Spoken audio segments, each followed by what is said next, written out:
Hey friends, hope you're all doing well. We're doing okay too, just really tired since we've been working non-stop. We wanted to answer a question many of you ask: how does our publishing process work? Most of our audiobooks are first posted on Patreon as paid content.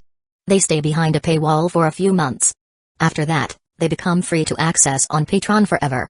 Then, a few weeks later, we upload them to other platforms like YouTube, Facebook, and Twitter, X. Lately, our community hasn't been growing much, and we could really use your help. Please share our site in your Facebook groups, Discord servers, Reddit threads, Twitter, X, or with any friends who might be interested. Every little bit helps and we really appreciate it. Thanks a lot for being with us and supporting what we do. From now on, after school, you will go to him on your own. A teacher? Sasuke looked up curiously. Who is it? You have a natural talent for lightning style, so I have asked the clan's most skilled lightning style user, clan head Kuragami, to teach you. Sasuke, learn well from your teacher, and do not bring shame to our clan. Fugaku Uchiha said.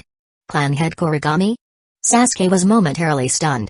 While most clan affairs didn't concern children his age, he had heard from others that his father used to be the clan head, but he wasn't anymore. The one who replaced him was the very person his father was now calling his teacher. Yes, Sasuke.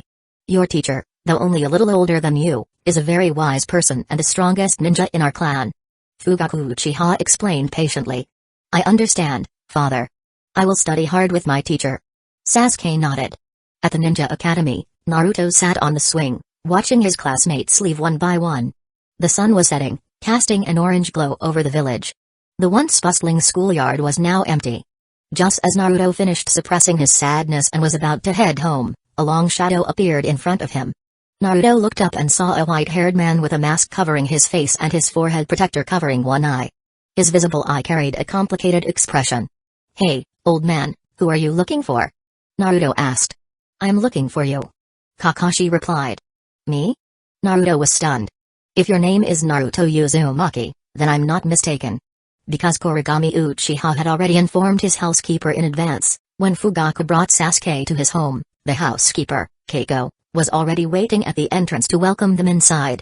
Kuragami-sama is expecting you to study. When the two were led to the study, Kuragami Uchiha, now dressed in a hurry, was writing something at his desk. Ah, Elder Fugaku, this must be Sasuke. Kuragami Uchiha stopped what he was doing and smiled at them. Sasuke, greet your teacher. Fugaku Uchiha instructed. Hello, teacher. My name is Sasuke Uchiha. Little Sasuke bowed timidly and then curiously studied Kuragami Uchiha. Kuragami, I leave Sasuke in your care. Fugaku Uchiha said. Atramanda Kairaku. I'm digging in. Naruto clapped his hands together in prayer before wolfing down his food. Meanwhile, Kakashi sat quietly beside him, watching. Hey, white-haired old man, aren't you going to eat? Naruto suddenly looked up from his bowl, puzzled. I'm not eating. Also, based on our age differences, you should call me Big Brother Kakashi.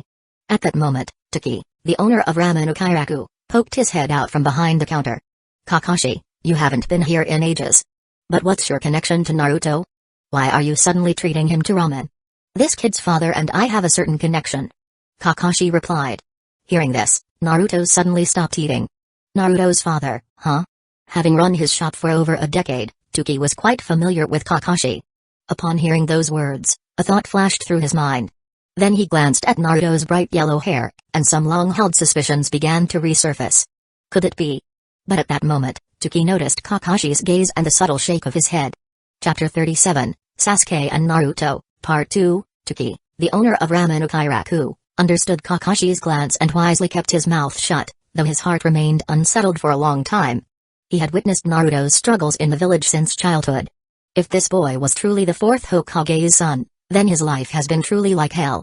Kakashi-ni-san, Uncle Tuki, you knew my dad, didn't you? Where is he now? Naruto looked up, his eyes already brimming with tears, ready to fall at any moment. Tuki took a deep breath.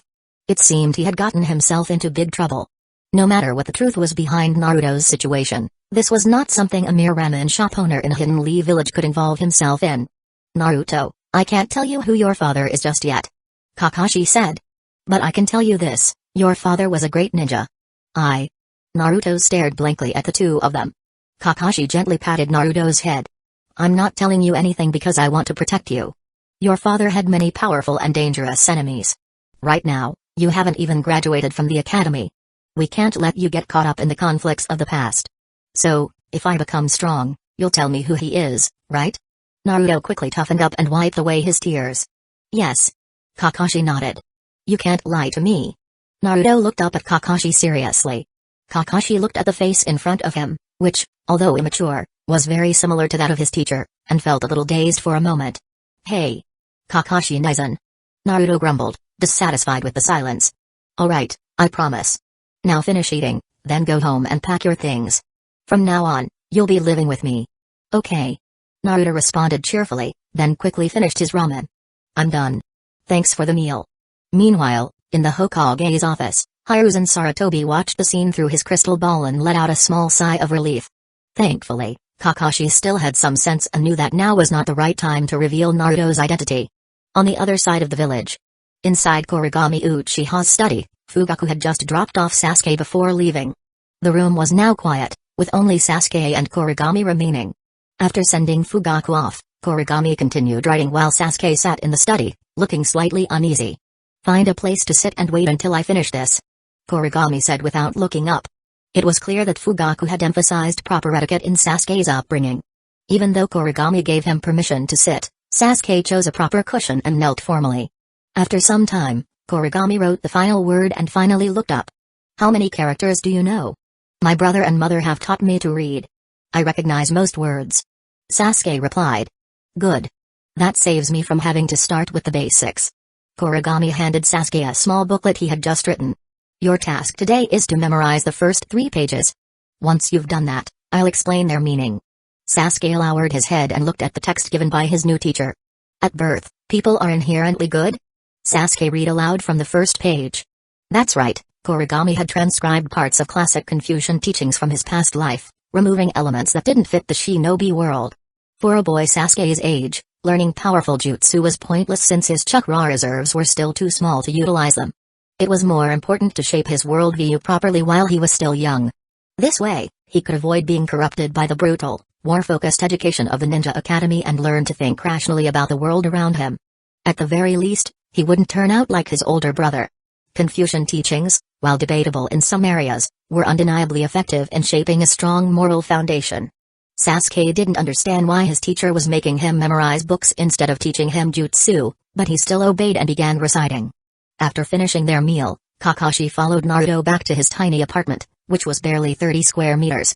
The moment they stepped inside, Naruto excitedly showed off his treasures, a cupboard full of instant ramen and a fridge filled with milk.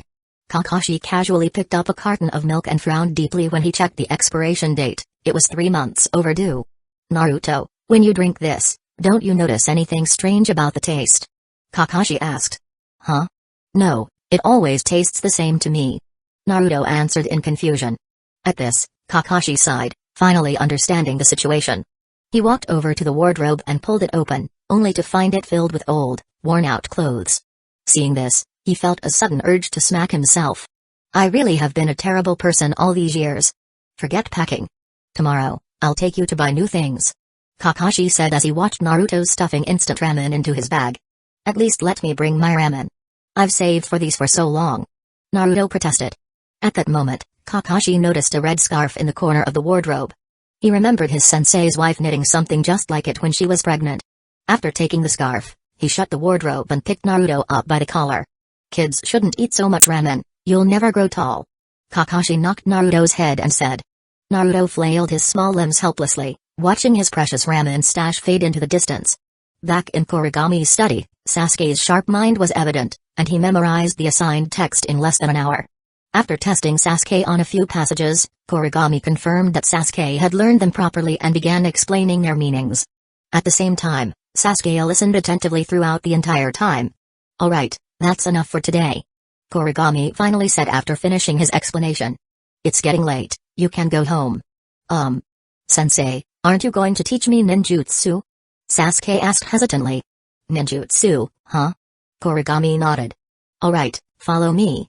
Chapter 38, The Inuzuka Clan's Choice. Kuragami Uchiha took Sasuke to the backyard, where he usually practiced archery and lit the corridor lamps. What ninjutsu can you use? Kuragami Uchiha asked. My brother taught me the 3 basic jutsu before, and I just learned lightning style, Lightning ball a few days ago. Sasuke replied excitedly when talking about ninjutsu. Lightning ball, huh? Let me see it.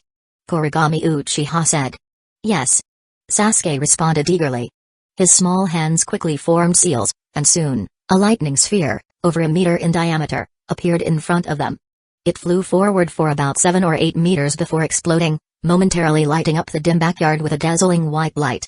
After doing all this, little Sasuke looked at Kuragami expectantly, hoping for praise from his teacher. However, instead of praise, Kuragami Uchiha gave him a firm smack on the top of his head, leaving Sasuke completely confused. What the hell, kid? I asked you to use a jutsu, and you decided to blow up my backyard?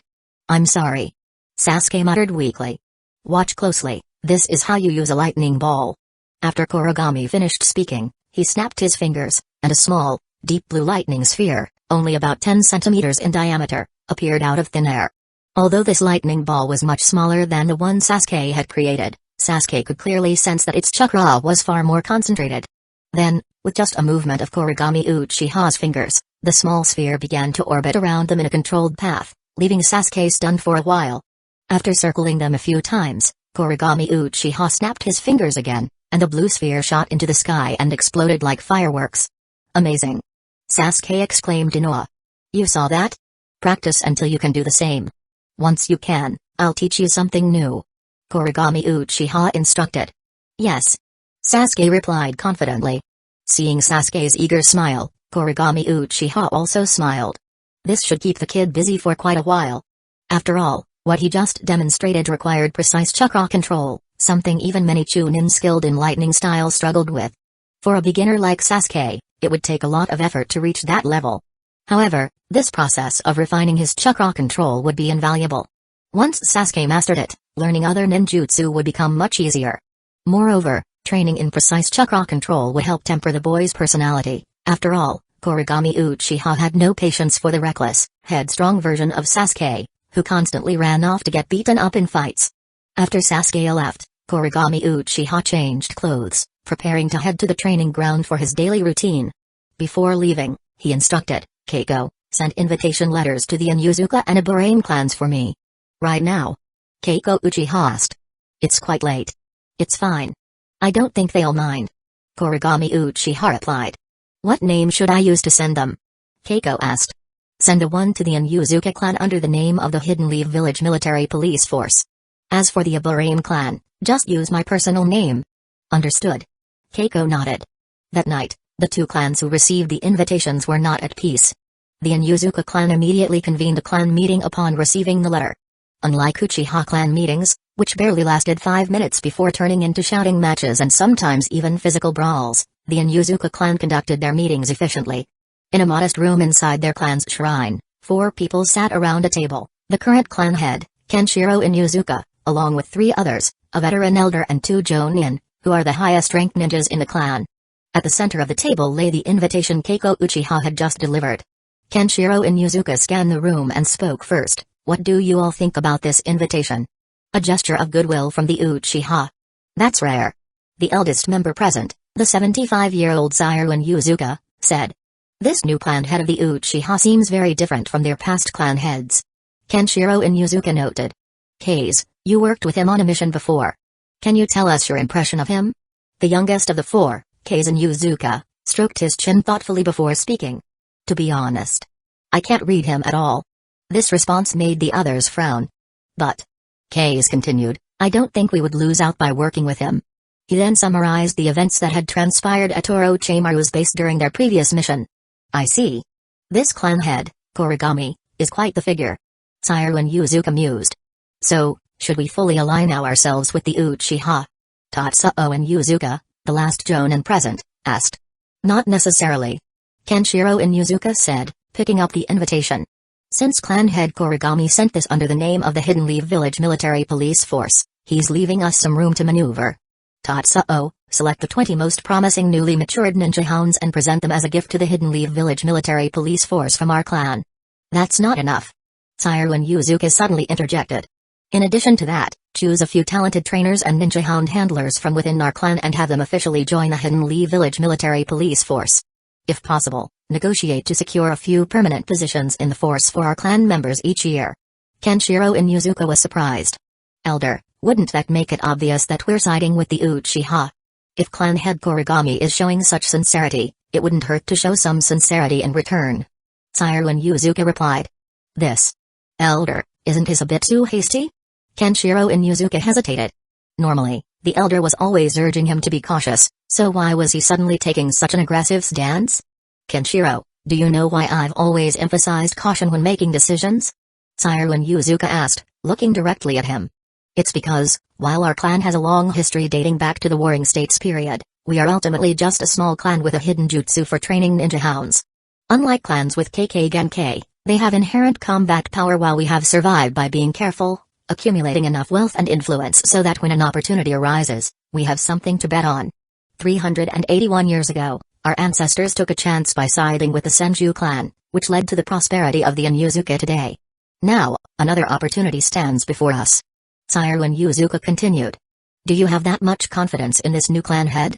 Tatsuo and Yuzuka asked. Call it the intuition of an old man who lived through the Warring States period. Sire, when Yuzuka chuckled. Then he turned to Kazekage and Yuzuka.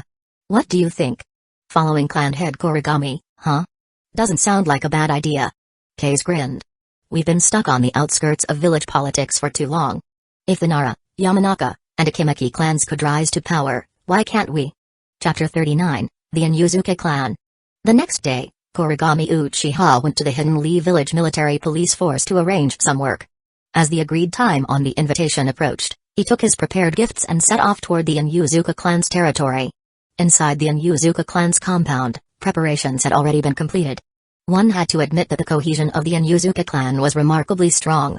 After the clan's decision-maker made the decision last night to go all in on siding with the Uchiha clan, the entire clan had mobilized early in the morning to prepare for Kuragami Uchiha's arrival.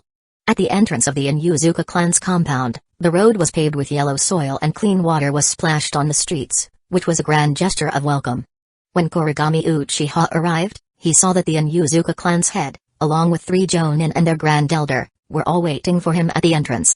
The scene almost gave Kuragami Uchiha the feeling of a leader inspecting his subordinates in his past life.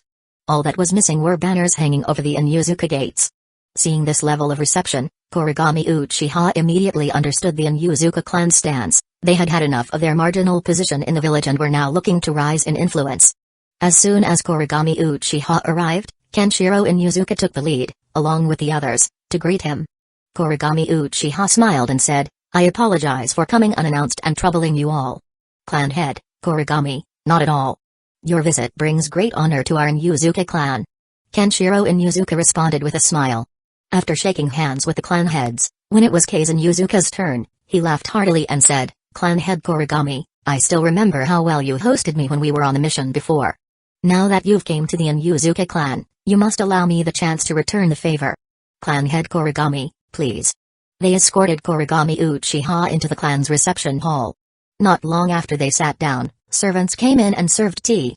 Kenshiro and Yuzuka, who was sitting in the main seat, asked. May I ask what the purpose of the clan head Kuragami's visit today is? Kuragami Uchiha replied, Here's the situation. Recently, the Hidden Lee Village military police force recruited a batch of new members. Their strength is decent, and they train diligently, but ultimately, they lack the Sharingan. When it comes to chasing criminals or searching for contraband, they struggle to keep up. During my last mission, Brother Kazekage mentioned that your esteemed clan was considering selling a batch of trained ninja hounds to the Hidden Lee Village military police force. So, the Hidden Lee Village military police force wishes to purchase a batch of well-trained ninja hounds from your clan. The Hidden Lee Village military police force is essential for maintaining the peace and security of the village. As part of the village, our Yuzuka clan is, of course, willing to offer our full support. There is no need for such talk of purchasing. Kenshiro and Yuzuka said, waving his hand. Tomorrow, we will personally deliver a selection of our finest adult ninja hounds to the Hidden Lee Village military police force. That would be fantastic. Kuragami Uchiha said with a smile. And clan head in Yuzuka, please rest assured, once these ninja hounds join the Hidden Lee Village military police force, they will be given official police dog status. Each dog will receive a monthly stipend of 30,000 ryo, provided in the form of food.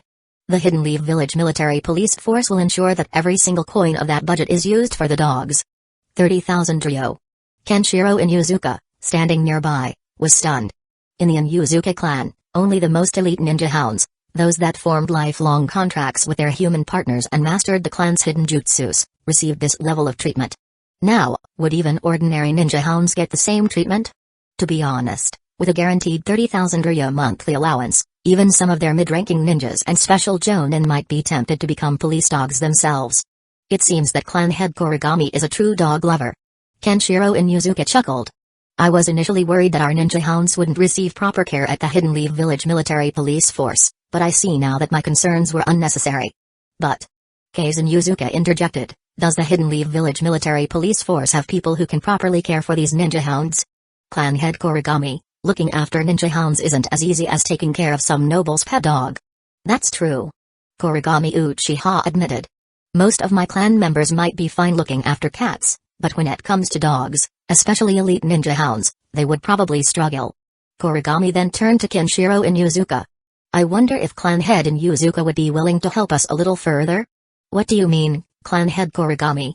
Kenshiro Inuzuka asked, feigning ignorance. Of course, he already understood perfectly well. The Inuzuka clan had already chosen the people they planned to send to work at the Hidden Leaf Village Military Police Force, but he was waiting for Kuragami Uchiha to personally make the request. After all, there was a big difference between volunteering people and being formally invited. Kuragami Uchiha knew this too. The Inuzuka clan had already made a grand gesture with their welcoming ceremony. The whole event, with its yellow soil-paved roads and freshly cleaned streets, had likely already been reported to Hiruzen Sarutobi and those two old geezers. The Inuzuka clan had shown their stance, and Kuragami Uchiha had no problem returning the favor.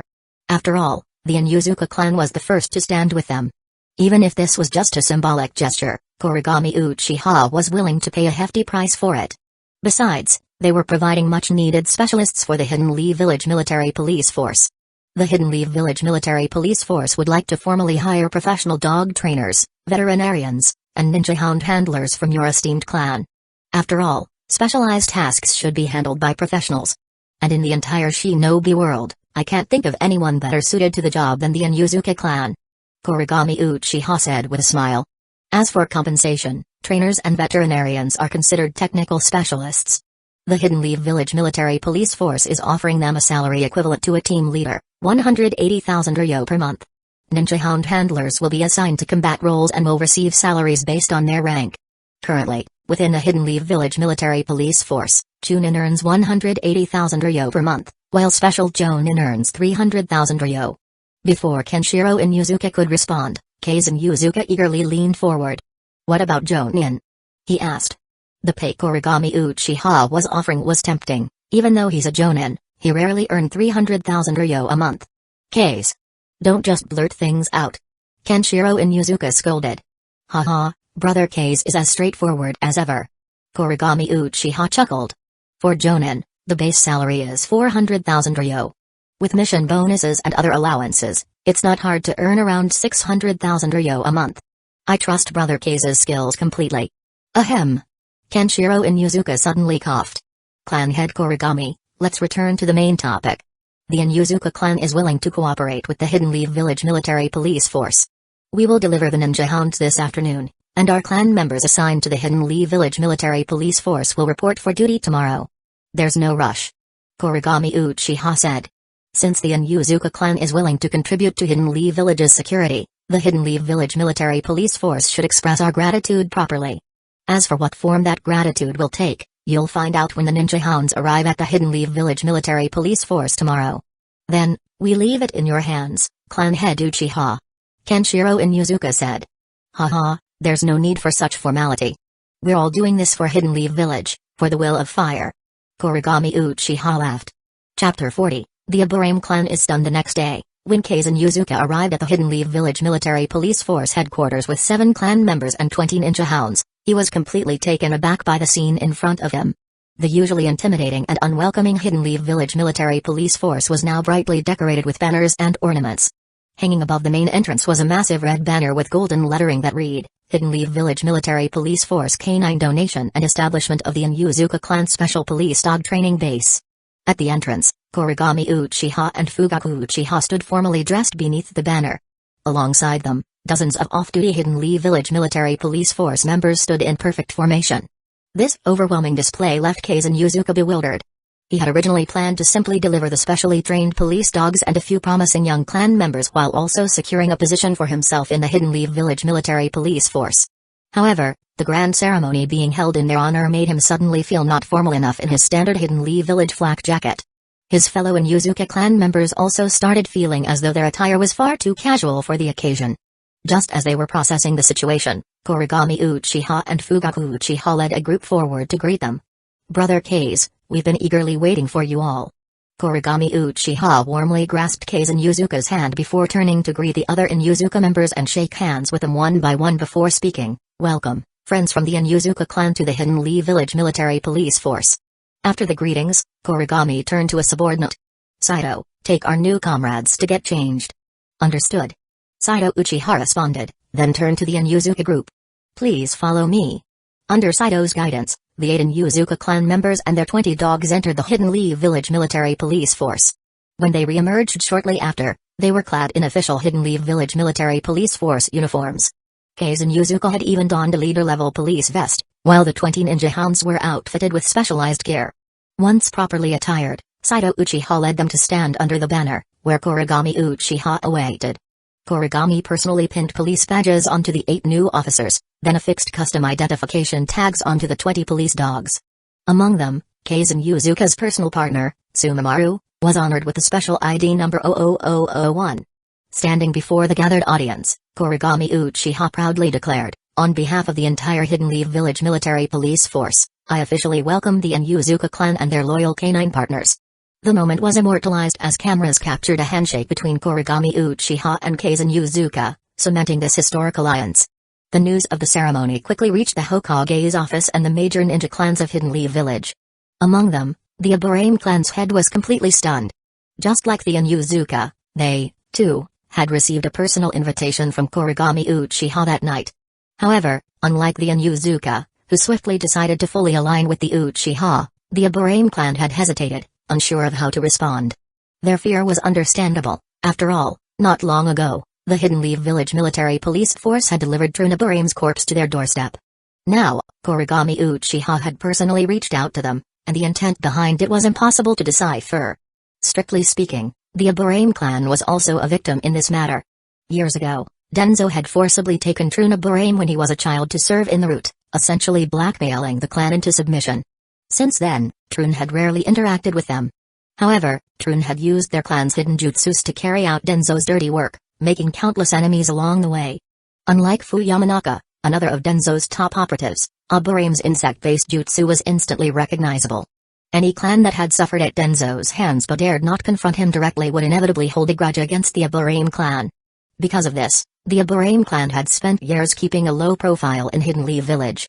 But now, Kuragami Uchiha, a man who had single-handedly eliminated Danzo, was rising to power at an alarming rate. The once feared Shimura clan, which had rapidly expanded over the past few decades, was now on the verge of collapse. Their clan head had been arrested by the Uchiha Hidden Leaf Village military police force, and his fate remained unknown. To make matters worse, when the Hidden Leaf Village military police force had delivered Trun's corpse, they had made sure to highlight the cause of death, a single strike from the legendary blade, Swift Thunder. This weapon was feared throughout the village, hidden in the mist. It is known as the bloodless blade and pierces the heart without a single drop of blood spilling. This meant that Trun had attempted to assassinate Kuragami Uchiha and failed. With a clear pretext for revenge, Kuragami Uchiha now had every reason to move against the Aburame clan. And the worst part? There was nothing they could do about it. Although the Aburame was considered a prestigious ninja clan with more jonin than the Inuzuka clan, they had been powerless against Danzo. What chance did they have against the Uchiha, now stronger than ever? All they could do was sit, anxiously waiting for Kuragami Uchiha to make his move. After finishing the ceremony, Kuragami Uchiha remained in his office until the end of the workday and then clocked out right on time. When he arrived home, he found Sasuke already there, sitting in the dining room and enjoying a plate of snacks prepared by his housekeeper, Keiko. "Teacher, you're back." Sasuke perked up at the sound of Kuragami entering. "Yo, Sasuke. You came early today." Kuragami replied with a chuckle. After 2 days of lessons, the two had grown more familiar with each other. Sasuke was a quick learner, memorizing everything Kuragami taught him verbatim. More importantly, he was starting to grasp the deeper meaning behind these teachings. Soon, the two settled into their lesson for the evening. As Kuragami finished explaining the phrase "do not do unto others what you do not wish for yourself," he closed the book. This marked the end of Sasuke's introductory studies, a curriculum personally compiled by Kuragami using selections from the 3-character classic, 1000-character classic, and Analects of Confucius. "Alright, Sasuke, that's all for today," Kuragami said. "Yes, teacher." Sasuke nodded. Then, hesitantly, he asked, "What are we learning tomorrow?" "Tomorrow?" Kuragami smiled. "Starting tomorrow, you won't need to come for a while. I have some personal matters to attend to." Sasuke froze for a moment, then lowered his head in disappointment. "Oh. Okay."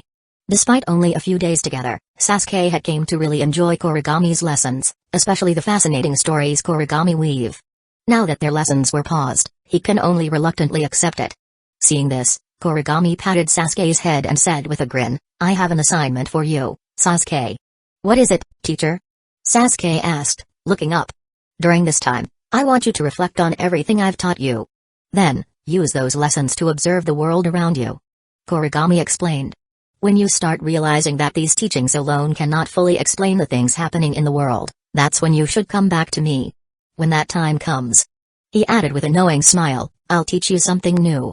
Chapter 41, Visits at Aburame clan's territory. Since he had already decided to take Sasuke Uchiha as his disciple, Kuragami Uchiha was naturally committed to teaching him well.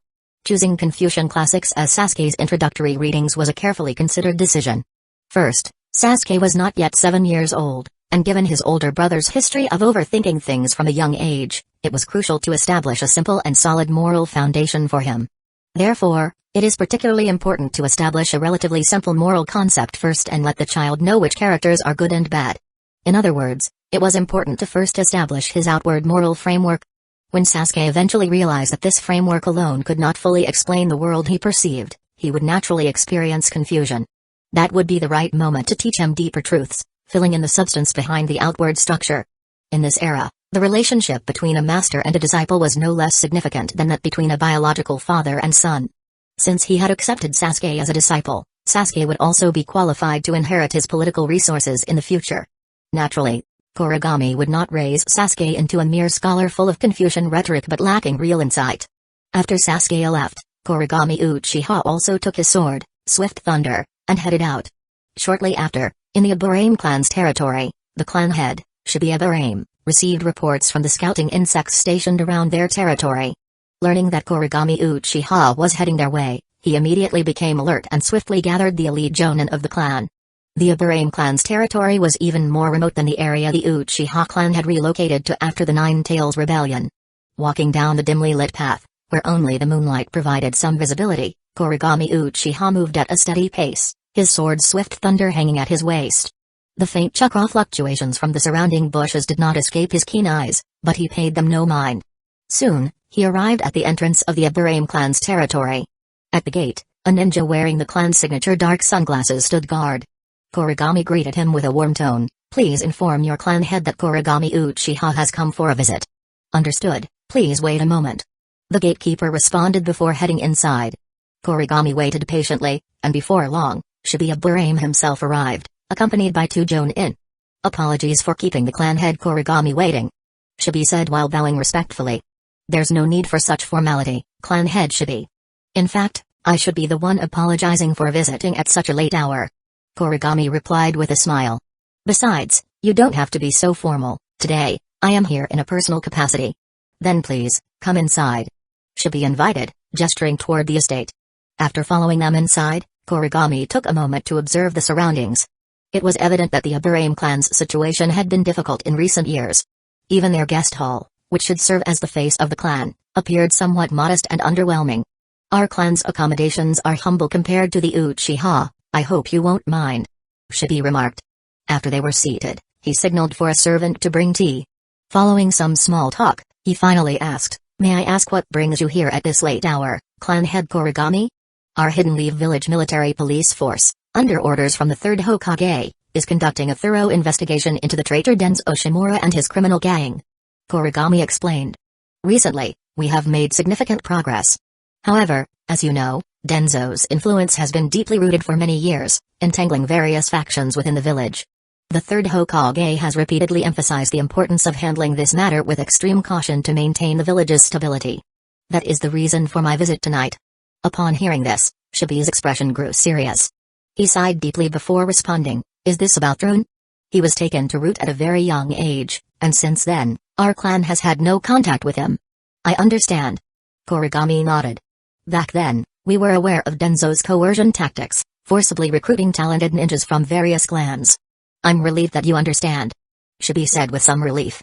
But Kuragami's tone suddenly shifted, making Shibi tense up again. Truna Burim held a high-ranking position in the Root, conservatively estimated to be second or third in command, directly under Danzo. According to our Hidden Leaf Village Military Police Force's investigation, he played a crucial role in many of Danzo's criminal operations, including orchestrating assassinations of fellow Hidden Leaf Village ninjas and kidnapping children from clans with Genkai. Furthermore, when we attempted to apprehend him, he violently resisted arrest and attempted to destroy the evidence. That alone is an additional crime. Shibi broke into a cold sweat upon hearing this. After a long silence, he finally spoke again, Clan Head Kuragami, I assure you that the Aburame clan had no knowledge of Trune's actions. Please believe in our innocence. From a ninja clan's perspective, I do understand. Kuragami said calmly, taking a sip of tea. After all, no clan can guarantee that none of its members will go astray. Besides, Trune was taken away as a child and brainwashed by Danzo, a man inherently corrupt. However, Kuragami placed his teacup down and locked eyes with Shibi. My understanding alone isn't enough. The village needs to understand this as well. What do you mean? Shibi asked, puzzled. You should be well aware of the temperament of Hidden Leaf Village's villagers. Kuragami said, placing a document on the table in front of Shibi. The moment Shibi picked it up and read it, his pupils shrank beneath his sunglasses. The document detailed Drune's crimes within the Root. If this evidence were to be made public, the villagers wouldn't care about the nuances of the situation, they would simply blame the entire Aburame clan. As the head of a mid-sized ninja clan, Shibi knew all too well how brutal public opinion in Hidden Leaf Village could be. Even the once revered White Fang was driven to suicide by village rumors. If this backlash turned toward their relatively small Aburame clan, could they withstand it? Clan head Kuragami, what should the Aburame clan do? Shibi asked solemnly. I've already said that I personally believe in your clan's innocence. Kuragami said with a slight smile.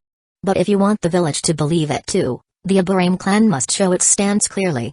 Chapter 42, Choosing Between Loyalty and Survival. Please, Clan Head Kuragami, I seek your guidance. Shibi Aburame spoke with respect. I wouldn't call it guidance. Kuragami Uchiha replied with a casual smile. After all, when it comes to managing a clan, I'm still a newcomer compared to an experienced clan head like yourself. Shibi remained silent as Kuragami continued. However, if I put myself in your shoes, I do have a suggestion. I'm listening. What the village and its people want to see, more than anything, is a clear stance. Kuragami stated. Even if the Aburame clan presents undeniable proof that they had no connection to Danzo's criminal activities, the villagers still wouldn't believe it. After a pause, Kuragami's gaze sharpened as he said with a smirk, and what better way to prove your innocence than by personally taking part in crushing Danzo Shimura's criminal organization?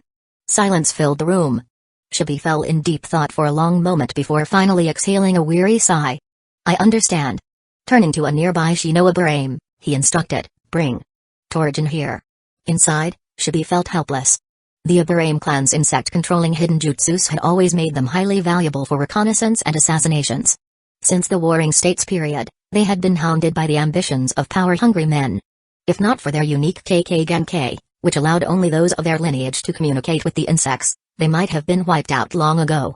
That was why when Senju Hashirama proposed the founding of the Hidden Leaf Village, the Aburame clan was among the first to pledge allegiance. But peace was short-lived. After the deaths of the first and second Hokage, men like Danzo had emerged from the shadows, setting their sights on the Aburame clan. Now, Danzo is gone.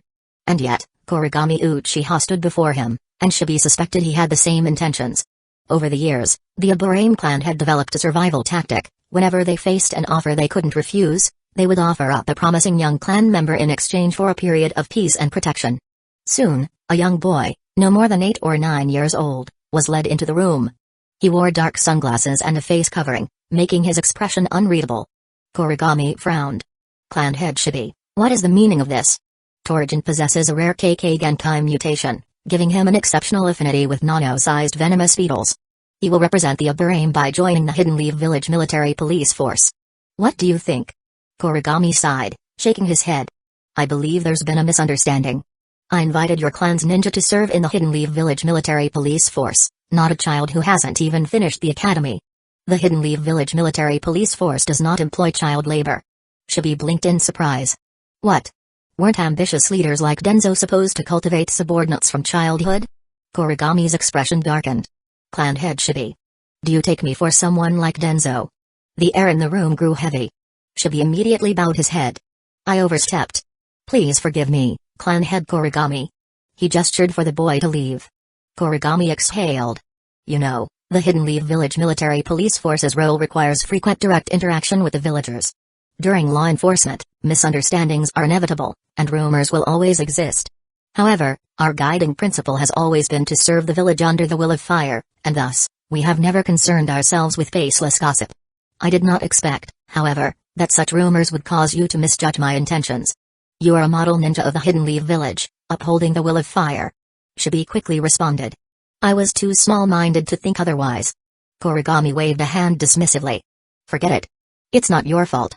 If anyone is to blame, it's the wretched Danzō, who once forced the Aburame clan to surrender their most talented clan members. No wonder you mistook my intentions. Kuragami casually pinned all the blame on Danzō. Shibi immediately nodded in agreement. Yes, yes. Damn that bastard Danzō Shimura. Kuragami chuckled. Now then, clan head Shibi, consider my proposal.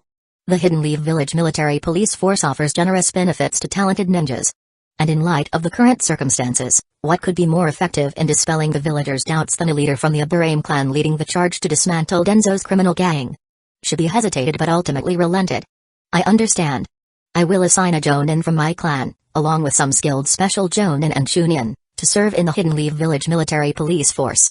The terms were indeed favorable. Shibi had heard of the benefits given to the Hidden Leaf Village Military Police Force, and Kuragami's sincerity was undeniable.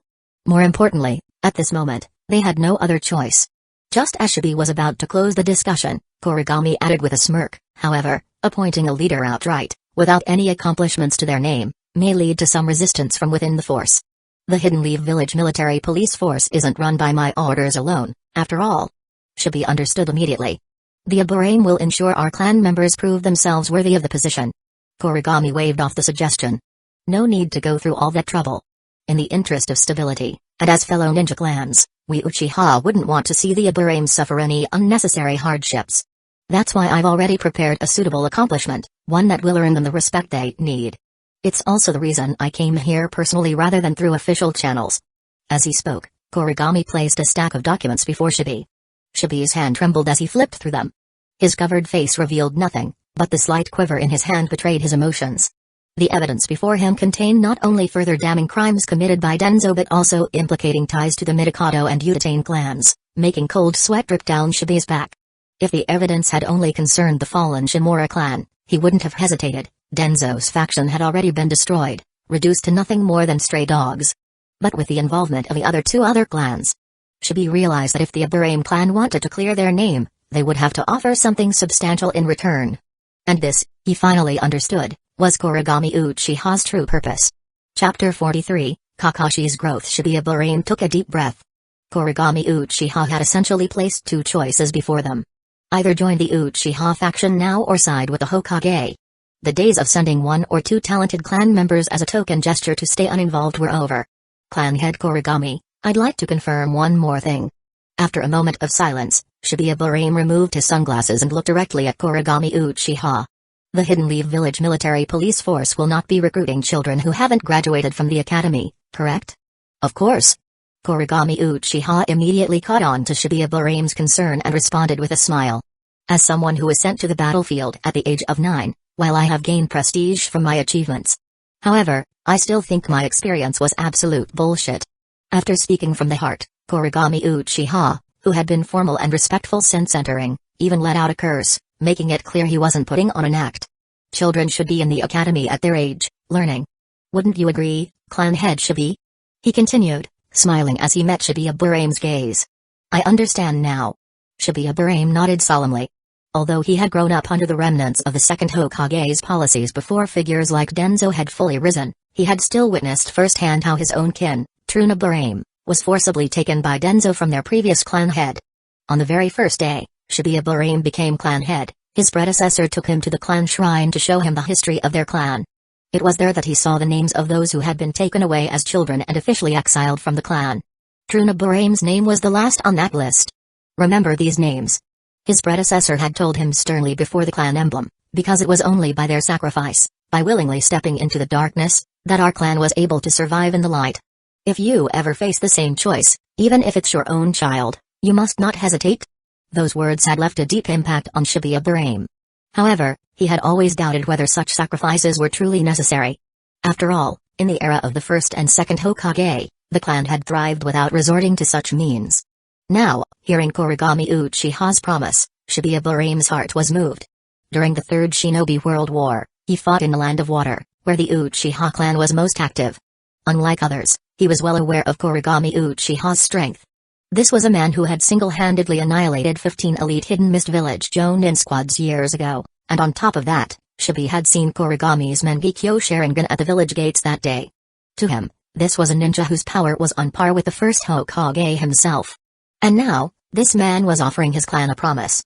Having made his decision, Shibuya Burame picked up the evidence of the three traitorous clans from the table and declared, from this day forward, the Burame clan follows the Uchiha clan. Clan head Shibuya, you are a wise man. Kuragami Uchiha smiled and snapped his fingers. A small bolt of lightning crackled, igniting the evidence regarding Truna Burame. Within moments, it turned to ashes. Have your people report to the Hidden Leaf Village Military Police Force tomorrow. As for when we'll act, wait for my orders. Understood. Shibuya Burame nodded and personally escorted Kuragami to the door. Meanwhile, at Yakiniku, the largest barbecue restaurant owned by the Akimiki clan, a grand gathering was taking place. Kakashi Hatake's official retirement from the Anbu had been announced that day. From now on, he was no longer part of the organization. The first thing Kakashi did after retiring was invite most of the Anbu members he had worked with over the years for a meal to thank them for their support. He had rented out the entire Yakiniku for the occasion, inviting a total of 60 people, the weakest among them being at least special Jonin. However, most of them were either civilians or belonged to smaller ninja clans like Hyuga. As the largest barbecue restaurant in the village, Yakiniku wasn't as extravagant as the high-end restaurant Kuragami Uchiha had once taken them to during a mission, but it was still far from cheap. With Anbu salaries, eating there occasionally was manageable, but frequent visits would be hard on their wallets. That's why everyone who was invited came without hesitation. During the meal, Kakashi raised his glass, clearing his throat. Seeing this, everyone else put down their chopsticks. Everyone, during my time in Anbu, I've received a lot of help from you all. Although I have now retired, I will always remember the time we worked together. Leader Kakashi, there's no need for such words. A civilian ninja spoke up. It's us who should be thanking you for all your guidance. If it weren't for you, I would have died on several missions. That's not right. Kakashi shook his head. As the squad leader, it was my duty to protect my team. I know my own personality well. On missions, I've often ignored others' feelings. Some may even see me as cold and unapproachable. Before I officially retire, I just want to say thank you for enduring my attitude and ensuring our missions went smoothly. I offer this toast to you all. With that, Kakashi removed his mask and solemnly drank his cup of sake. Seeing this, the others followed suit, downing their drinks in unison. At that moment, Seiichi Nagai, who had already sworn loyalty to Kuragami Uchiha and had an inkling of Kakashi's ties to him, stood up. Kakashi's words make me feel ashamed. Seiichi said. Clearly, it was our lack of ability that forced him to bear so much responsibility, yet he still blames himself. What is the will of fire? This is the will of fire. Everyone, I propose a toast to Leader Kakashi. Though he has retired, we will never forget what he has done for us. With another round of drinks, Ritokuramu, who had also participated in the hunt for Orochimaru, stood up. Though we are reluctant to see Leader Kakashi retire, we must still wish him good health and victory in all his future endeavors. As the night went on, sake flowed, cups were emptied, and refilled. The reflection of the alcohol shimmered on Kakashi's face. For the first time in his life, Kakashi willingly removed his mask in front of so many people. By the time the gathering ended, everyone was slightly drunk. Kakashi watched as they left one by one until he was the only one remaining in the vast Yakiniku. He sat there alone for a while before finally standing up and leaving. As he stepped outside, his hand instinctively reached for his mask, but after a moment's thought, he put it away. Carrying the food he had packed for Naruto, Kakashi walked toward the Hatake residence. Chapter 44, Visiting Rechi Cave, Kuragami Uchiha returned home, freshened up briefly, and then returned to his bedroom, bit his finger, and formed the hand seals for the summoning jutsu. As a puff of smoke cleared, a small white snake appeared before him. Please inform Rechi Cave that Kuragami Uchiha has came to visit. Kuragami playfully stroked the small white snake before speaking. The little snake disappeared instantly. Before long, Kuragami sensed the spatial fluctuations of a reverse summoning jutsu beside him. He relaxed his mind, and in the blink of an eye, he was transported to a peculiar place. The scene before him resembled the ancient towns he had seen in his past life, like a tourist attraction. Rows of traditional buildings stood closely together, exuding an air of antiquity. A massive gateway bore the name Rechi Cave in bold characters. Standing beneath the gateway was Orochimaru, accompanied by a woman dressed in a shrine maiden's outfit and a magatama necklace hanging around her neck. Kuragami-sama. Orochimaru greeted him respectfully while the woman beside him observed Kuragami with great interest. Moments later, the woman spoke. Kuragami Uchiha, welcome to Rechi Cave. Hello, how should I address you? Kuragami asked with a smile. I am Taegriheim. The shrine maiden chuckled. The White Snake Sage is already aware of your visit. However, to meet the White Snake Sage, you must first pass Rechi Cave's test. I understand. Kuragami nodded and followed Taegriheim's lead. As they walked deeper into the ancient city, Orochimaru suddenly formed a seal and cancelled his summoning. He's not coming along? Kuragami asked curiously. This path can only be taken once in a lifetime. Taegriheim explained as they walked. Although Orochimaru-kun is a partner of Rechi Cave, he has already attempted this challenge once and failed. That means he has permanently lost the qualification to enter. I see. But are you so certain of my purpose here? Kuragami asked, intrigued. I've heard that Mount Myabaku has a great toad sage who can foresee the future. Does the White Snake Sage have similar abilities? Don't compare us to those filthy toads from Mount Myabaku. Taegriheim said with a displeased expression. My mistake. Kuragami chuckled as he apologized. The White Snake Sage does not possess the same foresight as that old toad. Taegriheim explained after glancing at Kuragami. However, it is easy to deduce your reason for coming here. For thousands of years, people have only come to Rechi Cave for two reasons, to seek a summoning jutsu or to learn sage jutsu. She continued. Unlike Orochimaru-kun, who came here before his power was fully developed, your combat style is already well established. Without learning certain jutsus, most of the contracted snakes in Rechi Cave wouldn't be able to keep up with your level of battle. So, your goal can only be the latter. Kuragami simply nodded in response and continued following Taegriheim. What kind of test does Rechi Cave have for those who wish to learn sage jutsu? Kuragami asked. Is it about character or morality? If so, I doubt I'd pass. Kuragami-san, you must be joking. Rechi Cave treats all seekers the same. Taegriheim smiled. The only thing we test for is whether the individual can adapt to nature energy. As for things like character or willpower, we don't care about those. I see. No wonder people say that this place is only for those who are obsessed with power. Kuragami remarked with a laugh. I'll take that as a compliment. Taegriheim responded. Besides, you wouldn't have come here unless you were already prepared, right? Fair point. Kuragami nodded. So, when does the test begin? Taegriheim led Kuragami into a building resembling a grand dining hall. She clapped her hands, and soon, several young women arrived, serving a table full of exquisite dishes. Kuragami-san, before the trial begins, please enjoy Rechi Cave's hospitality. Taegriheim said with a smile. Oh? Kuragami took a seat without hesitation and picked up the utensils. Seeing this, Taegriheim revealed a special smile. However, Taegriheim suddenly discovered that a sword with a light blue metallic luster was placed on her neck, and Kuragami on the dining table in front of her had disappeared without knowing it. What is the meaning of this, Kuragami-san? Despite having a sword to her throat, Taegriheim remained calm. Behind her, Kuragami's Mangekyō Sharingan spun slowly, its lightning-shaped pattern gleaming ominously. Your Genjutsu was quite convincing, but ever since I awakened these eyes, I see only absolute truth. I see. Taegriheim nodded, and then the surroundings began to shift. The lavishly decorated dining hall, along with the ancient town outside, dissolved into an eerie cavern.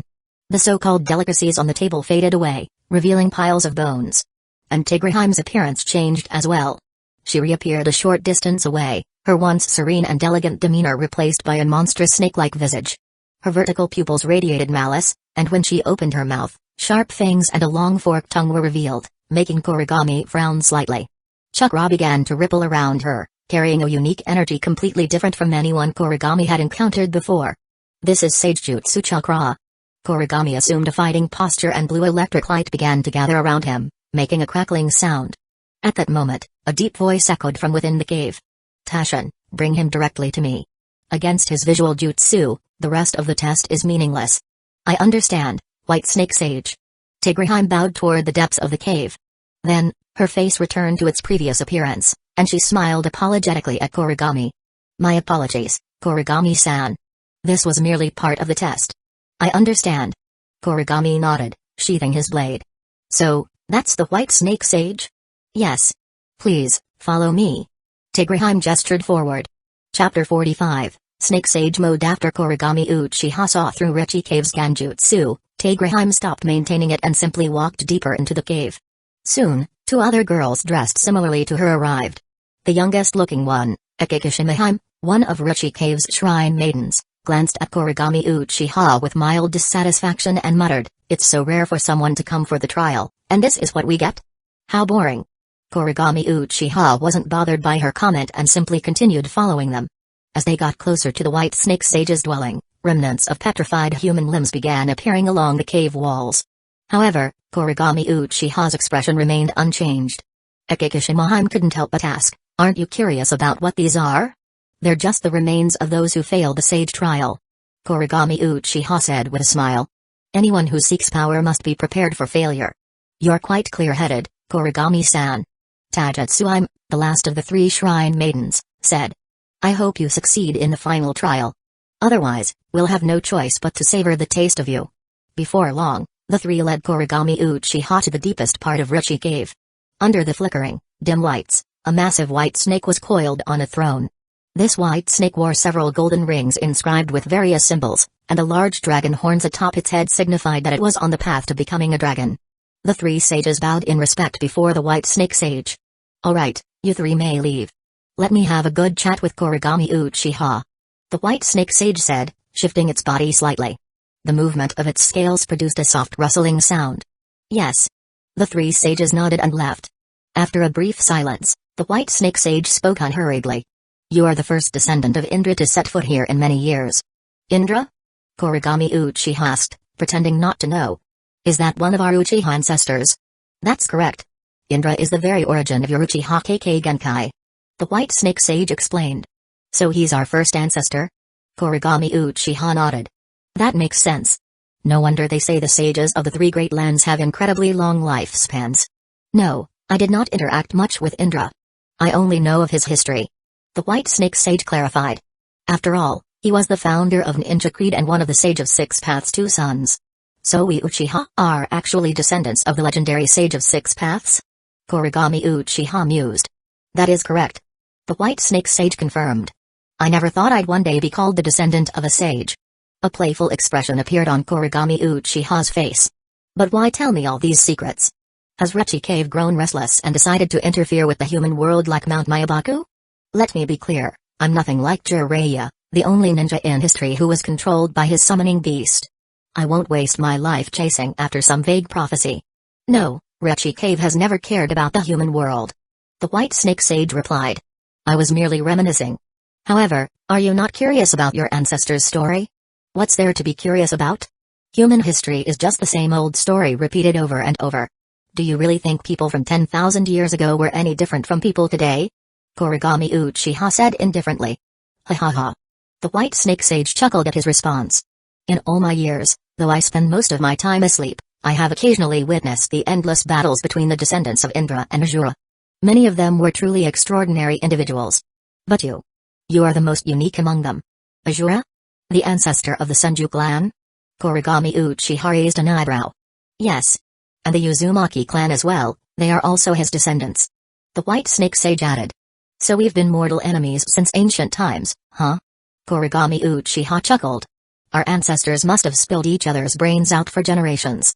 The White Snake Sage continued, "I have seen many come seeking the power of the sage, but you are the first one I genuinely hope will succeed.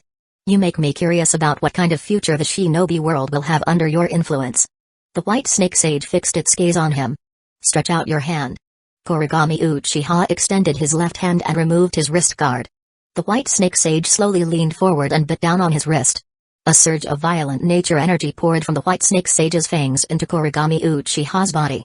Kuragami Uchiha grunted, and within moments, snake scales appeared on his skin, his body began transforming, and his legs started turning to stone.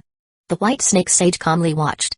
Unlike Mount Myabaku, Richie Cave did not care about a person's character or willpower. Nor did they have protective measures like the sacred oil fountain in Mount Myabaku that could expel excess nature energy.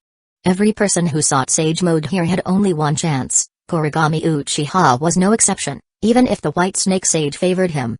Just as the White Snake Sage assumed he would end up as another set of bones in Richie Cave, Kuragami Uchiha's tightly shut eyes suddenly snapped open.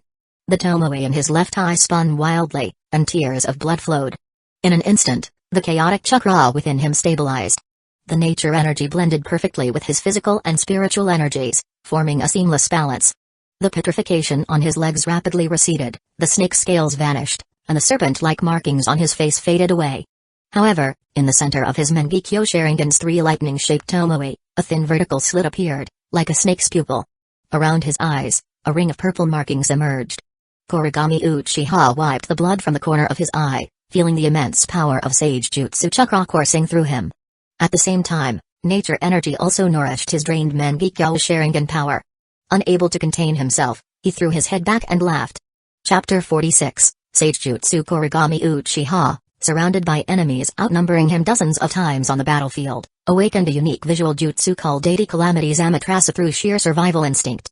This ability allowed him to seize the tiniest sliver of opportunity, even in a seemingly inescapable death trap. When it came to learning Sage Mode, something that often required luck, this visual jutsu was practically the ultimate cheat code. Even if there was a 99% chance of failure, as long as there was even a 1% possibility of success, Kuragami Uchiha could grasp that chance with 100% certainty. Achieving a perfect Sage Mode upon initiation. Your talent is truly astonishing. The White Snake Sage remarked while looking at Kuragami. Now that you've mastered Sage Mode, the only thing left is to repeatedly practice refining your Senjutsu chakra at a faster rate. The bit of Senjutsu chakra that the White Snake Sage had infused into him quickly depleted, and Kuragami Uchiha exited Sage Mode. Thank you for your generosity, White Snake Sage. Kuragami said with a smile, satisfied with achieving his goal. No need for thanks. Richie Cave grants every visitor a fair chance. Seizing that opportunity was your own capability. The White Snake Sage replied. Well then, I shall return to my slumber.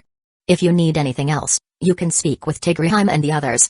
I hope that when I awaken next time, this world will have changed at your hands. Since the White Snake Sage had said so, Kuragami Uchiha gave a slight bow and took his leave. Outside the cave, the three shrine maidens were still waiting for him. It seems Mr. Kuragami has successfully passed the final trial. Tigreheim said with a smile. Please follow us. Since you have now mastered Sage Mode, Richie Cave can grant you access to some of its Sage Jutsu. Kuragami Uchiha nodded and followed them to a cavern. Inside here lies Richie Cave's accumulated knowledge of Sage Jutsu over the years. Feel free to browse and transcribe any scrolls you wish to learn. Tigreheim said. There's no teacher? Kuragami raised an eyebrow slightly. But seeing the three of them simply smiling in silence, he understood, unlike Mount Myabaku, where Sage Jutsu was taught systematically from initiation to mastery, Richie Cave followed a hands-off approach.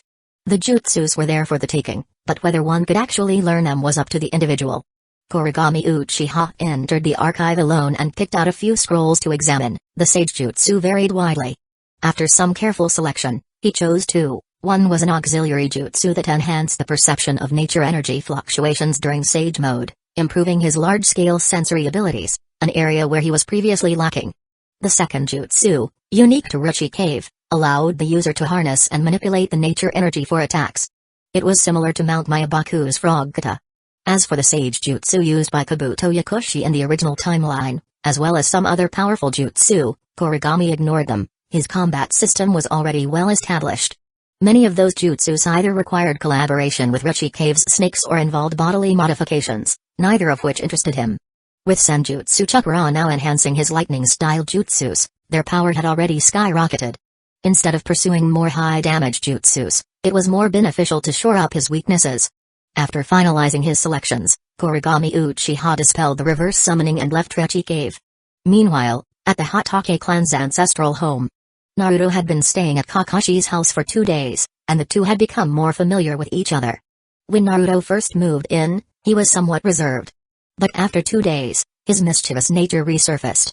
Driven by curiosity, he was now determined to pull a prank, his ultimate goal? Unmasking Kakashi and finally seeing his face. To that end, he had spent the day preparing a foolproof trap while Kakashi was out. When Kakashi entered the house as usual, he called out, "I'm back." At that moment, a bucket of water came crashing down from above.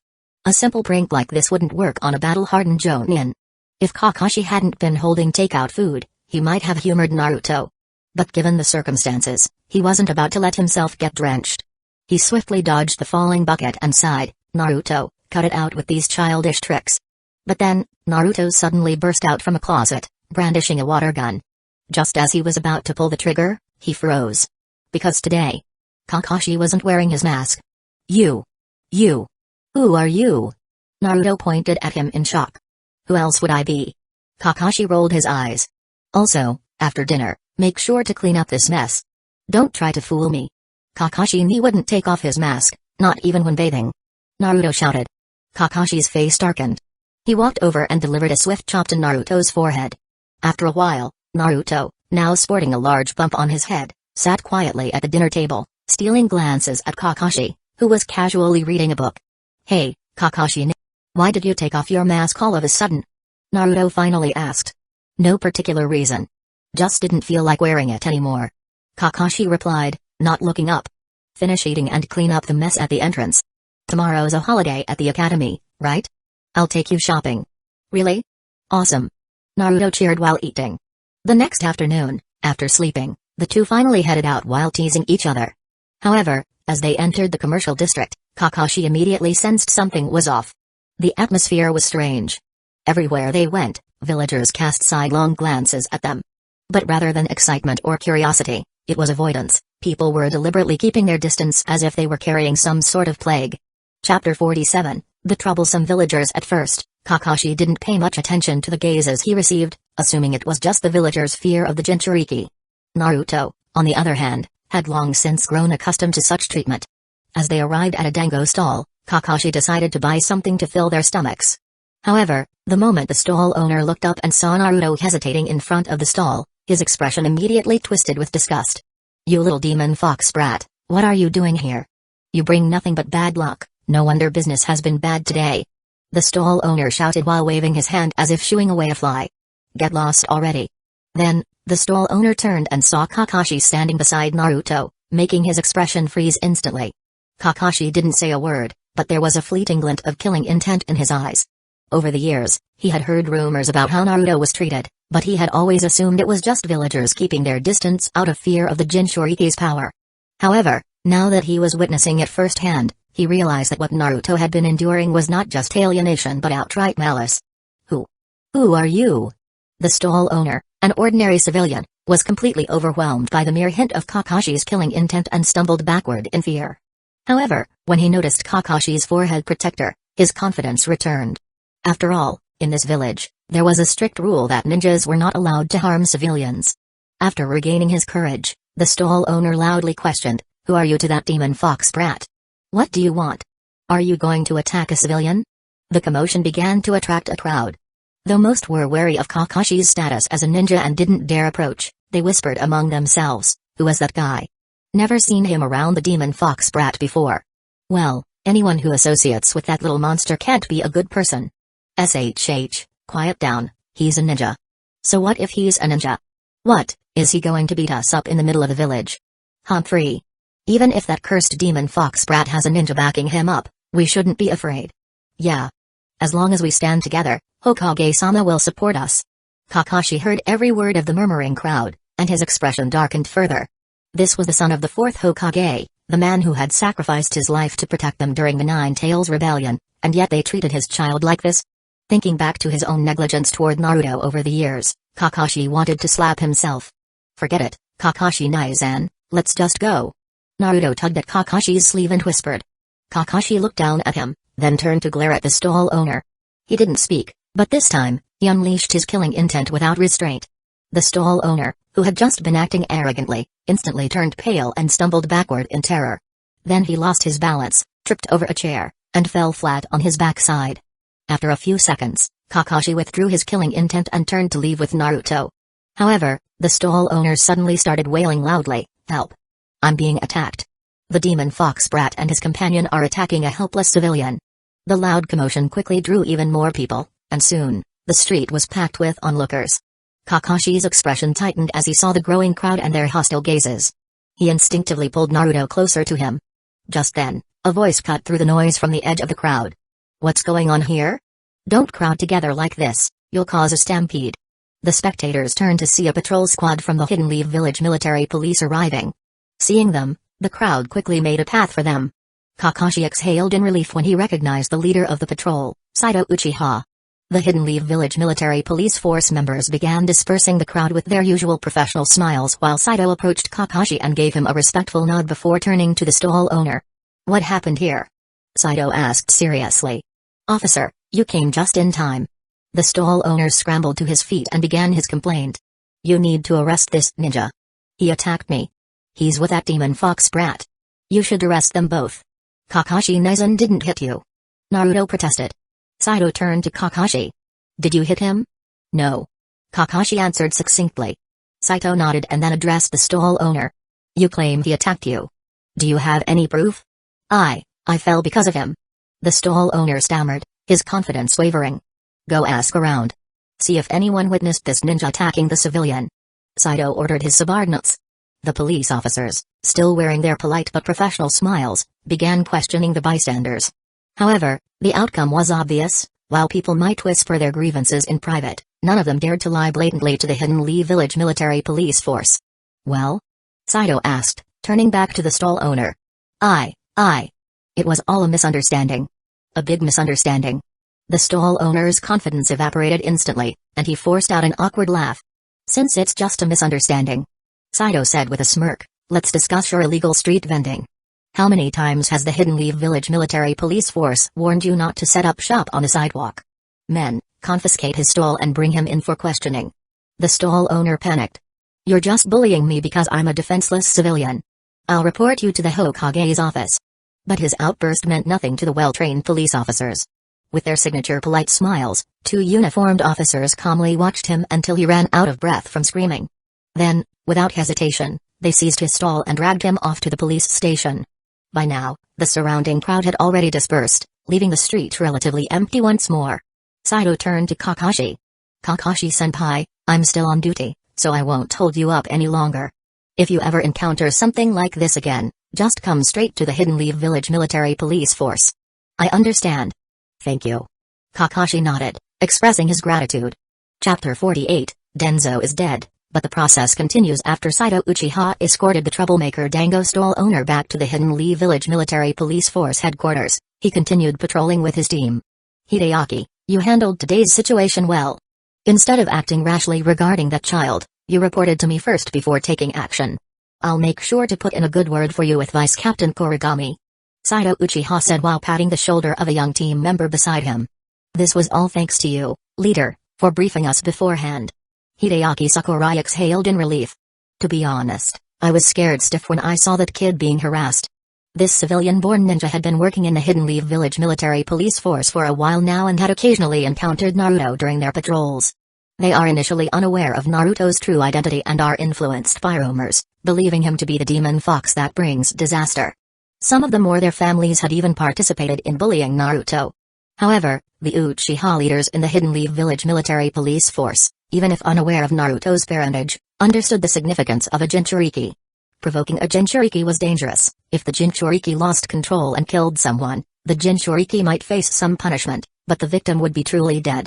Having built a good rapport with their civilian subordinates, the Uchiha officers repeatedly warned them to steer clear of Naruto. Over time, these civilian recruits and their families came to understand that Naruto was someone they absolutely should not provoke. While they didn't immediately change their attitudes, at the very least, they stopped verbally abusing him. From now on, if you encounter that child during patrols, offer some help when appropriate, but don't make it too obvious. Understood? Saito instructed. Before Kakashi was seen with Naruto, the Hidden Leaf Village military police force had maintained a neutral stance, neither provoking nor interacting with him. Both sides had sensitive identities, after all. But now that Kakashi seemed to be forming a bond with Naruto, and given his close relationship with the clan head Kuragami, Saito saw the need for this new approach. "Leader, why One of the patrol members asked curiously. Don't ask too many questions. If it's something you need to know, I'll tell you. Saito replied. Got it, it's classified, huh? Better for us not to pry. Hideaki Sakurai wasn't upset at being rebuffed. Instead, he chuckled while scratching his head. After working together for some time, these civilian ninjas realized that the Uchiha clan, who had been demonized by village rumors, weren't actually that difficult to get along with. Sure, they were a bit arrogant and loved talking about their clan's honor, but beyond that, they were pretty fair. If you ran into trouble at work, they'd scold you a bit but still help you solve it. If you asked them for guidance on jutsu, they'd roll their eyes and say something like, as expected, those without Uchiha blood lack talent. But then proceed to teach you things that were never covered in the academy. Good. Now, let's finish patrolling quickly. After work, drinks are on me. Saito announced. Leader, you're the best. Cheers erupted from the team. This was another reason why working with the Uchiha was great. They were incredibly generous with their own people. On the other side of the village, Kakashi and Naruto, after that incident, had lost their mood for strolling around. Kakashi. Naruto mumbled, his head lowered. I'm sorry. Why are you apologizing? None of this was your fault. Kakashi said. But if it weren't for me, you wouldn't have had to deal with that. Naruto said while lowering his head. Kakashi stopped walking, crouched down to Naruto's eye level, and said seriously, Naruto, listen to me. Many people may be in the wrong here, but you are the only one who is truly innocent. You have nothing to apologize for. Hearing this, Naruto's eyes reddened. Ever since he could remember, aside from the third Hokage, Kakashi was the first person to completely believe in him. If something like this ever happens again, go to the Hidden Leaf Village Military Police Force. Those uncles will stand up for you. Kakashi continued. The Hidden Leaf Village Military Police Force? You mean those ninjas from earlier? Naruto asked curiously. That's right. Kakashi nodded. Will they really help me? Naruto still had doubts. Yes, they will. Kakashi's gaze flickered with a peculiar light. Come on, let's go get some ramen. At the mention of his favorite food, Naruto instantly perked up, forgetting all about the unpleasant events from earlier, and happily followed Kakashi. At the Hokage's office, Hiruzen Sarutobi let out a heavy sigh after hearing a report from an Anbu ninja about the incident in the marketplace. Just then, the office doors swung open, and Koharu Uchiha and Homura Midokado stormed in, their faces filled with fury. Hiruzen Sarutobi dismissed the reporting Anbu with a wave of his hand. As soon as the Anbu left, Homura wasted no time in confronting him. Hiruzen, what are you thinking? How can you allow someone to casually approach the Jinchuriki? You're overreacting. Kakashi was Minato's student, he had every right to look after his teacher's son. Hiruzen Sarutobi said patiently. Hiruzen, this concerns the village's Jinchuriki. You can't afford to be soft-hearted. Koharu insisted. And what do you propose? Do you want to lock Naruto away like Danzō suggested and brainwash him into a mindless weapon? Hiruzen Sarutobi's voice grew sharp. Don't forget, Naruto is not just a Jinchuriki, he is Minato's son. The son of the fourth Hokage. Minato has already given his life for the village. Hiruzen, that's not what we meant. Homura said. But don't forget that Kakashi possesses the Sharingan. Remember what happened 6 years ago. Enough. This discussion is over. Hiruzen Sarutobi snapped. Hiruzen, Danzo was right, you're too indecisive. Koharu scowled. One day, you will regret this. I am the Hokage. Hiruzen Sarutobi slapped the table and shouted in anger. Seeing that further argument was futile, Homura and Koharu huffed in frustration and turned to leave. As they exited, they slammed the door behind them with a loud bang. Once they were gone, Hiruzen Sarutobi lit his pipe, took a deep inhale, and gazed out the window with a dark and unclear light shining in his eyes. Chapter 49, Conspiracy and Preparation. After hitting a wall with Hiruzen Sarutobi, the two advisors did not part ways upon leaving the Hokage's office. Instead, they made their way to a secret chamber within the Midokado clan's residence to discuss the matter further. Homura, Hiruzen is still too soft. Even if he wants to train the Jinchuriki, he should not allow people with ulterior motives to get close to him. Koharu Uchiha muttered impatiently. Exactly. From the last mission, it's already clear that Kakashi has formed a connection with that inherently evil Uchiha brat. He is no longer trustworthy. Homura Midokado said seriously. If Kakashi were to bring the Jinchuriki to the Uchiha side, all the arrangements Sensei has made for so many years would be ruined. That's right. The Jinchuriki must remain under our faction's control. Koharu nodded. We should handle this the same way as back then. Although it was Danzō who took action at the time, replicating those methods won't be difficult for us. Using the same method we used against the White Fang? Isn't that a bit extreme? Hamura frowned. Humphrey. Kakashi, just like his father, is coveting things he should never touch. Koharu said coldly. What's wrong? Are you getting soft in your old age, just like Hiruzen? If we go through with this, will it disrupt the village's peace? Hamura hesitated. What we're doing is for the peace of the village. Only by completely crushing the Uchiha's ambitions can true peace be achieved. Koharu declared. I understand. Hamura nodded. We'll follow your plan. I'll inform my clan to act according to your instructions. While the two advisors were conspiring, Kuragami Uchiha, who had already finished work for the day, was practicing sage mode in the courtyard of his home. Having memorized the perfect ratio for Senjutsu Chakra, Kuragami meditated under the night sky.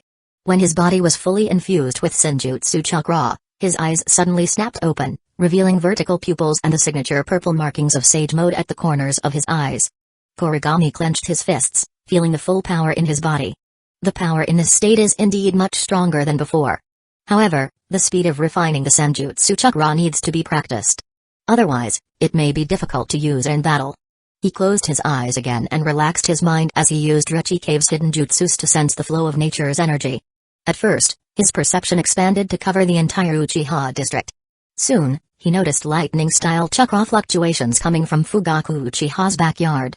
Kuragami smiled slightly, realizing that Sasuke was practicing the lightning jutsu he had taught him. That kid is really talented in lightning style. It's only been a week since he showed him the jutsu, yet he can already compress the lightning ball and make it orbit around him twice. However, Sasuke still struggled with stability. In just a few minutes, he had already been blown up twice by his own jutsu, leaving him covered in dust. After observing for a while, Kuragami decided to withdraw his perception. After all, it would be impolite if he accidentally saw something he shouldn't. Just as he was about to retract his senses, he suddenly detected a fast-moving figure approaching his home. This chakra signature. Kakashi? Kuragami raised an eyebrow. What is Kakashi doing here at this hour? A few moments later, Kakashi appeared in Kuragami's courtyard. As soon as he entered, he spotted Kuragami meditating under the eaves. The aura surrounding Kuragami at this moment made Kakashi inwardly tense. If Kuragami in battle was like a raging thunderstorm, then the current him was like the ominous clouds before a storm, calm yet containing an overwhelming presence. You. What is this? Kakashi asked. Sage mode.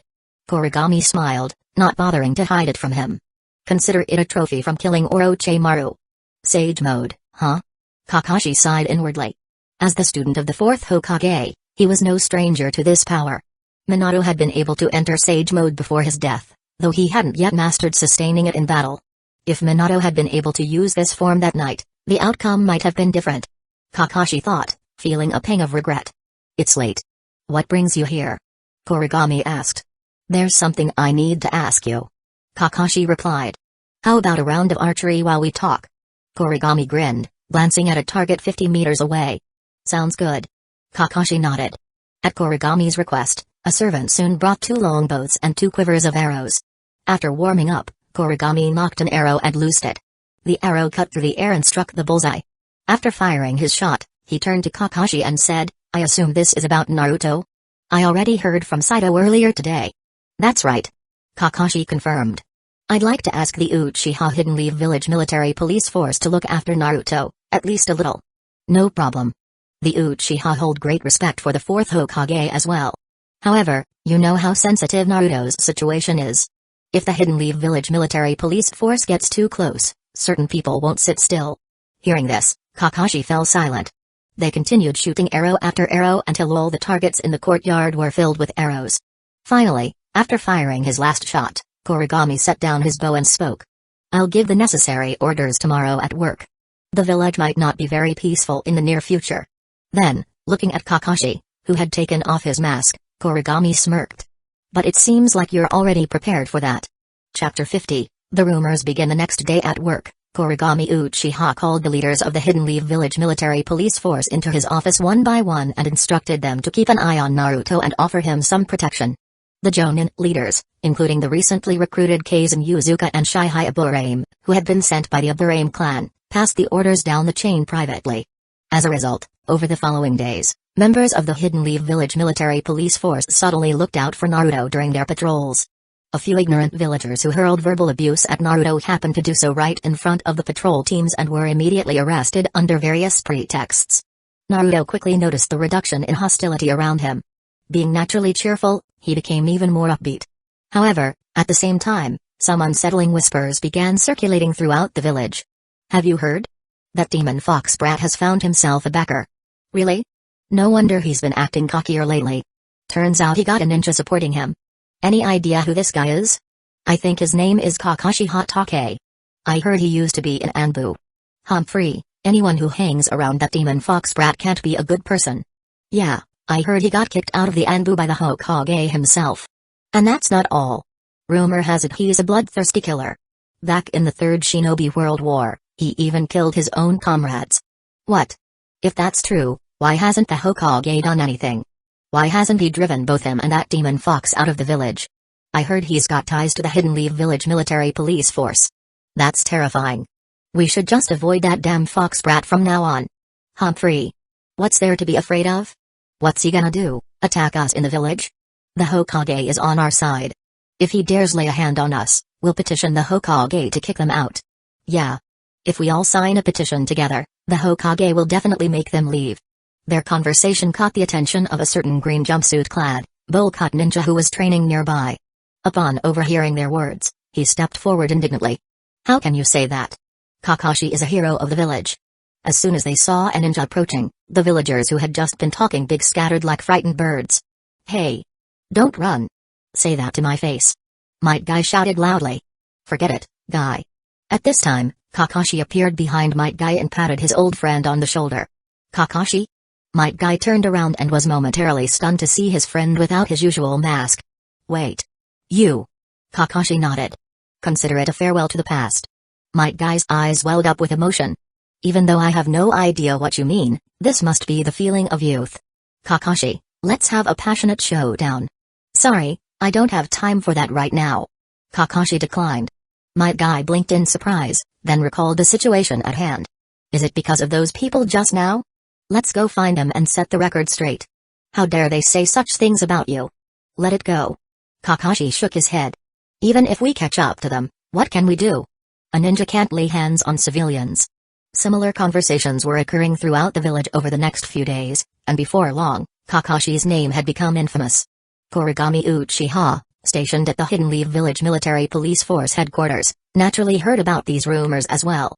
When an investigation was conducted, it was discovered that the source of the rumors could be traced back to civilians working in businesses owned by the Midokado and Hamura clans. After all these years, I thought they'd have come up with something new, but they're still playing the same old tricks. Kuragami sneered as he read through the investigation report. Just then, there was a knock on his office door. Come in. After Kuragami shouted, the door was pushed open, and Shizue walked in. Vice Captain, you wanted to see me? Shizue asked. Shizue, it's just the two of us. No need to be so formal, have a seat. Kuragami gestured. You're the Vice Captain of the Hidden Leaf Village Military Police Force now. So we have to pay attention to the rules in this regard. Shizue replied as he sat down across from him. Alright, let's not dwell on that. Here, take a look at this. Kuragami handed over the report from the investigation team. Shizue carefully read through the document, his expression turning to one of disbelief. Isn't there some kind of misunderstanding? What misunderstanding could there be?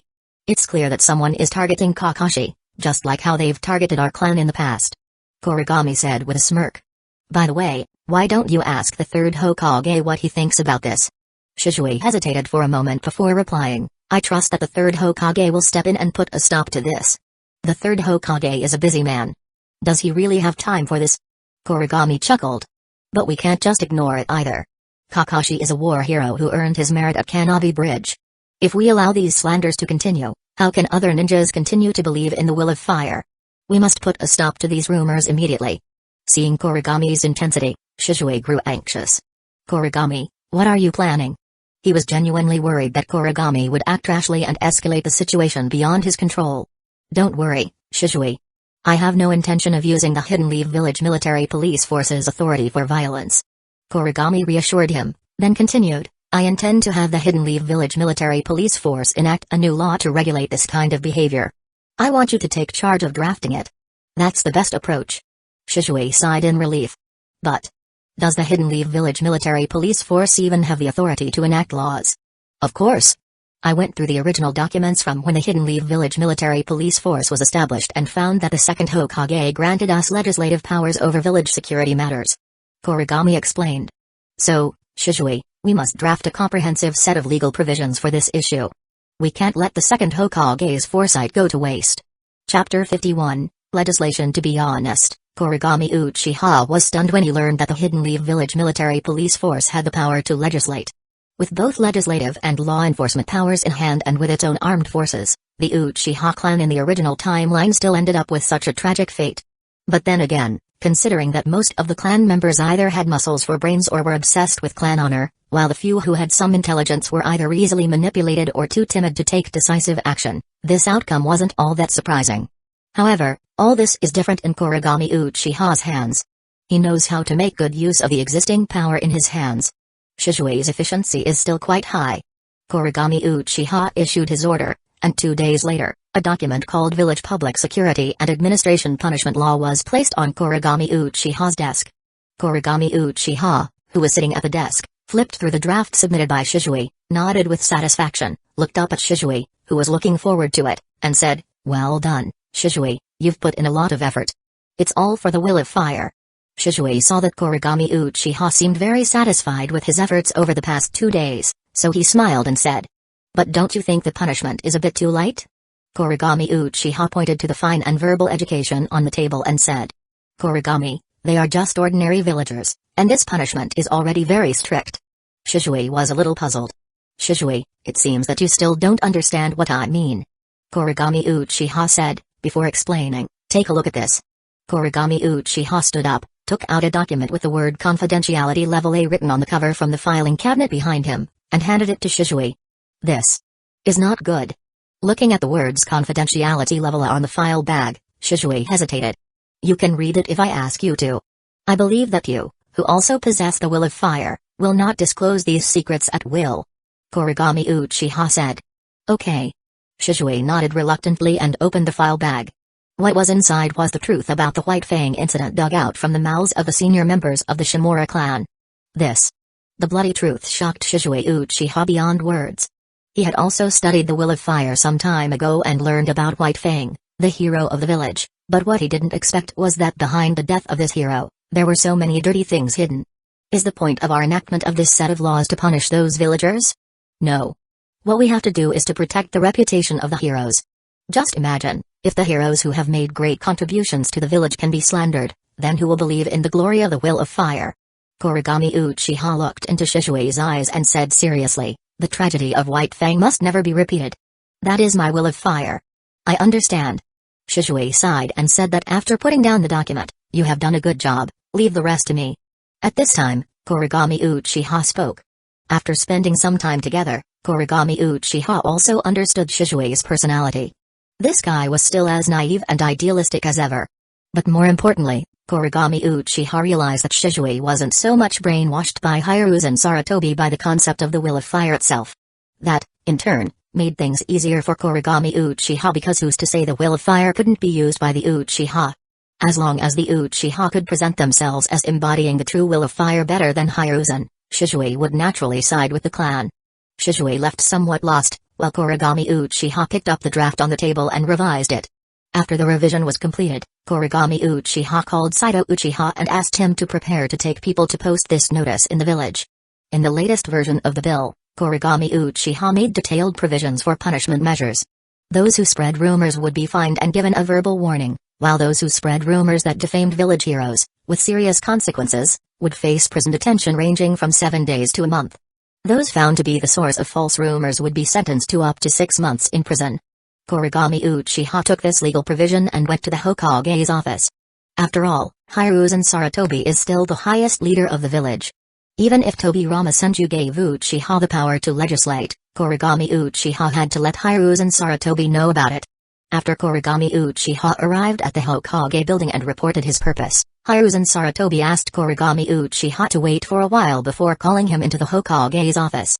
Kuragami Uchiha entered the Hokage's office and saw Shikakunara, the Hokage's assistant, standing beside Hyuga and Sarutobi at a glance and smiled secretly in his heart. It seems that with the threat of the Koto Umatsukami, this old guy really doesn't dare to meet Kuragami Uchiha alone. Every time he meets Kuragami Uchiha, there must be at least one person around him. However, this is exactly what Kuragami Uchiha wants. Kuragami Uchiha put the new legal provisions in front of Harut and Sarutobi, then bowed and said, "Third Hokage-sama, there have been a lot of rumors in the village recently. In order to curb this bad atmosphere, the Hidden Leaf Village Military Police Force intends to issue a bill on this. Please take a look at it, Hokage-sama." After Kuragami Uchiha's voice fell, Harut and Sarutobi and Shikakunara looked at each other. Shikakunara lowered his head and did not speak while Harut and Sarutobi picked up the bill submitted by Kuragami Uchiha and read it. After a long time, Harut and Sarutobi lit up his pipe, took a deep breath, exhaled a cloud of smoke, and then slowly said, "Kuragami, isn't his punishment a bit too severe?" "Severe? I don't think so." Kuragami Uchiha said righteously, "If anyone can wantonly slander the heroes who fought for the village, then what is the will of fire? Where the leaves of Hidden Leaf Village fall, the fire will also continue to grow. The flames will continue to illuminate the village and let the new leaves sprout. But if we can't even guarantee the reputation of the heroes who are willing to burn for the village, then in the future, who will be willing to burn themselves for the new green leaves?" After Kuragami Uchiha finished speaking, Shikakunara silently took 2 steps back and lowered his head at the same time. Although he is now the assistant of the Hokage, he knew that matters concerning the will of fire were not something an ordinary ninja clan head like him should get involved with. Chapter 52, Arrests. 1. Kuragami Uchiha noticed Shikakunara's subtle movements and saw through his intentions completely. With a slight smile, he asked, "Advisor Nara, do you think I'm right?" Being called out by Kuragami Uchiha, Shikakunara knew he could no longer stay out of the matter. He could only bite the bullet and say, "Clan head Kuragami's words do make sense." What else could he say? Could he possibly deny the will of fire right in front of the third Hokage? Harut and Sarutobi remained silent, only speaking after finishing his pipe. Kuragami Uchiha had repeatedly invoked the will of fire, leaving him, who always preached it, cornered. After all, the will of fire was the foundation of his rule, something he had to uphold. If he couldn't even maintain that, his tenure as the third Hokage would truly be nearing its end. If they had been alone, he might have maneuvered the conversation differently.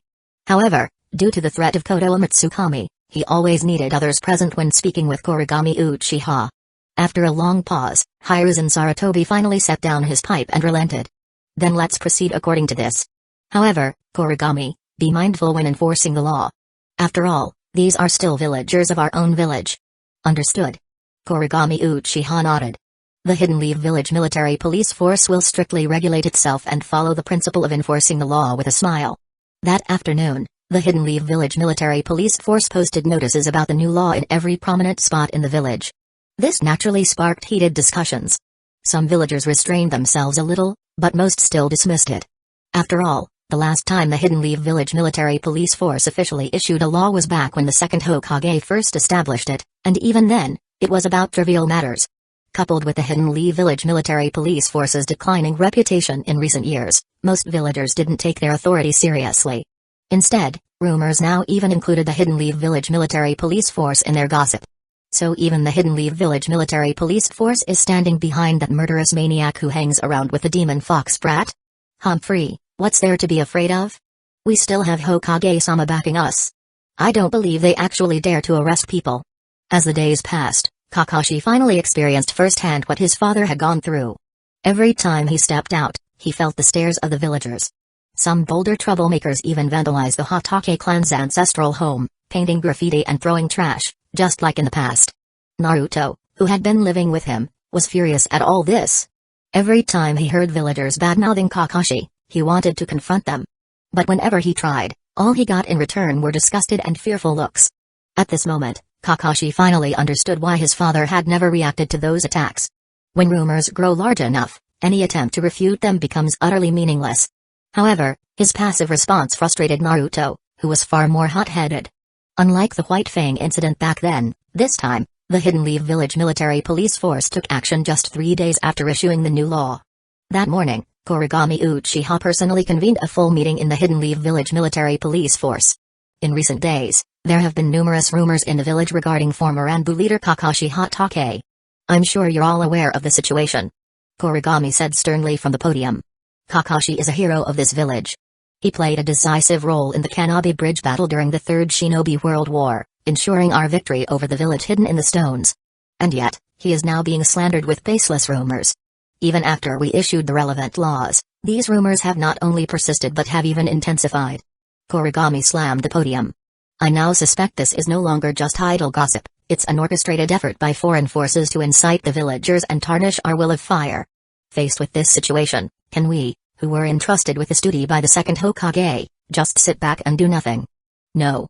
The officers below were fired up. Over the past few days, while patrolling, they had also endured villagers accusing them of colluding with a murderous maniac, fueling their own anger. Since the day we were established under the second Hokage's orders, the Hidden Leaf Village Military Police Force has been the staunchest defender of the Will of Fire. Today, I, Kuragami Uchiha, swear under the emblem of the Hidden Leaf Village, our Hidden Leaf Village Military Police Force will uncover the truth behind this conspiracy and make those who attempt to undermine the Will of Fire pay the price. All units, attention.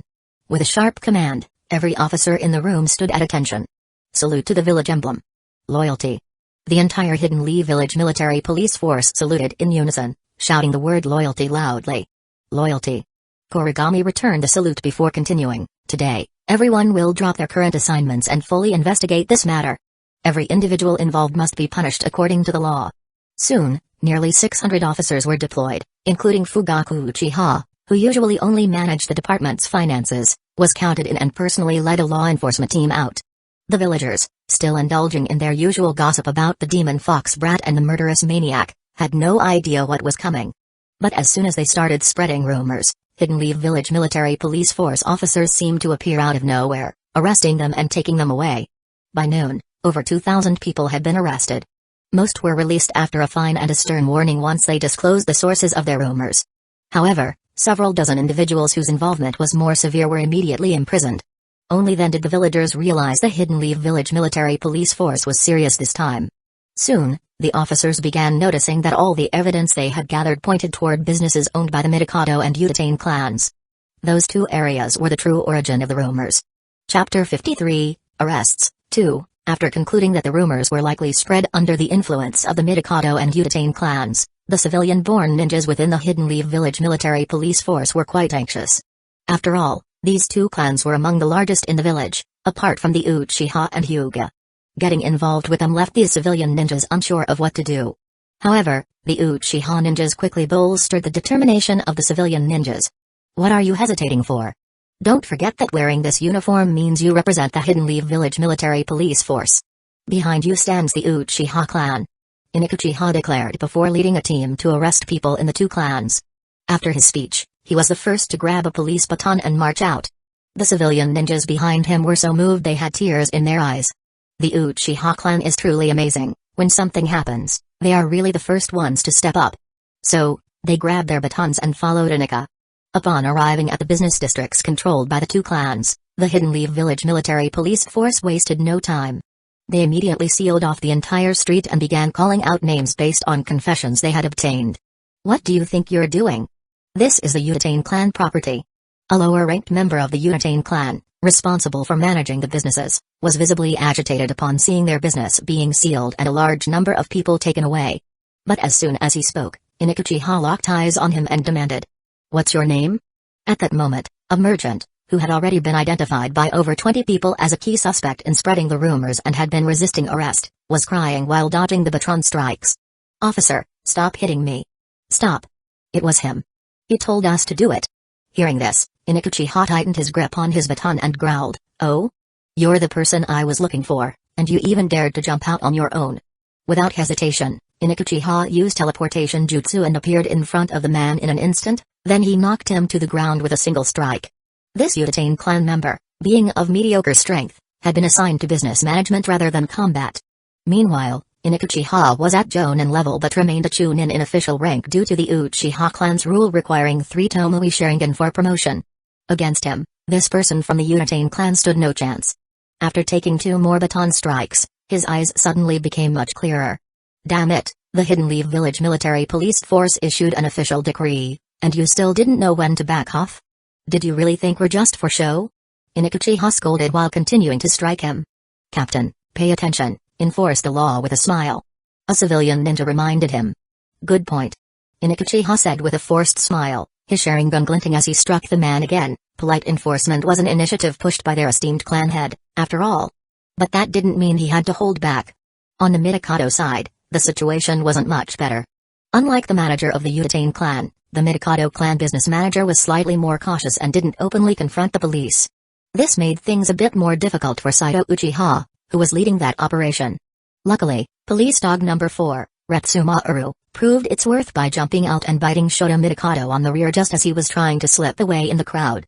Once enough people had been apprehended, Kuragami Uchiha ordered them all to be locked up in the Hidden Leaf Village Military Police Force's prison and interrogated thoroughly to uncover any foreign influences behind the rumors. Meanwhile, the 2 village elders were still enjoying tea in the Uchiha clan's tea house. With this wave of pressure, Kakashi should finally come to his senses. Koharu Uchiha remarked after finishing her tea while looking at Homura Mikado with a smirk. If he knows what's good for him, he'll stay away from the Jinchuriki. Homura chuckled, clearly pleased. And that naturally evil Uchiha brat actually thought he could interfere? Issuing that so-called law, what good will that do? Koharu scoffed with disdain. In this village, only the laws that Hiruzen and we approve are real laws. Homura agreed. But from this, it's clear Kakashi can no longer be trusted. He's already siding with that naturally evil Uchiha brat. That much has been obvious for a while. Koharu snorted. Still, we should be careful. We'll need to control public opinion in the coming days. If Kakashi ends up committing suicide like his useless father, we can't give any good excuse at Hiruzen. Humphrey, Hiruzen is getting soft in his old age. He didn't even dare to pursue that naturally evil Uchiha brat after Danzo died at the other party's hand. As the disciples of the second Hokage, it's our duty to keep the Uchiha under watch. Koharu said firmly. Just then, the tea house doors burst open, and a Uchiha clan ninja rushed in, panic-stricken. Bad news, elder. What's with this panic? Show some composure. Koharu frowned, irritated by the other party's lack of discipline. The Hidden Leaf Village Military Police Force. They've sealed off the Uchiha and Mikado clans' business district and arrested at least 400 people, including many of our clan's branch members. What? Both of the advisors stand in shock. Then Koharu slammed the table in anger. How dare the Hidden Leaf Village Military Police Force do this? The Uchiha clan are truly evil. Homura's face darkened. They even dared to target civilians. What should we do? Koharu asked. Homura thought for a moment before responding. Gather all the civilians who depend on our businesses for their livelihood. Find a few unregistered ninjas from our clans and lead them in a protest outside the Hidden Leaf Village Military Police Force.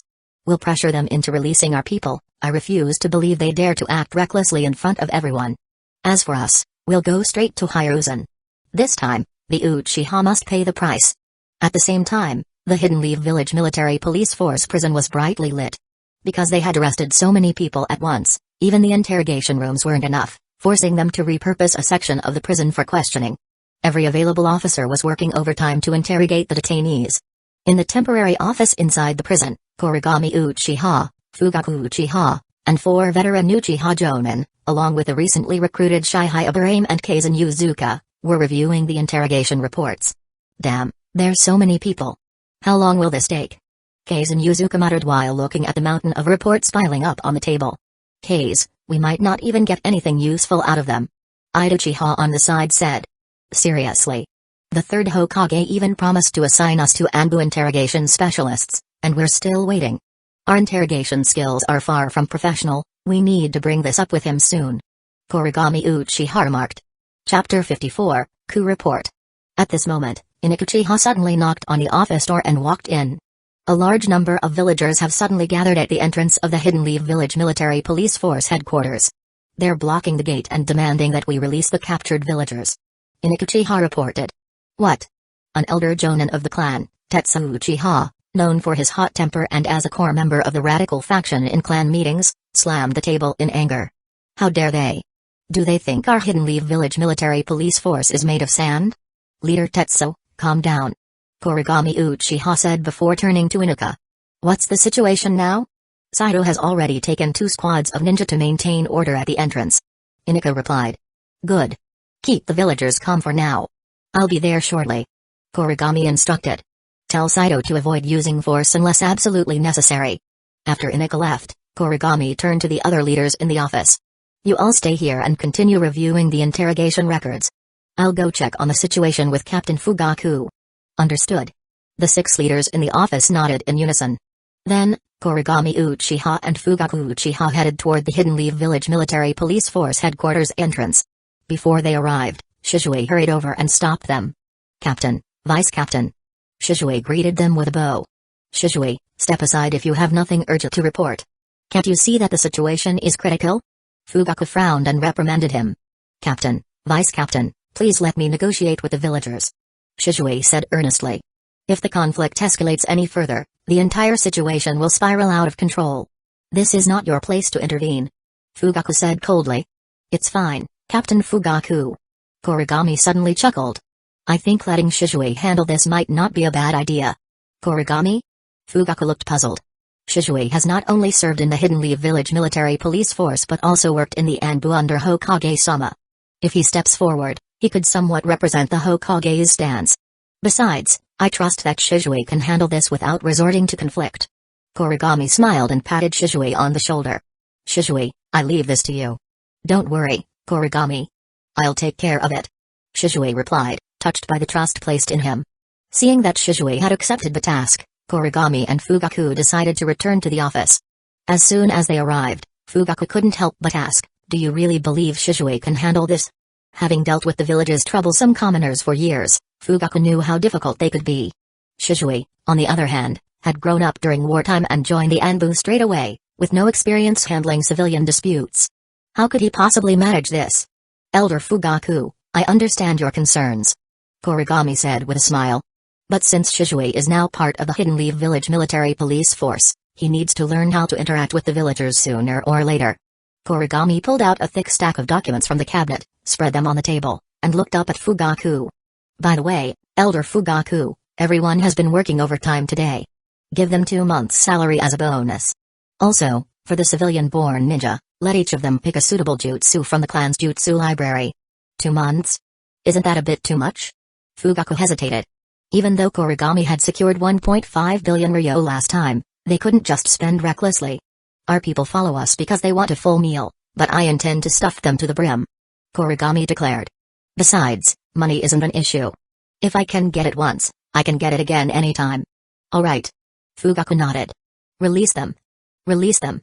Nearly 2,000 villagers gathered in front of the Hidden Leaf Village Military Police Force headquarters, shouting slogans that shook the air. Meanwhile, Saito Uchiha led about 60 police officers, forming a human barricade with batons in hand while standing firm behind a security cordon. The two sides faced off, creating an extremely tense atmosphere. After receiving Kuragami's approval, Shizue rushed to the front lines without delay. "Everyone, please calm down. Go home and disperse. Do not gather in front of the Hidden Leaf Village Military Police Force headquarters," Shizue said sincerely to those holding protest signs at the front. "You people think you can just arrest whoever you want? Is that fair? Listen, if you don't release them today, we're not leaving." "That's right. Release them. Release them." The gathered villagers shouted relentlessly, making it clear they wouldn't back down unless their demands were met. "We only brought them in for investigation," Shizue began to explain, but before he could finish, a few rotten vegetables were thrown at him, landing squarely on his head. "Don't listen to them. The ones they arrested are innocent. They're just trying to cover for the village's murderer and oppress us, powerless civilians. Yeah. The damn Hidden Leaf Village Military Police Force. Release them." The next moment, a barrage of eggs and vegetables rained down on Shizue. With his skills, he could easily dodge, but he stood frozen in place, unable to understand why this was happening. The Hidden Leaf Village Military Police Force was merely protecting the village's heroes and upholding the will of fire. Fortunately, Saito quickly pulled him back behind the security line and glared at him impatiently. "Why are you making things worse?" Although the villagers were riled up, they still retained a basic level of restraint. While they shouted and threw objects, none dared to actually break through the security cordon. "Hideaki, go back and report the situation to Vice Captain Kuragami immediately," Saito instructed after glancing at the shaken Shizue. Back in the temporary office near the detention center, Kuragami Uchiha listened to Hideaki Sakurai's report, his face growing grim. The 6 leaders present remained silent, sensing the tension in the room. After a moment, Kuragami finally spoke with a dark expression. "The Hidden Leaf Village Military Police Force is supposed to be an elite unit of the village. Shizue is an elite jonin among us. Yet, these villagers are unafraid of even a ninja of his caliber. These are no ordinary villagers. They're rioters. Criminals." Kuragami clenched his fists and swung them in the air, We must take strong action. Everyone, except for the essential interrogation personnel, all remaining Hidden Leaf Village Military Police Force members, assemble in a conference room immediately. Chapter 55, Beating the Villagers and Made Them Scream. After Kuragami Uchiha gave his orders, most of the personnel rushed to the Hidden Leaf Village Military Police Force's conference room, except for those left behind to guard the prison and maintain order at the department entrance. After standing at the podium, Kuragami Uchiha slammed the table twice before speaking sternly. It seems that the foreign forces behind this incident are not to be underestimated. They actually dared to incite the villagers into violently resisting the Hidden Leaf Village Military Police Force's law enforcement. These are no ordinary villagers. Vice Captain. Give the order. A civilian ninja who had just been pelted with rotten eggs during the standoff shouted. There were even several ninjas among those illegally gathering villagers. They weren't wearing headbands, but their throwing jutsus were clearly at Chunin level. What? Ninjas are involved too? Kuragami Uchiha roared in anger. Those insidious foreign forces have developed their influence to this extent? It seems that today, the Hidden Leaf Village Military Police Force has no choice but to act. For the purity of the village's will of fire, we must crush their conspiracy with overwhelming force. First, second, and fourth squads. Kuragami Uchiha began calling names. Here. The members of the called squads all stood up. To prevent them from inciting more villagers, you 3 squads will enforce a curfew tonight. No villager is allowed to leave their residence, and violators will be treated as rioters. Loyalty. The members saluted under their respective squad leaders' commands. 3rd and 5th squads. I need you to suppress the rioters gathered at the Hidden Leaf Village Military Police Force's entrance as quickly as possible. Loyalty. The members of the 3rd and 5th squad stood up and saluted. 6th squad, stay behind and await further orders. Loyalty. Of course, to keep things under control, do not use kunai, shuriken, or other ninja tools, and absolutely do not initiate any ninjutsu. Understood? Kuragami Uchiha instructed. Understood. The members in the conference room responded in unison. After the tense atmosphere eased slightly, Kuragami Uchiha continued, You've all worked hard today. To commend you for your dedication and for sacrificing your valuable rest time to uphold the will of fire, the Hidden Leaf Village Military Police Force will grant you a 2-month salary bonus. Additionally, Captain Fugaku is selecting suitable ninjutsu scrolls for you. So, I need you all to give your best effort and wipe out these rioters who tarnish the will of fire. As his words fell, the room erupted in excitement. 2 months' salary plus ninjutsu? They hadn't even spent their first month's pay yet, and they were still getting used to their current ninjutsu. Now they were receiving more? Even the Uchiha clan members, who didn't need the ninjutsu, were thrilled. After all, their salaries were high, and a 2-month bonus meant they were about to strike it rich. Loyalty. The salute resounded once again, this time with nearly all their strength as if to express their unwavering dedication. They owed too much to Vice Captain Kuragami. Hidden Leaf Village Military Police Force. Move out. With Kuragami Uchiha's command, the Hidden Leaf Village Military Police Force members, led by their respective leaders, formed ranks and marched out of the conference room. Hidden Leaf Village Military Police Force. Release the people. Hidden Leaf Village Military Police Force. Release the people. The Hidden Leaf Village Military Police Force is colluding with a murderous demon. Die. As the standoff dragged on, the villagers' slogans became increasingly reckless. Some even appeared ready to break through the security cordon set up by the Hidden Leaf Village Military Police Force.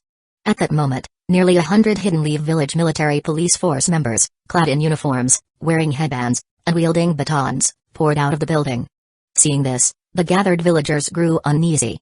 However, a few rogue ninjas from the Uchiha and Mikado clans, hidden among the crowd, suddenly shouted, Don't be afraid. We're just civilians. I refuse to believe these ninjas would dare to attack us. In response, Kuragami Uchiha simply raised his hand grimly and ordered, Hidden Leaf Village Military Police Force. Move. As soon as his words fell, the Hidden Leaf Village Military Police Force members charged forward, overwhelming the gathered villagers. Those who had been guarding the security cordon earlier were handed batons and joined the suppression. Some of the leading villagers tried to speak, but before they could utter a word, a baton came crashing down from above. At the forefront of the charge was Masashi Watanabe, a genin who had graduated just 2 years ago. After his father died on the battlefield during the Third Shinobi World War, he and his sister had to rely on their mother's small general store for survival. When he finally graduated and was able to earn money, his mother fell ill from years of overwork, forcing him to shoulder the family's burden. But how much would a genin, spending his days chasing stray cats and picking up garbage, really earn? His meager income was further reduced by deductions from his team leader, and between household expenses and his mother's medical bills, he couldn't even afford to exchange money for ninjutsu training or rank up to Chunin. Yet, after joining the Hidden Lee Village Military Police Force, his income not only covered his mother's hospital stay but also allowed him to buy new clothes for his sister. More importantly, he had finally learned the C-rank ninjutsu he had dreamed of. Since his chakra affinity was fire, his team leader even gave him occasional guidance in his training. It was the Hidden Lee Village Military Police Force and Vice Captain Kuragami who gave him a chance to turn over. And now, these insolent villagers dared to besiege the Hidden Lee Village Military Police Force. They dared to disrespect his revered Vice Captain, Kuragami. While clenching his baton tightly, Masashi Watanabe swung it with increasing speed to the point where it left after images. Vice Captain Kuragami has the legendary Mangekyō Sharingan. No matter how fast I swing, he'll surely see my loyalty, right? Similar scenes played out repeatedly in front of the Hidden Lee Village Military Police Force. Those at the forefront of the mob were quickly subdued and subjected to the department's infamous bone-setting therapy. The rest of the villagers finally realized the Hidden Lee Village Military Police Force was serious and scattered in all directions, trying to escape. But even the weakest members of the Hidden Lee Village Military Police Force were trained Gainian, and after weeks of drills, these civilians were no match. Those who ran too slowly were kicked down instantly, followed by relentless baton strikes. In mere moments, the arrogant rioters who had threatened to make the Hidden Lee Village Military Police Force pay were left bloodied and beaten. Chapter 56, Hidden Lee Village's Unlimited Fighting Tournament Officer. Stop hitting us. Please stop. The first few people who were knocked to the ground cowered, shielding their heads from the relentless police batons while wailing. We're just civilians who were called here. This has nothing to do with us. Oh? Now you remember your civilians? Uchiha glared at them with his Sharingan while striking them 6 times per second. Too late. You dared to attack the Hidden Lee Village Military Police Force. What's next? Are you going to storm the Hokage building tomorrow? Soon, the rioting villagers scattered, fleeing into Hidden Lee Village's streets and alleys. Behind them, the Hidden Lee Village Military Police Force members relentlessly pursued while swinging their batons mercilessly. Some passing villagers, unaware of what was happening, were harshly ordered back into their homes by the Hidden Lee Village Military Police Force. What are you looking at? The village is under lockdown tonight. Stay inside. Anyone found outside will be treated as a rioter. After shouting this, one Hidden Lee Village Military Police Force member leaped onto a nearby wall, accelerated, and then came crashing down, kicking a fleeing protester to the ground. Without hesitation, his baton began to rain down. This chaotic scene terrified the uninvolved villagers. They quickly shut their doors and windows, hiding inside their homes. Within seconds, the only people left on Hidden Lee Village's streets were the fleeing rioters and the chasing Hidden Lee Village Military Police Force. At that moment, 3 Anbu on a mission within the village witnessed the scene. One of them asked, Captain Seiichi, should we stop them? Stop them. Can't you see that the Hidden Lee Village Military Police Force is enforcing the law?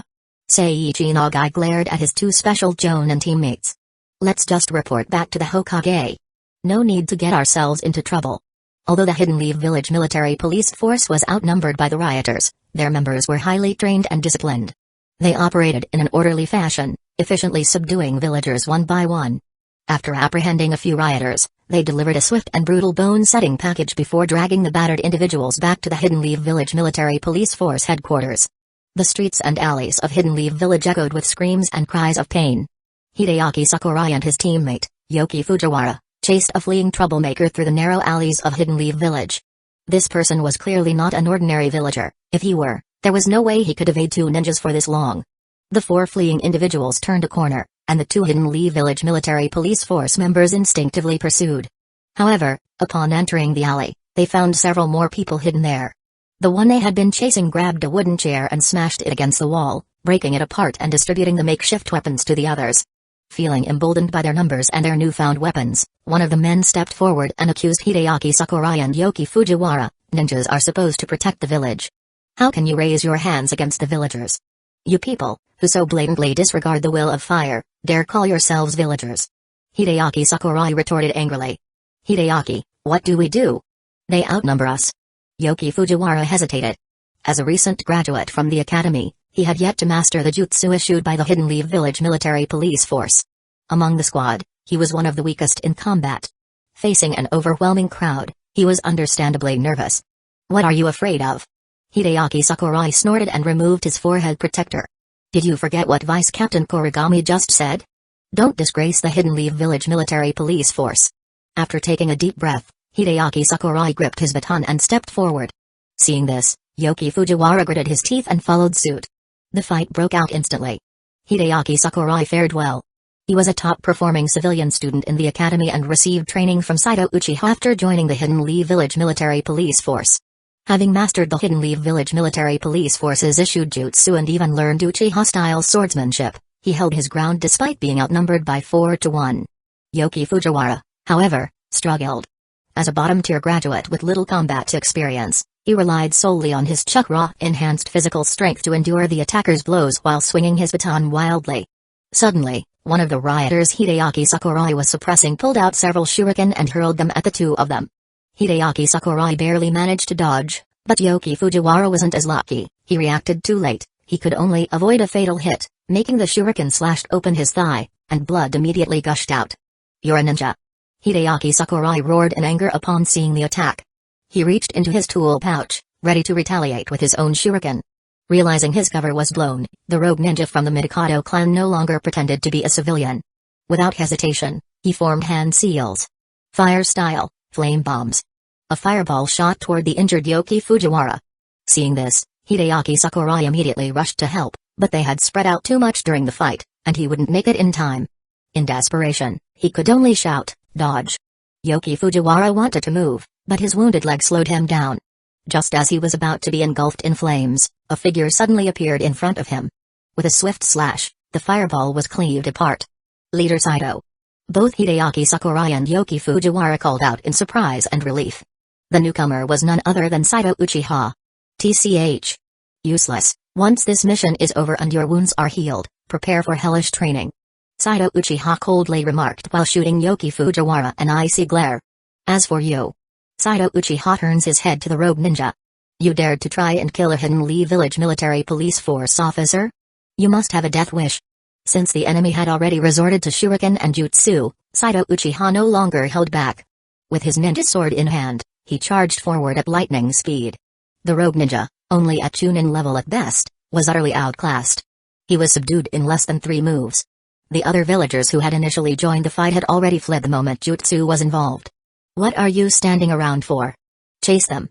Saito Uchiha snapped at Hideaki Sakurai, who quickly nodded and resumed pursuit. Meanwhile, word of the village lockdown spread quickly throughout Hidden Leaf Village. However, as always, there were those who lacked common sense. A few so-called kind-hearted villagers, seeing rioters being chased, opened their homes to shelter them. Unfortunately for them, the Hidden Leaf Village military police force, now with red eyes, did not care. Without hesitation, they stormed into the homes and ensured that these good Samaritans were also given a brutal lesson in loyalty.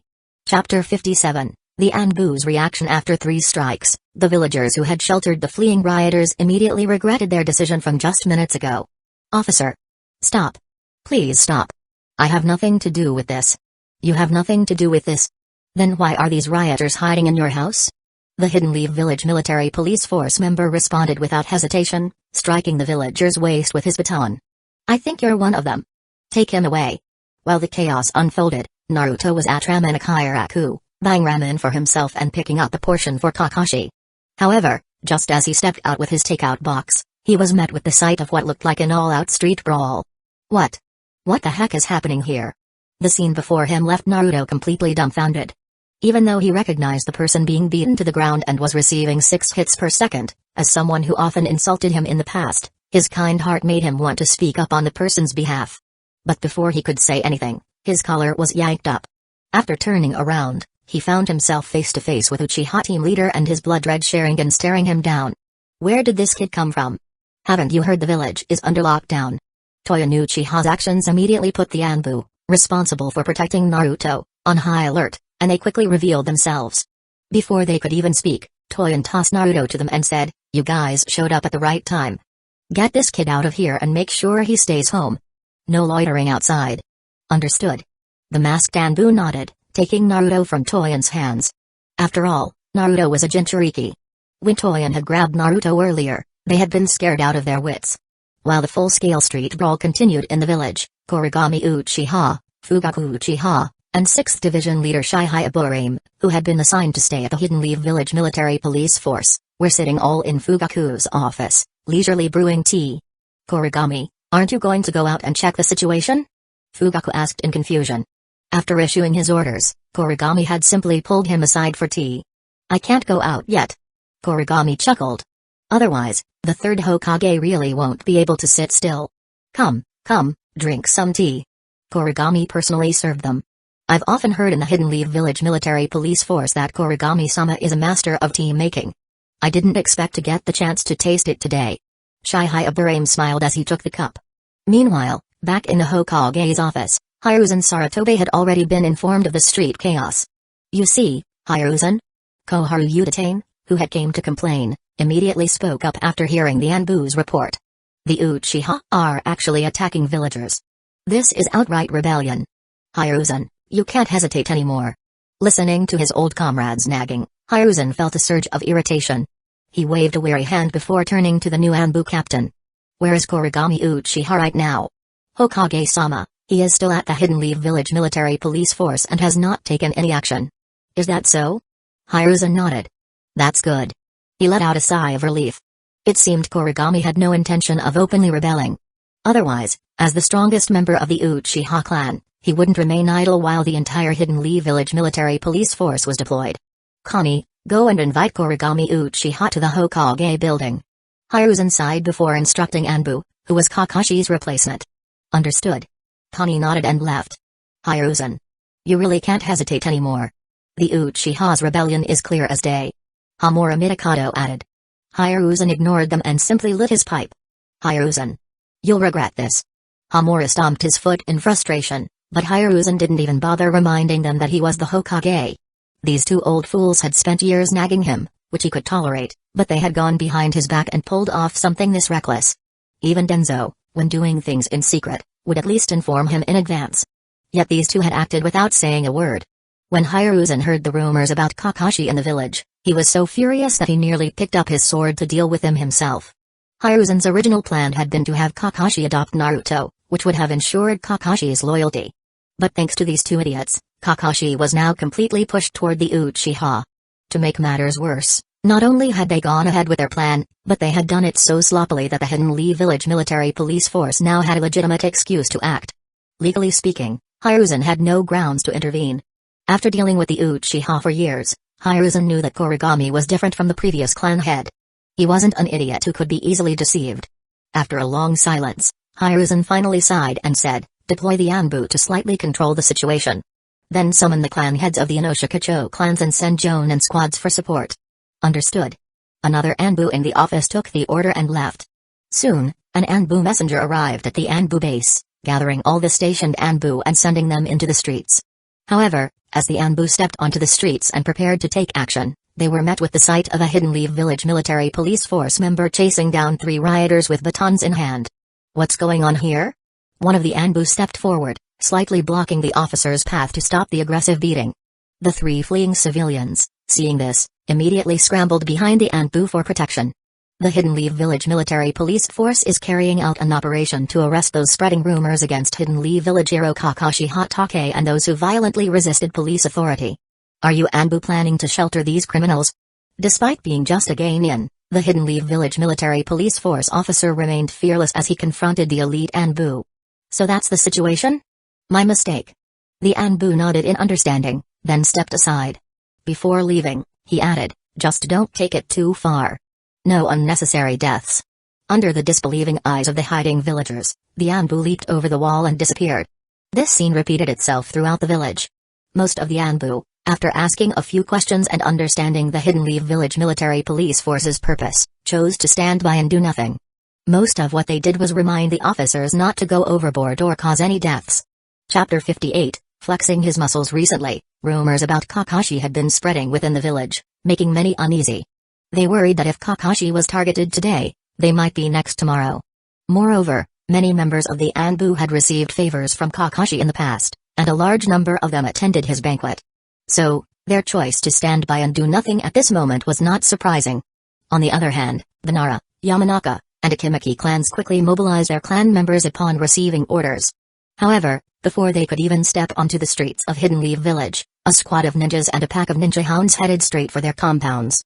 Leading the group were clan head Kenshiro Inuzuka and clan head Shibuya Barame, both smiling as they approached Shikaku Nara, Inoichi Yamanaka, and Choza Kimiki.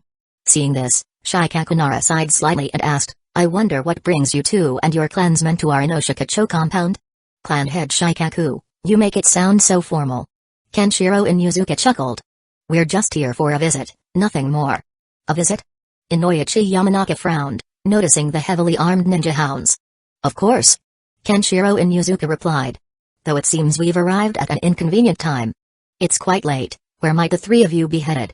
Surely you know the village is under lockdown tonight? We are acting under the orders of the third Hokage to maintain order in the village.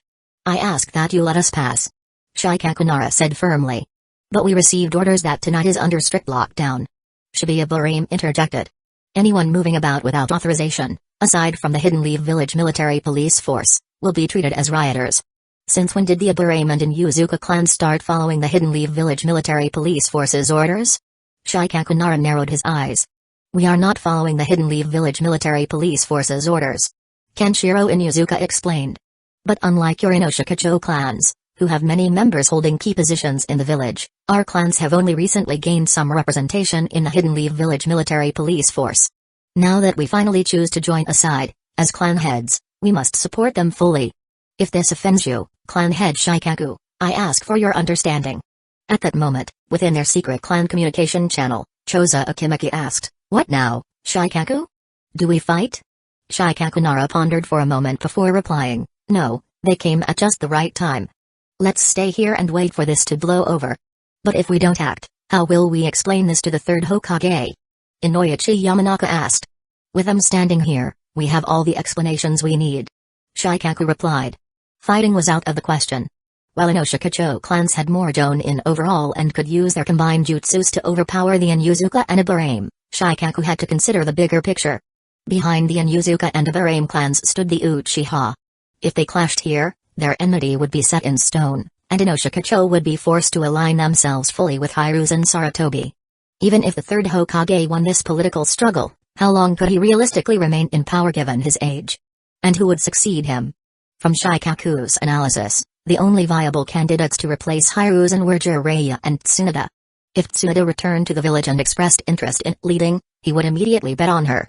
But she preferred to drown in debt rather than return to Hidden Leaf Village. As for Jiraiya, Shikaku would never risk his clan's future on a man who wandered the world chasing a vague prophecy from his summon animal. That left only Kakashi, young and promising, as a possible fifth Hokage. But even if Kakashi did align with the third Hokage, that was all the more reason to avoid action. If they had stepped in now to oppose the Hidden Leaf Village military police force, that would have alienated Kakashi and his supporters. Thus, after careful consideration, Shikaku concluded that the best move was to stay put. This way, they could give the third Hokage an excuse while keeping their clans from being dragged into this mess. Meanwhile, inside the Hokage's office, Hiruzen Sarutobi realized that the situation in the village was not improving. With no other choice, he used his crystal ball jutsu to assess the scene. What he saw sent a chill down his spine. He had not expected much from the Anbu, he knew they would be reluctant to interfere. But he had assumed the Inoshikacho clans would step in to stop the Hidden Leaf Village military police force. Instead, he found the three clans in a tense standoff with a fully armed alliance of Barame and Inuzuka ninjas outside their compounds. Hiruzen had noticed how the Inuzuka clan had welcomed Kuragami Uchiha's visit and how the Hidden Leaf Village military police force had ceremoniously received their ninja hounds. He knew the Inuzuka had shifted their allegiance to the Uchiha. But he had not expected them to go all in with such an aggressive display of support. What was even more surprising was the involvement of the Barame clan. At this moment, Hiruzen had to admit that his grip on the village had weakened significantly since Danzō's death. After taking a long drag from his pipe, he turned to the last remaining Anbu in his office. "Deploy the Jonin squads to support the Anbu." "Understood." After the Anbu left, Koharu Utatane and Hamura Midokado began their usual rambling, but Hiruzen barely had the will to listen. He understood the true purpose of tonight's events. The Hidden Leaf Village military police force's actions were not just about enforcing the law, that was an excuse. This was a power play by Kuragami Uchiha. In less than a month since Danzo's death, Kuragami Uchiha had assembled all the pieces needed to stage an armed rebellion. What worried Hiruzen the most was not just Kuragami's power but his discipline. Unlike previous clan heads, who had been either too reckless or too extreme, Kuragami had operated strictly within the rules. Even as Hokage, Hiruzen couldn't find any legitimate fault in his actions. The only silver lining was that Kuragami had exercised restraint and not escalated the situation beyond control. But the message was clear. Tonight, Kuragami Uchiha flexed his muscles. Chapter 59, The Legacy of the Fourth Hokage. After receiving their mission, the village's Jonin squad took nearly 20 minutes to gather due to the need for a temporary assembly.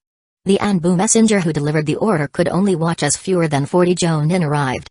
This was unavoidable. While the village had around 150 Jonin stationed, there were many who were away on missions. Additionally, members of the Yamanaka, Nara, Okimaki, Aburame, and Inuzuka clans were absent, leaving only about 60 Jonin available. Among them, aside from the members of the Mikado, Uchiha, and Sarutobi clans, most hailed from smaller clans like the Gecko clan. At this moment, the only ones who responded to the call were those from the Mikado, Uchiha, and Sarutobi clans, while the civilian-born Jonin and those from minor clans dragged their feet, using the village's lockdown as an excuse not to report in. If the others aren't coming, then let's go. A Jonin from the Sarutobi clan said. The others nodded in agreement and set off towards the village. However, the moment they stepped outside, they were stopped by a group of nearly 100 ninjas. At the front of the opposing group stood a man with a casual, almost roguish stance, a senbon clenched between his teeth that gleamed under the streetlight. Genma Shiranui. Koji Sarutobi, the temporary leader of the Jonin squad, frowned upon recognizing the man. Since Shikakunara had been promoted, Koji had taken over command. Though he was displeased, he maintained his patience and said, "Good, you're here. We're short on manpower, join us in suppressing the rebellion at the Hidden Leaf Village Military Police Force." "Oh? Is that so?" Genma Shiranui raised an eyebrow lazily. "Funny, because what I heard was that the Hidden Leaf Village Military Police Force were cracking down on rioters who were spreading false rumors to slander a village hero and attempting to overthrow the Hidden Leaf Village Military Police Force with violence. Are you Jonin here to help those rioters?" "Watch your tone, Genma Shiranui.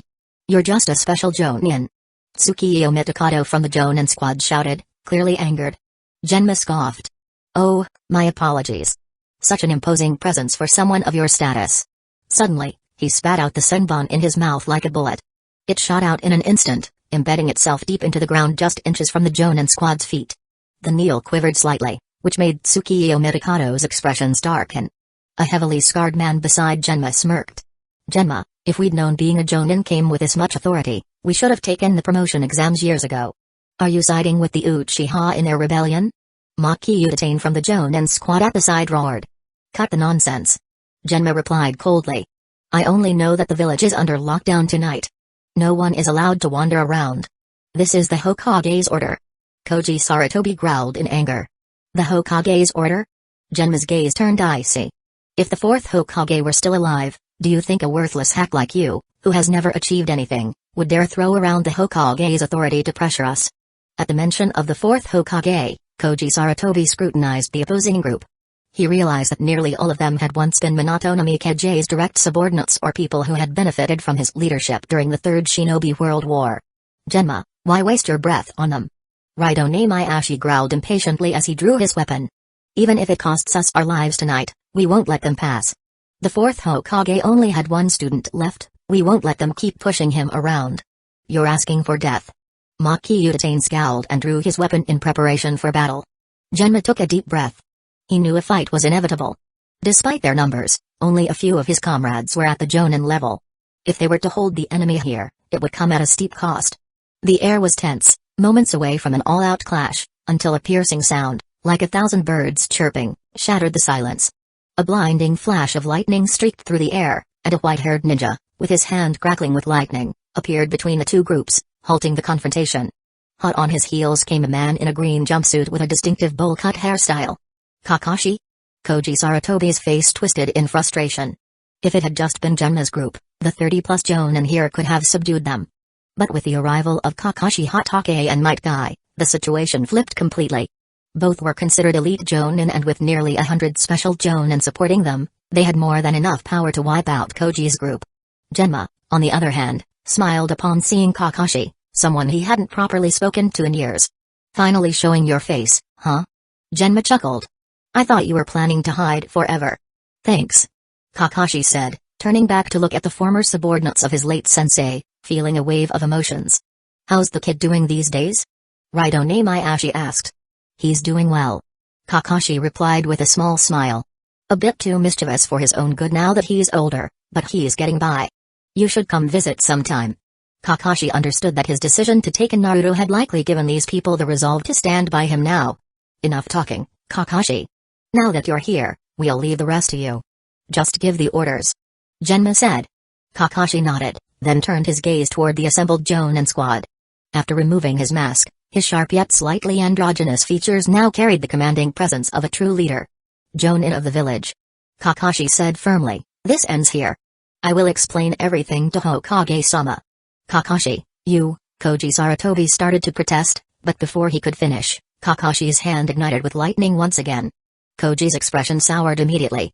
Though he held the same Jonin rank as Kakashi, the number of Jonin who had died to Kakashi's self-created S-rank jutsu, Lightning Blade, was nearly triple digits. He had no desire to experience its power firsthand. TCH. Fine. Explain it to the third Hokage yourself.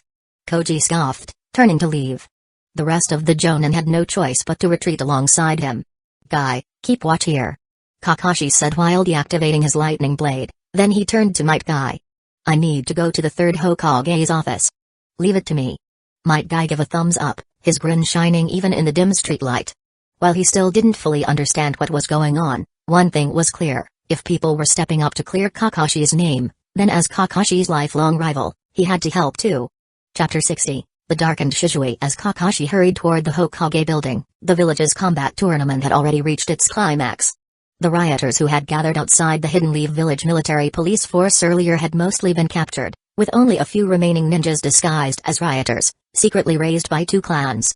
Their resistance had resulted in injuries among some civilian ninjas, but with the full force of the Hidden Leaf Village military police force hunting them down, their capture was only a matter of time. Those living near the Hidden Leaf Village military police force could see, through their windows, officers dragging the battered rioters, beaten to the point of being barely conscious, back toward the station. Terrified, they shut their doors and windows tightly, not daring to make a sound.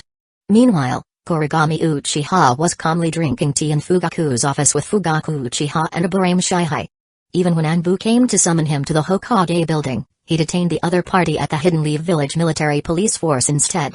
Everything that had happened today was unfolding just as he had anticipated. By the end of the night, he and Kakashi would be able to lay all their bargaining chips on the table, and he would truly become the one controlling the game. The third Hokage's invitation to meet was clearly an attempt to negotiate, but before that, Kuragami had something more important to take care of. Just then, a powerful chakra fluctuation suddenly erupted, shaking the entire Hidden Leaf Village military police force building. The direction of that chakra. Your office? Fugaku's expression changed drastically as he turned to look at Kuragami. Don't worry, I'll go check. Kuragami said calmly. But as he turned his back to them, a faint smile appeared on his lips. Finally, it had happened, his plan had not been in vain. Kuragami stood up, and Fugaku and Shihai quickly followed. Meanwhile, officers from downstairs rushed up after hearing the commotion. Seeing this, Kuragami raised a hand to stop his anxious subordinates. Go back to work. It's nothing serious. Are you sure? Uchiha still looked worried. The disturbance just now had been quite severe. If there was a real problem, don't you think I could handle it myself? Kuragami shot him an annoyed look before adding, take everyone back. I've got this. When Kuragami reached his office door, he turned to Fugaku and Shihai. You two should stay outside. Leave this to me. 2 hours earlier Shisui Uchiha, feeling emotionally exhausted from dealing with the unreasonable villagers, had not participated in the Hidden Leaf Village military police force's operation. However, watching the officers violently subdue the rioters, dragging their battered bodies back to the station, awakened a sense of justice in Shisui, compelling him to step in and stop them. Yet, the memory of these same people mocking him and disregarding the will of fire held him back. Instead, confusion took root in his heart, driving him toward Kuragami's office in search of answers.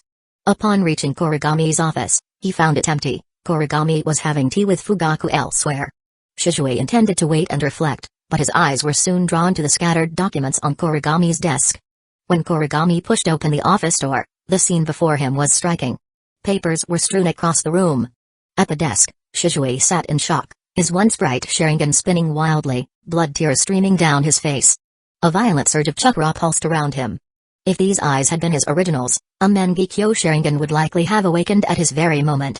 Kuragami observed silently, and then he calmly shut the door behind him. Without a word, he began picking up the scattered documents, copies of the intel he had retrieved from Orochimaru's base.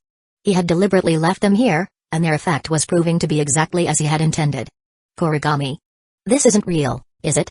Shizue asked, his vacant gaze regaining a hint of light upon seeing Kuragami. Shizue, with your clearance level, you shouldn't even be looking at this.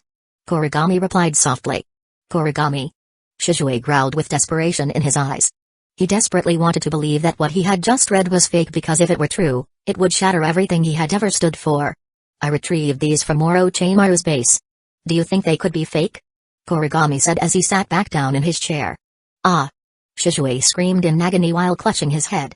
His chakra flared violently, and his Sharingan spun uncontrollably. However, he still couldn't take that final step, his eyes wouldn't evolve further. Through his summoning jutsu with his ninja hawk, Kuragami could feel the residual connection to Shizue's original Mangekyō Sharingan. So, without his original eyes, he truly can't reach the final evolution, Kuragami mused. Then he stepped forward and quickly suppressed Shizue's chakra. Shizue had already started burning his life force. If he wasn't stopped, he might actually die here tonight. Even after having his chakra forcibly sealed, Shizue remained distraught. Kuragami, unfazed, pulled over a tea set and slowly brewed tea, waiting for Shizue to vent his emotions. After some time, Shizue finally calmed down. Blood tears still stained his face as he looked up at Kuragami. Have you calmed down? Kuragami asked while sliding a cup of tea toward him. Thank you. Shizue muttered weakly. Kuragami. Why? Why is it like this? You think I don't want to know? Kuragami suddenly snapped, an uncharacteristic burst of anger breaking through his usual composure. Damn it. How did the village end up like this? They drilled the will of fire into us at the academy every day. And yet, look at them, Danzō, Hamura, Koharu. Every single one of them is corrupt. Kuragami ranted. These people should all be executed. But for the sake of the village's stability, I have to lock away this evidence that could bring them down. Chapter 61, Origins of Kuragami's Visual Jutsu. Kuragami Uchiha's sudden outburst of curses left Shizue momentarily stunned. In his impression, Kuragami Uchiha had always been calm and courteous when dealing with others. Even on the night they clashed, he had never lost his composure like this. So, you knew all of this from the beginning, didn't you? Shizue asked. More or less. Kuragami Uchiha replied as he gradually calmed down. After all, I have read a lot of files in the Hidden Leaf Village Military Police Force. It is easy to find that some missing cases in the village are problematic, but there was no evidence before. So you've always been suspicious of the village's higher-ups, haven't you? Why didn't you? Shizue had initially wanted to ask why Kuragami hadn't told him, but when he met Kuragami's gaze, he wisely closed his mouth. Of course. Given how easily he had been manipulated by those people before, why would Kuragami ever trust him? At that moment, Shizue suddenly realized that if Kuragami hadn't taken Koto Umatsukami from him and he had successfully cast it on Fugaku Uchiha back then, what terrifying consequences would have followed? At that point, the clan's children would have suffered the same fate as the missing children recorded in those documents. Worse yet, as the one who set everything in motion, he would have remained oblivious until the entire Uchiha clan was devoured. It was Kuragami who had prevented that. It was he who had stopped him from becoming the executioner of his own clan. Thank you. Shizue murmured. There's no need for thanks between clan members. Kuragami knew exactly what Shizue was referring to and waved it off indifferently. Kuragami, you once told me that every Uchiha who awakens the Mangekyō Sharingan must face an internal trial, and the visual jutsu that emerges from the Mangekyō Sharingan represents their personal answer to that trial. Can you tell me what trial you faced and the answer you found? Me? At Shizue's question, a flicker of emotion passed across Kuragami's face. When I was 9, the village sent me to the battlefield. At first, my mindset was the same as most Uchiha. I believed I could make a name for myself in war using the power of our clan's Kekkei Genkai. But then, the battlefield revealed its cruelest side to me. My Sharingan reached the 3 Tomui stage within a year, a level most of our clan never attained in their lifetime. But as you know, Shizue, every advancement of the Sharingan comes at the cost of losing someone important. My teachers, my comrades, my clansmen. They all disappeared in the fire of war. Because of certain experiences, I began to question whether this world was even real. At one point, I thought this was just an illusion, a twisted, meaningless world where death could come at any second from an unseen shuriken or jutsu. I wondered if there was any purpose in struggling to survive. But then, one day, my uncle, Kaido Uchiha, who had raised me after my parents died, was surrounded by 15 squads of Hidden Mist Village Jonin. He died covering my retreat, swallowed by their combined jutsu. My parents had passed away when I was still a baby, and Uncle Kaido had always been like a father to me. The pain of losing him was unbearable. And in that moment, I found my answer. This world is absolutely real. And in the face of its cruelty, the only thing I can do is lead those I care about, no matter how hopeless the situation, toward that one sliver of hope to change this world. Kuragami locked eyes with Shizui and spoke each word with unwavering determination. That is the origin of my visual jutsu, 80 calamities Amaterasu. I see. Shizui sighed deeply. You were right. Compared to you, my resolve is truly too shallow. But what do we do about all this? He gestured toward the incriminating documents detailing the treachery of the three clans colluding with Orochimaru. Kuragami fell silent for a moment before letting out a sigh. Very well. Then, he called toward the door, Leader Shihai. Shihai Aburame, who had been waiting outside, immediately entered. When he saw Shizui, a flicker of curiosity passed behind his sunglasses, but he said nothing and merely turned to Kuragami. Vice Captain, your orders? Go check on the interrogation and see how the prisoners are holding up. Kuragami asked. Understood. Shihai left and returned shortly after. The interrogation is nearly complete. Most of the rioters were incited by certain individuals. However, the ones who orchestrated everything, the ninja who infiltrated the mob, belonged to the Uchiha and Mikado clans. That's all we need. Kuragami nodded and pushed the incriminating documents toward both Shihai and Shizui. The Uchiha and Mikado clans are the clans of the Hokage's senior advisors. They have not only betrayed the village by colluding with rebel ninjas but have also conspired against their fellow villagers, even going so far as to slander one of Hidden Leaf Village's heroes, Kakashi Hatake. Leader Shihai. Kuragami turned to Shihai Aburame. Yes. Take the 6th Division and arrest all suspects within the Uchiha, Mikado, and Shimura clans. Shizui. Yes. Shizui's gaze was resolute as he bowed slightly in acknowledgement. You will provide support. If they resist, they will be deemed traitors to the village, and lethal force is authorized. Understood. The two men nodded in unison. Come back soon, it's been a long night for everyone. Kuragami grinned as they left. Shizui and the 6th Division set out toward the three clans' compounds. Having spent the night in reserve duty, the 6th Division members had watched enviously as other squads returned with prisoners. Now that they finally had their mission, they were eager for action. Tonight, the compounds of the three clans would not be quiet. After making all the necessary arrangements, Kuragami downed the last of his tea and rose to leave for the Hokage building. Just then, Fugaku Uchiha, who had been waiting outside, stepped into the office. He glanced at the sword Swift Thunder resting on the weapon rack and asked, Aren't you bringing your sword? No need. Kuragami smiled. I don't think I'll need it tonight. Oh, right, Captain Fugaku, before you clock out, make sure to distribute the bonuses and jutsu scrolls. Everyone's worked hard tonight, and I think they'll sleep better with their rewards in hand. I understand. Fugaku chuckled. Chapter 62, Negotiation. Due to the lockdown in the village, Kuragami Uchiha encountered no obstacles on his way to the Hokage building. The only people he came across were a few Hidden Leaf Village military police force members dragging some beaten-down criminals back to headquarters like dead dogs. When they greeted him, Kuragami smiled and returned the gesture, reminding them to finish up quickly so they could collect their bonuses and jutsus before clocking out.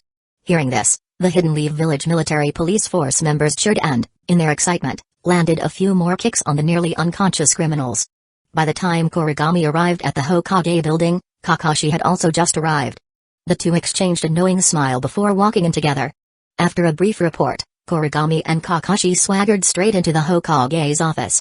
Before the third Hokage could even speak, Koharu Uchiha immediately lashed out, Kuragami Uchiha, what was the meaning of the Hidden Leaf Village military police force's actions tonight?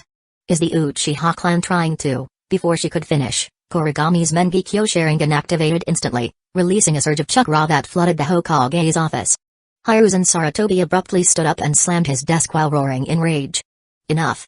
His sudden outburst cut Koharu off mid-sentence. Meanwhile, beside Kuragami, the chakra forms a massive, dark skeletal arm adorned with glowing blue runes. The arm of his Susanoo reached into the corner of the room, pulling out two chairs. Kuragami casually sat down and gestured for Kakashi to do the same. Kakashi smirked slightly, adjusted his attire, and took a seat. Hiruzen's eyes narrowed upon seeing this. The Uchiha's ultimate power is the Mangekyō Sharingan Susanoo. The last time he had seen this ability, he had been just a boy. Though Kuragami's manifestation of it did not yet compare to the godlike strength of Madara Uchiha, his effortless display made it clear, this wasn't even close to his full power. And more importantly, Hiruzen glanced at Kakashi, who was now seated beside Kuragami as an equal. Their open display of unity left no room for doubt. They were allies. Hiruzen scowled at Koharu and Hamura, the two elders whose foolish actions had driven Kakashi straight into the Uchiha's camp. He had already seen everything unfold through his crystal ball. The way former 4th Hokage loyalists had blocked the Jonin squad from intervening, and the moment Kakashi stepped forward to carry the banner left behind by the 4th Hokage, forming a new faction within the village instantly. At the same time, Kuragami had silently amassed an army. Hiruzen realized he no longer held the initiative. Advisor Koharu. Kuragami leaned back in his chair, smirking. You should be careful with your words. Once spoken, they can't be taken back. You, Koharu seethed in anger. After warning the other party, Kuragami Uchiha was too lazy to talk to her anymore and turned back to look at Hiruzen Sarutobi. Hokage-sama, tonight the Hidden Leaf Village military police force was attacked by rioters manipulated by malicious people. In response, we were forced to enforce a lockdown and suppress the disorder. We regret not informing you sooner, and we ask for your understanding. I've already looked into the situation. Hiruzen forced a smile. You handled it well, Kuragami. Maintaining order in the village is the duty of the Hidden Leaf Village military police force. This matter must be dealt with seriously. Hiruzen. Hamura exclaimed in shock. It's late. Hiruzen interrupted, his tone firm. And you two aren't young anymore. Someone escort the two advisors home to rest. Before negotiating with Kuragami, Hiruzen knew the first step was removing these two idiots from the room. Their presence would only make things worse. Back when the Uchiha lacked the power to stage a coup, Hiruzen could overlook their ignorance. But now, the Uchiha did have the power. If these two elders kept running their mouths, they would only accelerate disaster. Oh, no need for that, Hokage-sama. Kuragami's smile widened. Since they care so much about the village, it's only fair they stay and listen. After all, what I'm about to say concerns them as well. What do you mean? Koharu gritted her teeth. Before she could get an answer, a massive explosion rocked the southern part of the Hokage building. Hiruzen, Hamura, and Koharu's expressions all tensed. The explosion, especially in the latter two, came from the direction of their clan compounds. What did you do? Hamura asked through gritted teeth. I merely sent people to arrest criminals who had colluded with the rebel ninja Orochimaru, harmed fellow villagers, and spread slanderous rumors to tarnish the reputation of our village's heroes. Kuragami replied casually while leaning back in his chair. It just so happens that all of these criminals belong to your two clans, advisors, and the now deceased former leader of the Root, the rebel ninja, Danzo Shimura.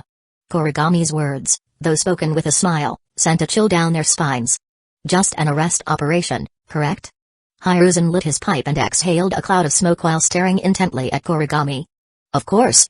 Kuragami met Hiruzen's gaze fearlessly while still smiling. Shisui Uchiha himself is leading the operation. If you don't trust me, surely you trust your own Anbu, don't you? Hiruzen nodded slowly while reaching for the crystal ball on his desk. After infusing it with chakra, he activated the crystal ball jutsu. Soon, images from the targeted clan compounds appeared within the crystal ball. A massive green humanoid figure, glowing with ethereal energy, stood in the center of the battlefield, completely unfazed by the barrage of jutsu being hurled at it. With just a casual swipe of its hand, the enemy ninja collapsed in droves. What is that? Koharu and Hamura were utterly stunned. Kuragami, ever the helpful one, answered with a grin. This is the Uchiha clan's ultimate power, Susanoo. He turned to them, his smile never fading. I suggest you start thinking about how you'll explain yourselves to the Hokage. According to the evidence obtained from interrogations tonight, the rumors that have been circulating in the village these past few days were all orchestrated under your orders. Chapter 63, Hiruzen Sarutobi concedes. At this moment, the two elders were furious. Through the crystal ball on Hiruzen Sarutobi's desk, they watched as, in just a few short minutes, several elite jonin, whom they had painstakingly cultivated over the years using various resources, fell under Shisui Uchiha's Susanoo. The ninjas in the Utain and Mitokado clans are quite impressive. Kuragami Uchiha said with a light smile. These simple words sent cold sweat dripping down the two advisors' backs.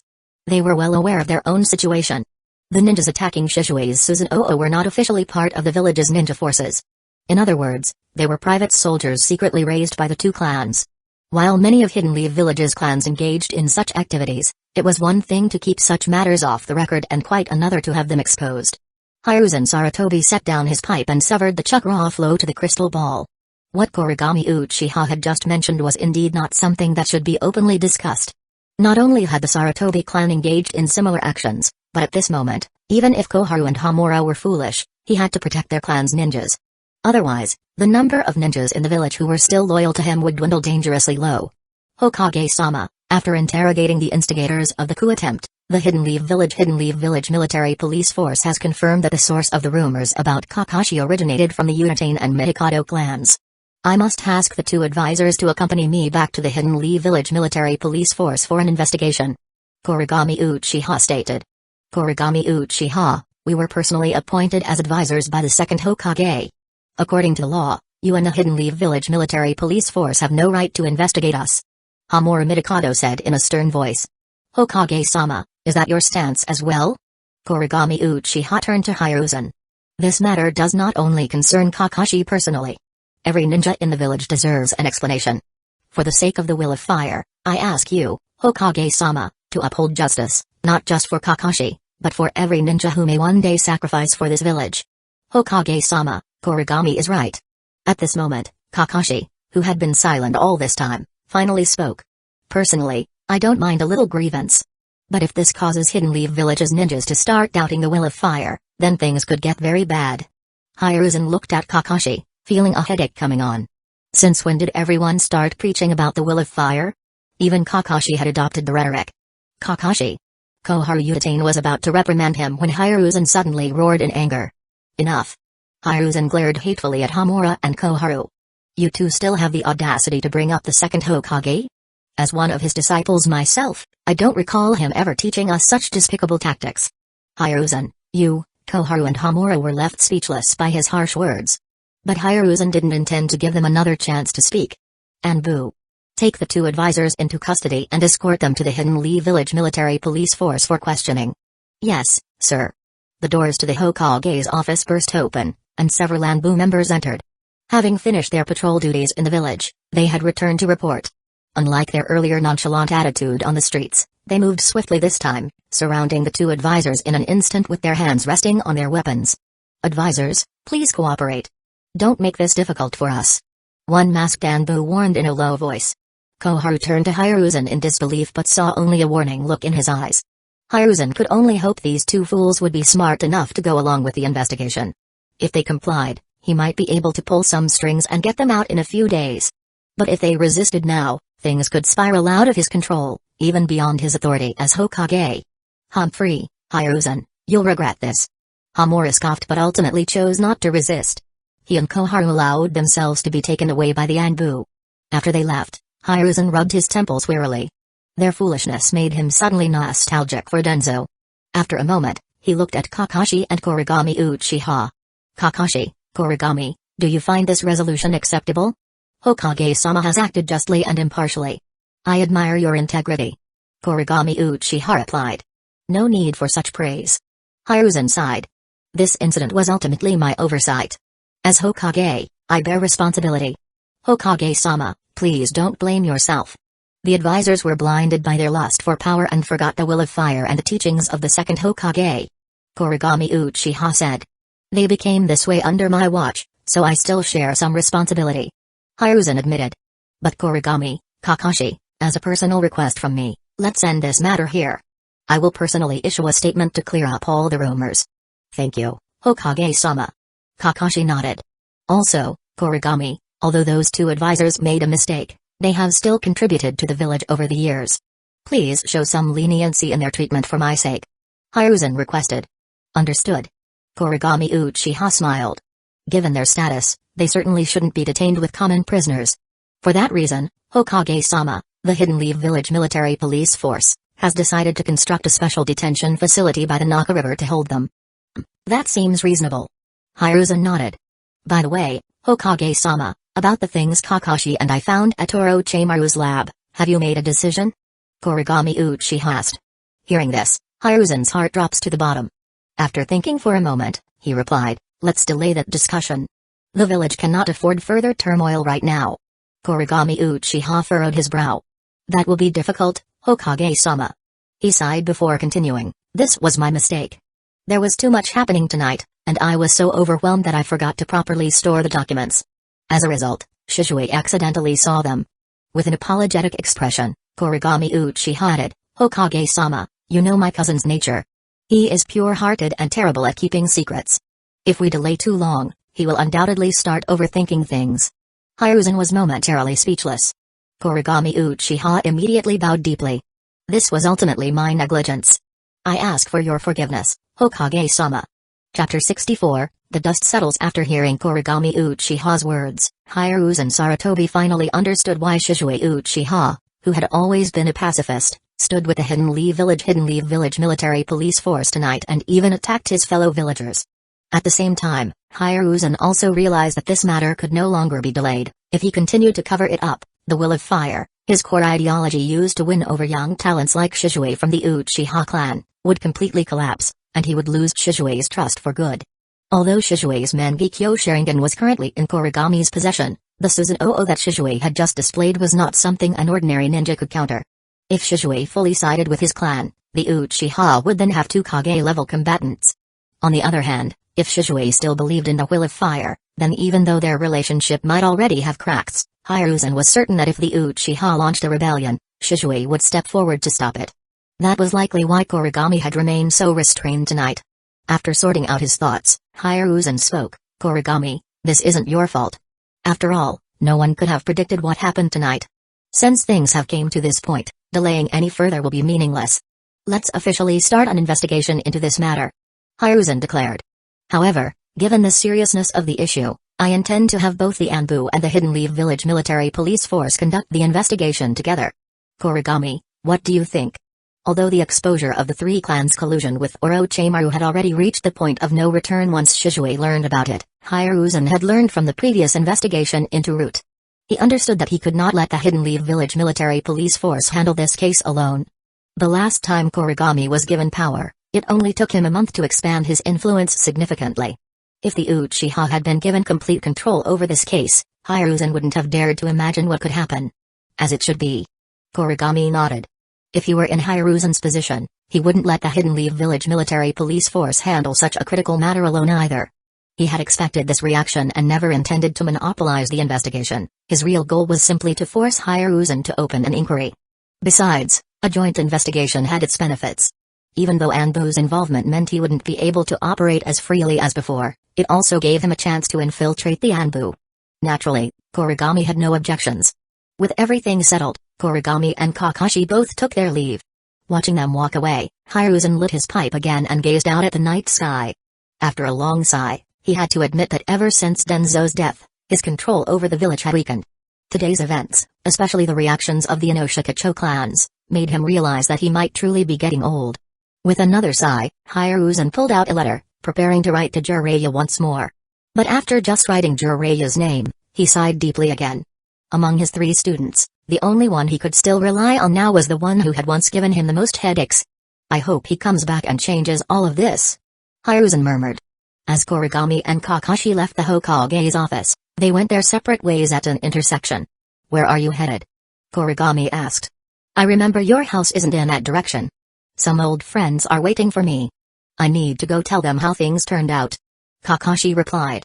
"The fourth Hokage's former subordinates?" Kuragami asked. "Yeah." Kakashi nodded without hiding it. "If the fourth Hokage were still alive, the village wouldn't have ended up like this," Kuragami said with some regret. "Kakashi, bring everyone to the Uchiha district tomorrow. I'm planning to host a banquet. Tonight, those seniors who still believe in the will of fire contributed a lot.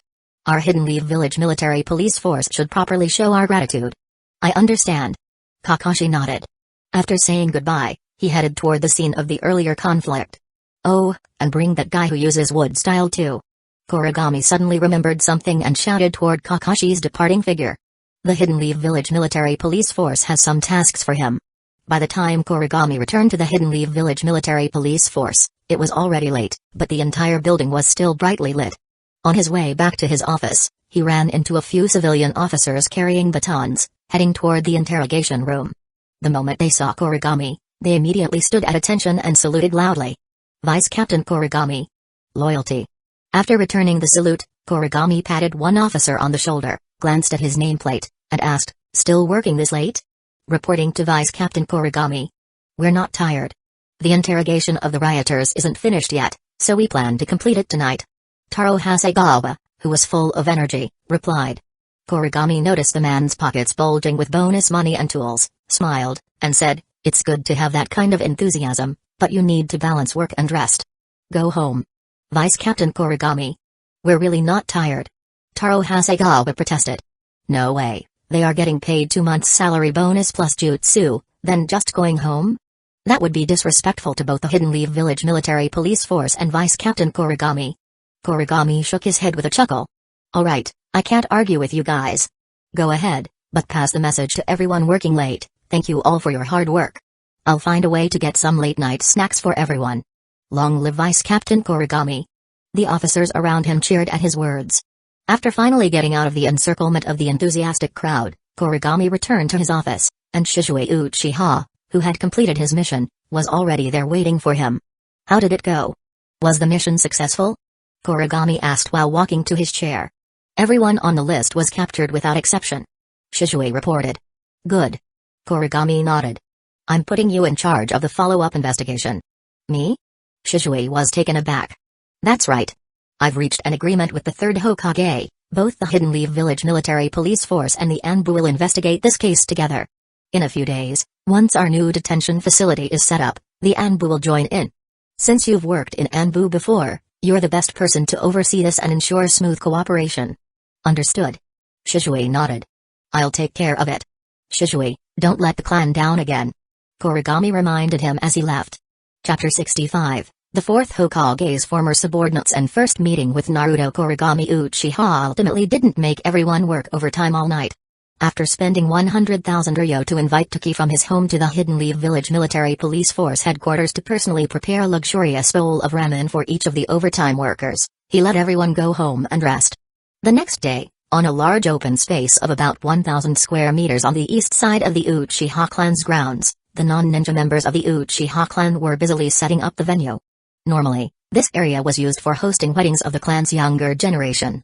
However, today, their clan head was using it to host a banquet for the kind-hearted ninja who had assisted in suppressing the rioters, who had attempted to tarnish the honor of a village hero through rumors, thereby threatening the purity of the will of fire. Thus, from early morning, the entire Uchiha clan was bustling with activity. Meanwhile, at the Hatake clan's ancestral home, Kakashi was already up early, pulling a reluctant Naruto out of bed. Due to the curfew the previous night, Naruto had a day off from the academy and had planned to sleep in. However, Kakashi had other plans. "Ugh, what's the deal, Kakashi?" Naruto grumbled. He had stayed up late, waiting for Kakashi to return safely before going to bed, so being woken up early made him cranky. But Kakashi, without any explanation, had already started pulling clothes over his head. "We're going out for a big meal today. If you don't want to get up, suit yourself," Kakashi said nonchalantly. "A big meal?" Naruto's ears perked up instantly. In a flash, he dressed himself and followed Kakashi out the door. Before heading to their destination, Kakashi first stopped by Yamato's place, pulling him along as well. Then, the three of them made their way toward the Uchiha clan grounds. After walking for a while, Naruto sensed something was off, then he looked up and asked, "Where are we going?" "Every time I've walked this way before, an Anbu uncle would show up and tell me I can't go any further." "You'll know when we get there," Kakashi replied. "Besides, from now on, there's nowhere in the village that you aren't allowed to go." "For real?" Naruto's eyes lit up. "Of course. But if you pull a prank over there, I'm not bailing you out from the Hidden Leaf Village Military Police Force," Kakashi warned. As they continued walking, they ran into Genma Shiranui and Raidone Miyashi. When Genma and the others saw Naruto's bright blonde hair, their expressions became momentarily dazed. "He really does look just like him," Raido murmured while gazing at the laughing Naruto, who was walking alongside Kakashi. All of them had once been part of the Fourth Hokage's original team. They knew the Fourth Hokage had left behind a son. However, after the Fourth Hokage's death on the night of the Nine-Tails Rebellion, their positions in the village become awkward. If the Fourth Hokage had survived, they would likely have taken up important positions in the Anbu or as high-ranking Jonin by now. However, with the Fourth Hokage's untimely death, they found themselves marginalized. Many of them were of civilian or minor ninja clan backgrounds, lacking strong political ties within the village. While the third Hokage didn't actively suppress them, his faction subtly alienated them when distributing missions and responsibilities. Faced with this reality, they had no choice but to accept it. Although they knew the Fourth Hokage's son was still alive, Naruto's identity was too sensitive. In their precarious position, they didn't dare openly help him. At most, they would secretly teach a lesson to any villagers who bullied him, but even then, they couldn't let anyone know why. But now that Kakashi had stepped forward to carry the banner, everything was different. When Kakashi and Naruto approached, Genma was the first to reach out and ruffle Naruto's hair. Once he started, the others couldn't resist either, and soon, Naruto was passed around like a plush toy, his golden hair becoming a complete mess. "Hey! Who the heck are you guys?" Naruto protested, thoroughly irritated from being patted and ruffled by everyone. He pouted and glared at everyone, but his expression made everyone burst into laughter. "Naruto, these brothers and sisters were once your father's subordinates," Kakashi said with a smile. Kakashi had thought it through. Now that he had officially stepped forward, aside from maintaining some decorum for the third Hokage's sake, meaning he couldn't reveal Naruto's father's identity outright, there was no need to keep Naruto completely in the dark anymore. It was time for him to start learning about these things. After all, everything that Kakashi had inherited from his teacher ultimately belonged to Naruto, his teacher's true heir. Huh? Really? Naruto was stunned, and then he turned to Genma. "So you guys knew my father?" "Yes, your father was a truly great ninja," Genma said with a smile. "Then, can you tell me who he is?" Naruto pouted expectantly. "Of course. We can't," Genma teased while grinning mischievously. The others knew their limits, too. They still had to give the third Hokage some face. "Oh, come on. Don't tell me you're gonna say that my father had really powerful enemies, so you can't tell me for my own safety?" Naruto said angrily. "Oh, you are a smart kid, you have learned the answer quickly." Genma laughed. The group laughed heartily, but Naruto, at the center of it all, was practically steaming with frustration. "Alright, Naruto." Kakashi knelt down to his level. "Your father's story isn't simple. Once you truly become a ninja, you'll gradually uncover his identity on your own. But what about the stuff you said before? About my dad's enemies?" Naruto pouted, still upset. "Oh, that was a lie," Kakashi admitted casually. "With so many people in the village willing to protect you, those so-called enemies are no big deal, right?" As he spoke, Kakashi glanced at Genma and the others. "Of course," Genma replied with a grin. "Little Naruto, grow up quickly. When the day comes that you find out who your father is, you might just be in for a big surprise." As he spoke, Genma couldn't help but glance toward the Hokage rock. "Humphrey. You guys are the worst. Lying to a kid like that. I'm not talking to you anymore." Frustrated by their answers, Naruto shook off their hands and sprinted toward the Uchiha compound. "This kid's got some energy," Raito remarked with a chuckle while watching Naruto's retreating figure. "But Kakashi, are you sure about bringing him to the Uchiha clan's grounds? Is it really okay?" Genma asked, turning serious. "There's no problem," Kakashi replied firmly. "The Uchiha are our allies." Thinking back to how the Hidden Leaf Village military police force had been the first to stand up for Kakashi during this recent turmoil, Genma nodded. "As long as you're sure." Chapter 66, Naruto in the Uchiha clan. Naruto ran headfirst into the Uchiha clan's territory. Along the way, he encountered a few members of the Hidden Leaf Village military police force, who initially wanted to scold him for running around the streets. However, upon recognizing who he was, they wisely chose to ignore him. It wasn't until he got tired and stopped running that Naruto realized he was lost.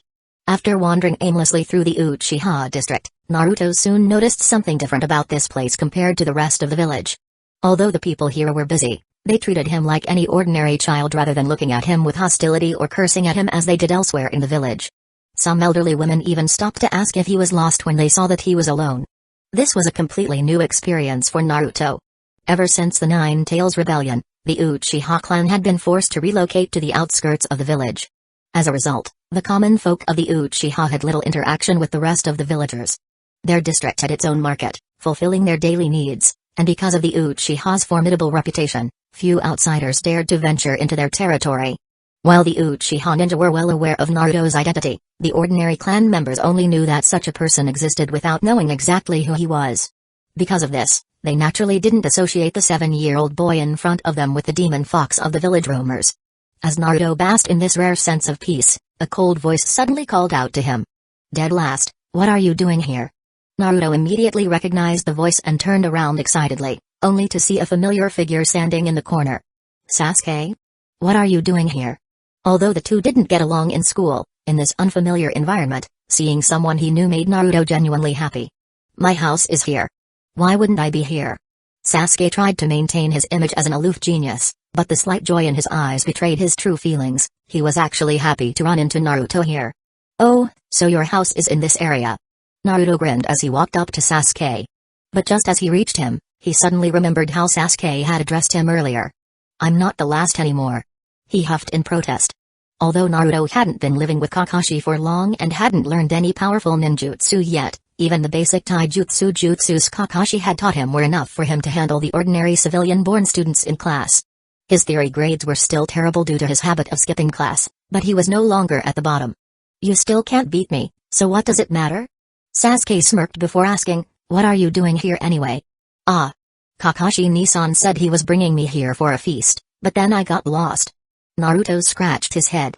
"A feast? Do you mean the clan banquet? Then follow me." Sasuke turned and led the way.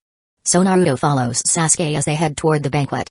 Since Kuragami Uchiha was the one hosting the event, Fugaku Uchiha, as one of the clan elders, naturally had to attend. The previous night, before leaving work, Kuragami had reminded Fugaku to bring Sasuke along as well. Thus, aside from Itachi Uchiha, whom Fugaku had conveniently sent out on an inspection mission to keep him out of sight, Fugaku's entire household was present at the banquet. Mikoto Uchiha had arrived early to help receive guests. When she saw her youngest son walking toward her with a blonde-haired boy, she was momentarily stunned. "Sasuke." Mikoto called her son over. Sasuke, hearing his mother's voice, quickly led Naruto over. "And who is this?" Mikoto asked, though upon seeing Naruto's bright yellow hair, she had already formed a guess in her mind. "Mom, this is Naruto, my classmate," Sasuke introduced. "Hello, Auntie. My name is Naruto Uzumaki." Naruto greeted politely despite his usual unruly nature. "Uzumaki." Upon hearing the surname, Mikoto's expression became distant. This was the son of her dear friend. "Auntie, do you know me?" Naruto asked curiously upon noticing Mikoto's reaction. "I've heard Sasuke mention you before." Mikoto quickly recovered and forced a smile. "Mom, I never mentioned him to you." Sasuke immediately refuted. Mikoto swiftly pressed down Sasuke's raised hand, then smiled at Naruto. "Naruto, right? Please take care of Sasuke in the future. And you're always welcome." Before Mikoto finished speaking, she realized Naruto's identity, and her voice gradually became smaller. "If you ever want to visit, you're always welcome here." Mikoto turned and saw that Fugaku had walked over at some point. Beside him stood Kuragami Uchiha and Kakashi, both smiling as they watched the interaction unfold. "Dad. Sensei."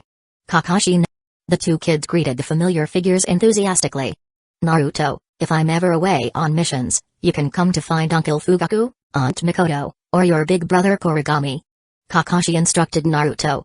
Meanwhile, Kuragami walked up to Sasuke, ruffling his hair before saying, "Sasuke, since your friend is here, you should be a good host. Don't forget what I taught you." "I know." Sasuke nodded. "When a friend comes from afar, is it not a joy?" With that, the two boys ran off together to play. Mikoto watched them go with a hint of concern and glanced at the two of them. "Don't worry, Mikoto-ne," Kuragami reassured her with a smile. Before, people hesitated to interact with him because they feared others would make a fuss. But things are different now. Hearing this, Mikoto let out a relieved sigh and nodded. "So, does this mean I can finally take care of him?" "You make it sound so serious, Mikoto-sama," Kakashi chimed in.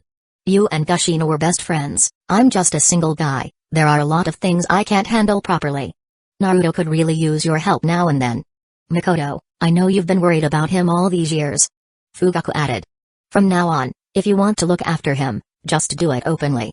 Let the others see that the Uchiha clan isn't the kind of people who would exploit a 7-year-old child for politics." Chapter 67. He gave too much. After the two kids went off to play, the adults chatted for a bit. Then, a clan member approached Kuragami Uchiha and reported, "Clan head, the Inuzuka clan has arrived. Kakashi, you guys go ahead. I'll take Genma and the others around," Kakashi said. "Alright, then, take your time." Kuragami Uchiha nodded, exchanged a quick greeting with Mikoto, and then headed to the entrance with Fugaku. When they arrived at the gate, the Inuzuka clan head, Kenshiro Inuzuka, and the elder, Sire Inuzuka, were already present, along with the upper-ranking jonin of their clan. Kuragami shook hands with each of them. "Haha, clan head Kuragami, I'm really sorry to trouble you to come and greet us personally." Sire Inuzuka, despite being over 70, had a bright smile on his face as he shook hands with Kuragami. "Haha, what are you saying, Elder Sire? You're one of the elders who personally witnessed the village's founding. How could I not came to greet you? Kuragami replied with a smile. Clan head Kuragami, you're joking. I'm just an old bag of bones. Siruen Yuzuka chuckled while waving his hand. By the way, has that kid, Kaze, caused you any trouble? He insisted on joining the Hidden Leaf Village military police force, and I was worried he might rely on his connections and make things difficult for you. Not at all, Elder Sairu. Brother Kaze has been a great help in the Hidden Leaf Village military police force. Kuragami said. Clan head Kuragami, you don't have to praise him too much. Kenshiro and Yuzuka interjected. We know what kind of temperament that kid has. He has some talent, but he's reckless. Please be patient with him. Come on, clan head Kenshiro, that's unnecessary. Brother Kaze is serious about his work. Plus, the ninja hounds the Yuzuka clan donated last time have greatly reduced the workload of our officers. Kuragami said. Speaking of which, I actually have a proposal for you. Oh? Please, go ahead, clan head Kuragami. Kenshiro and Yuzuka replied. It's like this. Kuragami began, the ninja hound your clan provided played a crucial role in our recent case, where we investigated foreign spies inciting villagers to spread rumors. Given that we plan to expand the Hidden Leaf Village military police force in the future, we'd like to purchase another batch of ninja hounds from your clan. There's no need for that. Just let us know when you need more, and we'll donate another batch. Kenshiro and Yuzuka said. That won't do. Kuragami shook his head. We can't keep making you spend your own resources. Here's my proposal, let's set up a department under the Hidden Leaf Village military police force with an annual budget of 80 million ryo. The Yuzuka clan will be responsible for breeding and training ninja hounds exclusively for us. What do you think, clan head Kenshiro? This. Kenshiro and Yuzuka was stunned. Not because it was too little, but because it was way too much. 80 million ryo a year? The Yuzuka clan's total profits, after deducting expenses, didn't even reach that amount. And since the facilities and breeding stock for the ninja hounds were already in place, the actual costs wouldn't come close to this budget. But when he saw Kuragami's smile, he understood. This wasn't just about buying ninja hounds, it was basically a direct financial gift to the Yuzuka clan. Is it not enough? Kuragami asked. No, it's enough. In fact, it's too much. Kenshiro and Yuzuka quickly replied. Too much? Kuragami chuckled. The ninja hound your clan provided last time were exceptional. Every Hidden Leaf Village military police force member recognizes them as invaluable partners. I may not be an expert in this field, but training such intelligent and brave dogs must be costly, right? I understand the Yuzuka clan's desire to contribute to the village, and I admire your dedication to the will of fire. But in the Hidden Leaf Village military police force, we don't let our allies suffer losses. At that moment, Kenshiro and Yuzuka finally understood why Kaze and Yuzuka had been singing Kuragami's praises after just one joint mission. This guy really knew how to spend money. Just then, Shibuya Burame arrived with the senior members of the Burame clan. Seeing how lively Kuragami and Kenshiro and Yuzuka's conversation was, Shibuya grew curious and walked over. What are the two clan heads discussing? Ah, clan head Shibuya, you're just in time. Kuragami said as he shook hands with the Burame leaders. Is there something you need, clan head Kuragami? Shibuya asked. I was chatting with leader Shihai the other day, and he mentioned that your clan has been developing a breed of insects that can transmit visual information directly to the user's brain via chakra, enabling remote surveillance. Is that correct? Ah, yes, we do have such a jutsu, but the insects are still in the experimental phase, and there are many technical challenges to overcome. Why do you ask? This technology has great potential. Kuragami said. If possible, I'd like to implement it in the village's high-traffic areas and hire Burame ninjas to oversee surveillance. That would significantly ease the patrol burden on the Hidden Leaf Village military police force. Clan head Kuragami, this jutsu is still immature, and the insects we've bred have several issues that need to be resolved. It's not ready for large-scale use. Shibuya explained. That's not a problem. Kuragami replied. For a project that benefits both the village and its people, the Hidden Leaf Village military police force should provide full support. How about this? We'll fund the research with an initial investment of 80 million ryo, and we can increase the funding as needed. What do you think? What? Shibuya was stunned. Once again, it wasn't because the amount was too little, but because it was way too much. Even the total net profit of all the Burame clan's business ventures didn't reach 80 million ryo a year. Not just Shibuya, even Kakashi, who had been listening, was shocked. Just how rich was the Uchiha clan? Forget the 2 consecutive 80 million investments, Everyone in the village already knew that the Hidden Leaf Village Military Police Force offered some of the highest salaries among ninja jobs. Could the Uchiha really afford to throw money around like this? As Aburame and the Inuzuka leaders entered the banquet hall, still processing their windfall, Kakashi finally approached Kuragami, unable to hold back his curiosity. Where do you get all this money? The Uchiha clan isn't that wealthy, are they? Hearing Kakashi's question, Kuragami gave him a mysterious smile. Wanna know? Keep an eye out for any upcoming missions to the Land of Waves. If one comes up, take it. I'll teach you how to really make money. Chapter 68, The Happiest Day. Kakashi was puzzled by Kuragami Uchiha's words, Land of Waves? Could it be that the Uchiha clan had some business over there?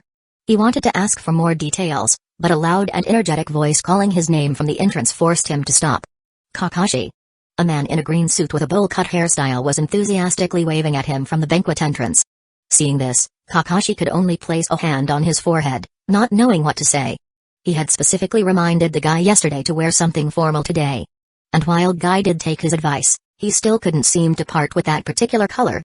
At least it was clear that he hadn't arrived by walking on his hands this time, probably as a sign of respect for the Uchiha clan. This banquet wasn't just attended by the Inuzuka and Aburame clans and former subordinates of the 4th Hokage. Some members of the Anbu and high-ranking Jonin were also invited, specifically those who had chosen to stay out of last night's security lockdown situation. Once the banquet started, the Uchiha clan, as the hosts, quickly displayed their generosity. Dishes made from extremely rare and valuable ingredients, ones that even many elite Jonin had only heard of, were served one after another. Among them were delicacies from the Land of Lightning, the Land of Earth, and the Land of Water. The price of these ingredients was secondary. The impressive part was that Kuragami had only mentioned hosting the banquet last night, yet the Uchiha had managed to gather such an extravagant spread in less than half a day. Seeing this, Kakashi couldn't help but once again marvel at the financial power of his ally. Meanwhile, Naruto was already dazzled by the sight of so much gourmet food, unsure where to even start. At this moment, Kuragami Uchiha stepped to the front of the long banquet table with a wine glass in hand and raised it. Seeing this, the attendees all turned their attention to him. Thank you all for honoring us with your presence today. Kuragami looked at everyone and said. The Uchiha clan has nothing grand to offer as hospitality, only these dishes that we gathered overnight from all across the shinobi world through our summoning beast partners, the Ninko. We hope everyone enjoys the meal. Thank you, clan head Kuragami and the Uchiha clan, for the hospitality. A toast to clan head Kuragami. Kenshiro Inuzuka, seated near Kuragami, took the lead in raising his glass. A toast to clan head Kuragami. Seiichi Nagai echoed from the Anbu ranks. A toast to clan head Kuragami. The Jonin who had attended the banquet followed suit. Kakashi then raised his glass as well and said loudly, a toast to clan head Kuragami. The former subordinates of the 4th Hokage, as well as Guy, all joined in, a toast to clan head Kuragami. You're all too kind, far too kind. Kuragami said with a bright smile before downing his drink in one gulp. The entire crowd followed suit, raising their glasses and drinking. After finishing his drink, Kuragami turned to Kakashi, who was not far away and grinned. Now, let us hear a few words from our hero of the Third Shinobi World War, the legendary Anbu, Kakashi Hatake. Being called out, Kakashi naturally stepped forward, refilled his glass, and stood beside Kuragami. It is an honor to stand here with all of you. Kakashi began. As the focal point of this recent turmoil, I never expected things to unfold as they did. As events progressed, I felt increasingly helpless. Fortunately, at the crucial moment, the Hidden Leaf Village Military Police Force acted swiftly to put an end to this farce. Thanks to the trust and assistance of my fellow comrades, I was able to weather the storm. This drink, I dedicate to all of you. He raised his glass and drank, and the others followed suit. After another round of drinks, Kuragami spoke again. The Hidden Leaf Village Military Police Force took action this time to root out certain individuals who colluded with enemy villages, attempting to defile the purity of the Will of Fire by tarnishing the reputation of our village's heroes. Ensuring the purity of the Will of Fire is our top priority. Our village stands strong today because of the Will of Fire, the spiritual legacy left behind by the first Hokage. It is this guiding principle that has led us to this day. The Hidden Leaf Village Military Police Force has zero tolerance for any attempt to corrupt it. Kuragami's gaze swept across the banquet table as he continued with a smile. And yesterday, each of you took action because of the noble Will of Fire in your hearts. It was the Will of Fire that united us and allowed us to crush this conspiracy together. After finishing his speech, he looked at the gathered comrades and said warmly, to be able to drink alongside so many who hold the Will of Fire in their hearts, today, I am the happiest man alive. Well said, clan head Kuragami. Kakashi stepped forward again. I propose that we all raise our glasses in honor of the will of fire. To the will of fire. The crowd raised their glasses again, downing another round of drinks. Everyone, eat well and drink to your heart's content today. Kuragami laughed as he set down his glass, officially marking the start of the feast. After the banquet ended, the guests gradually departed. Kakashi, however, stayed behind and walked with Kuragami to the Naka River, with Yamato following at a distance. After reaching an open space by the river bank, Kuragami called Yamato over, handed him a blueprint, and pointed to the area. Do me a favor, build a facility here. He instructed. Make it the same scale as the current Hidden Leaf Village Military Police Force prison, but with better internal facilities. After all, this won't be used for regular criminals. Yamato stepped forward, appearing a bit reserved in front of Kuragami. But Kuragami simply patted him amicably on the shoulder and said with a smile. Relax.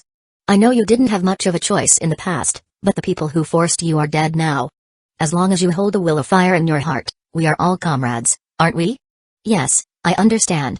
Yamato nodded, accepting the blueprint. After studying it carefully, he signaled for the two to step back before forming hand seals at high speed. Wood style, 4-pillar house jutsu. With his hands pressed to the ground, a surge of chakra spread outward. Soon, saplings burst from the soil, rapidly growing into massive wooden structures, merging and taking the form of a building. Kakashi observed the forming structure and asked, So, you're planning to imprison those two advisors here? That's right. Kuragami replied. The third Hokage personally intervened, so we have to give him some face. Naturally, we can't lock the two advisors up with common criminals. Then, he turned to Kakashi and casually suggested, by the way, want to take up a position here? You mean work here? Kakashi glanced at the newly forming building. Sure, as long as you don't mind me being late every day. Chapter 69, Hiru's and Sarutobi's late-night visit. With the help of Hidden Leaf Village's top expert in wood-style jutsus, Kuragami Uchiha's Naka River Grand Hotel project was quickly and perfectly completed. Yamato truly had an innate talent for this. This building, constructed using the wood style, met all of Kuragami Uchiha's expectations flawlessly. After the final inspection, Kuragami Uchiha generously handed Yamato a red envelope. At first, Yamato hesitated. It was obvious that the overwhelming ninjutsu he had witnessed that day, combined with the beatings he had endured at the Hidden Leaf Village Military Police Force, had left a deep impression on him. Kakashi, clan head Kuragami is giving this to you. Just accept it. Kakashi said. He's not the type to let people work for free. Thank you. Yamato finally accepted the envelope. No need to thank me. We're all serving the village. Kuragami Uchiha said with a smile while patting Yamato's shoulder. When Kakashi returned home, the first thing he noticed upon entering was an extra pair of shoes at the entrance. Naruto, do we have a guest? He called into the house. A moment later, Naruto's little head popped out from the living room. Kakashi, Grandpa Hokage is here. The third Hokage? Kakashi frowned slightly upon hearing this, but he quickly regained his composure.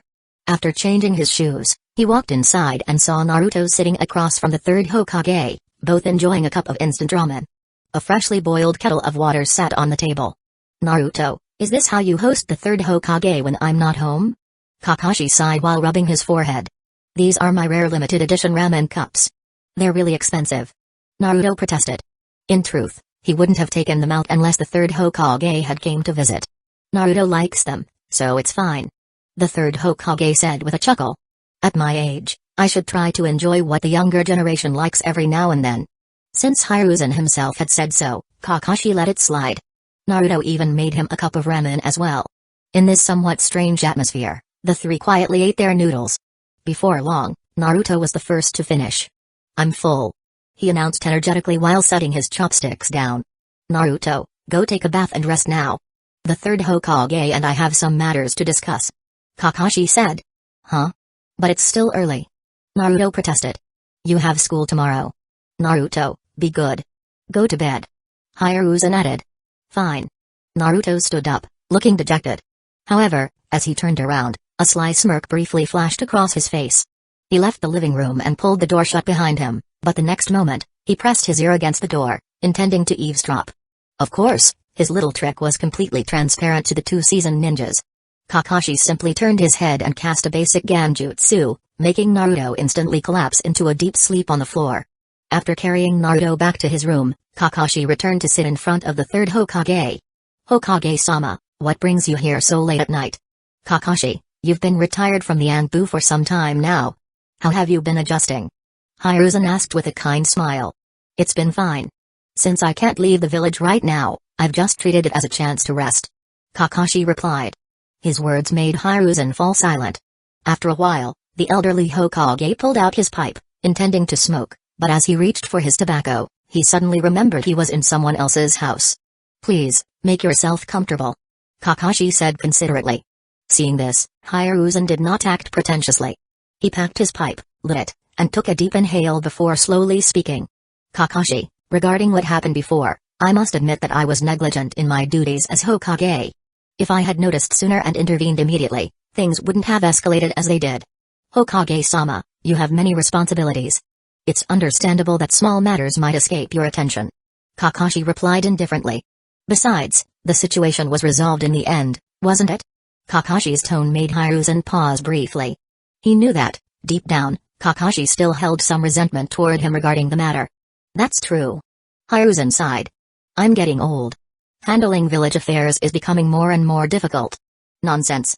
Hokage-sama is still in his prime. A bit of extra paperwork is nothing. Kakashi said smoothly, deflecting the conversation. Hiruzen waved his hand dismissively. No. I have to accept the truth. Kakashi, don't you think it's time for the village to select a fifth Hokage? This question made Kakashi fall silent for a moment. Then, he spoke cautiously. Hokage-sama, please don't say such things. The village still needs your leadership. Kakashi. Hiruzen said, looking at him intently, I plan to recommend you to the daimyo as the next Hokage. Kakashi froze. Hiruzen had been deeply alarmed earlier that day when Kakashi had taken Naruto to a banquet with the Uchiha clan. His heart nearly couldn't take the shock. He knew he had to act. If he couldn't fully bring Kakashi back to his side, he at least needed to break the growing alliance between him and Kuragami Uchiha. Hearing Hiruzen's words, Kakashi immediately stood up and knelt on one knee. Hokage-sama, please don't joke about such matters. Kakashi, don't underestimate yourself. Hiruzen said earnestly. In every regard, you are the best candidate to be the fifth Hokage. Hokage-sama, I know my own limits. My strength is not enough to bear the responsibilities of leading a village. Please reconsider. Kakashi kept his head bowed but hidden from view, his expression had turned ice cold. Fifth Hokage? Kakashi knew full well that his skills had deteriorated after years of idleness. His current strength wasn't even close to the level required to command respect as a Kage, let alone the Hokage of Hidden Leaf Village, the strongest of the 5 great shinobi villages. If he were to take on the role now, he would be nothing more than a puppet. Kakashi, I've given careful thought to your strength. Hiruzen said. When your father was your age, he relied on your clan's swordsmanship alone to rival the Kage of the 5 great villages. I believe that if you pick up the Hatake clan's Kinjutsu again, your strength will rapidly improve. Your father once said your talent surpasses even his. Hokage-sama, the white light blade is broken. Kakashi said quietly, glancing in the direction of his clan's shrine. The legendary white light blade, once feared across the battlefield, had shattered at Kanabi Bridge and was now enshrined. The village can fund the reforging of white light blade. Hiruzen said while staring at Kakashi intently. Chapter 70, Jiraiya returns to the village. As soon as the third Hokage finished speaking, Kakashi rejected the proposal without hesitation. Forget it, Hokage-sama. Just let white light blade rest peacefully alongside my father at the clan shrine. The living room of the Hatake ancestral home fell silent once again. Hiruzen Sarutobi puffed on his pipe, the room filling with wisps of smoke. After a long silence, he pulled out a scroll and placed it on the table. Hokage-sama, what is this? Kakashi asked, puzzled. The multi-shadow clone jutsu. It's about time Naruto officially started training in ninjutsu. This jutsu is most suitable for his circumstances. You can teach him the basic shadow clone jutsu first, and when he gets a little older, you can pass this on to him. Kakashi remained silent. Normally, he would have refused outright, but since this concerned Naruto, he couldn't bring himself to reject it. In that case, on Naruto's behalf, I thank you, Hokage-sama. He took the scroll and stored it away. It's only right. Hiruzen Sarutobi said. I've been too busy with official duties and neglected Naruto's care. Now that he has you, I can rest a little easier. As for another jutsu, I've found a more suitable teacher for him. In a few years, this person will personally pass it on to Naruto. Kakashi's expression shifted slightly. A jutsu that was personally chosen by the third Hokage for Naruto. It had to be either the Flying Thunder God Jutsu, which the fourth Hokage was famous for, or the Rasengan, which he later developed. Given Naruto's natural abilities, he might not have the talent for the Flying Thunder God Jutsu, so the third was likely referring to the Rasengan. And the person meant to teach him. Is Jiraiya-sama coming back? Kakashi asked. Yes. Hiruzen Sarutobi said with a smile. That guy has been roaming free for long enough. It's time for him to return and take some responsibility off this old man's shoulders. Kakashi remained silent. He understood that the third Hokage mentioning Jiraiya at this moment was meant as a warning, both to him and to Kuragami Uchiha, whom he supported. Unlike the aging third Hokage, Jiraiya was still at his peak and, as a master of Mount Myabaku's Sage Mode, would be the undisputed strongest ninja in the village once he returned. Kuragami Uchiha was powerful, but compared to Jiraiya at full strength, there was still a gap. But was that really the case? Kakashi's mind flashed back to the other night, to the faint purple markings at the corners of Kuragami Uchiha's eyes.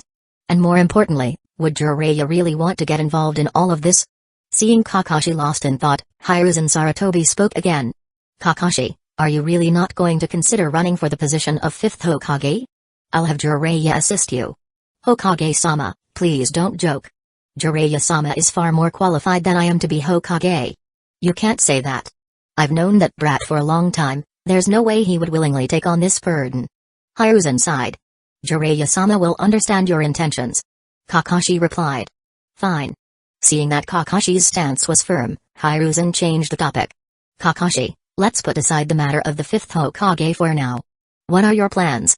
Kuragami invited me to join the Hidden Lee Village military police force, overseeing the containment and interrogation of high-profile criminals. Kakashi answered honestly. There was no point in hiding it, Hiruzen would find out as soon as he reported for duty. Being upfront made him seem more open. The Hidden Lee Village military police force, huh? Hiruzen's eyelids twitched. Kakashi and Kuragami Uchiha seemed to have an even closer relationship than he had assumed. He sighed inwardly but maintained his calm expression. That's not a bad position.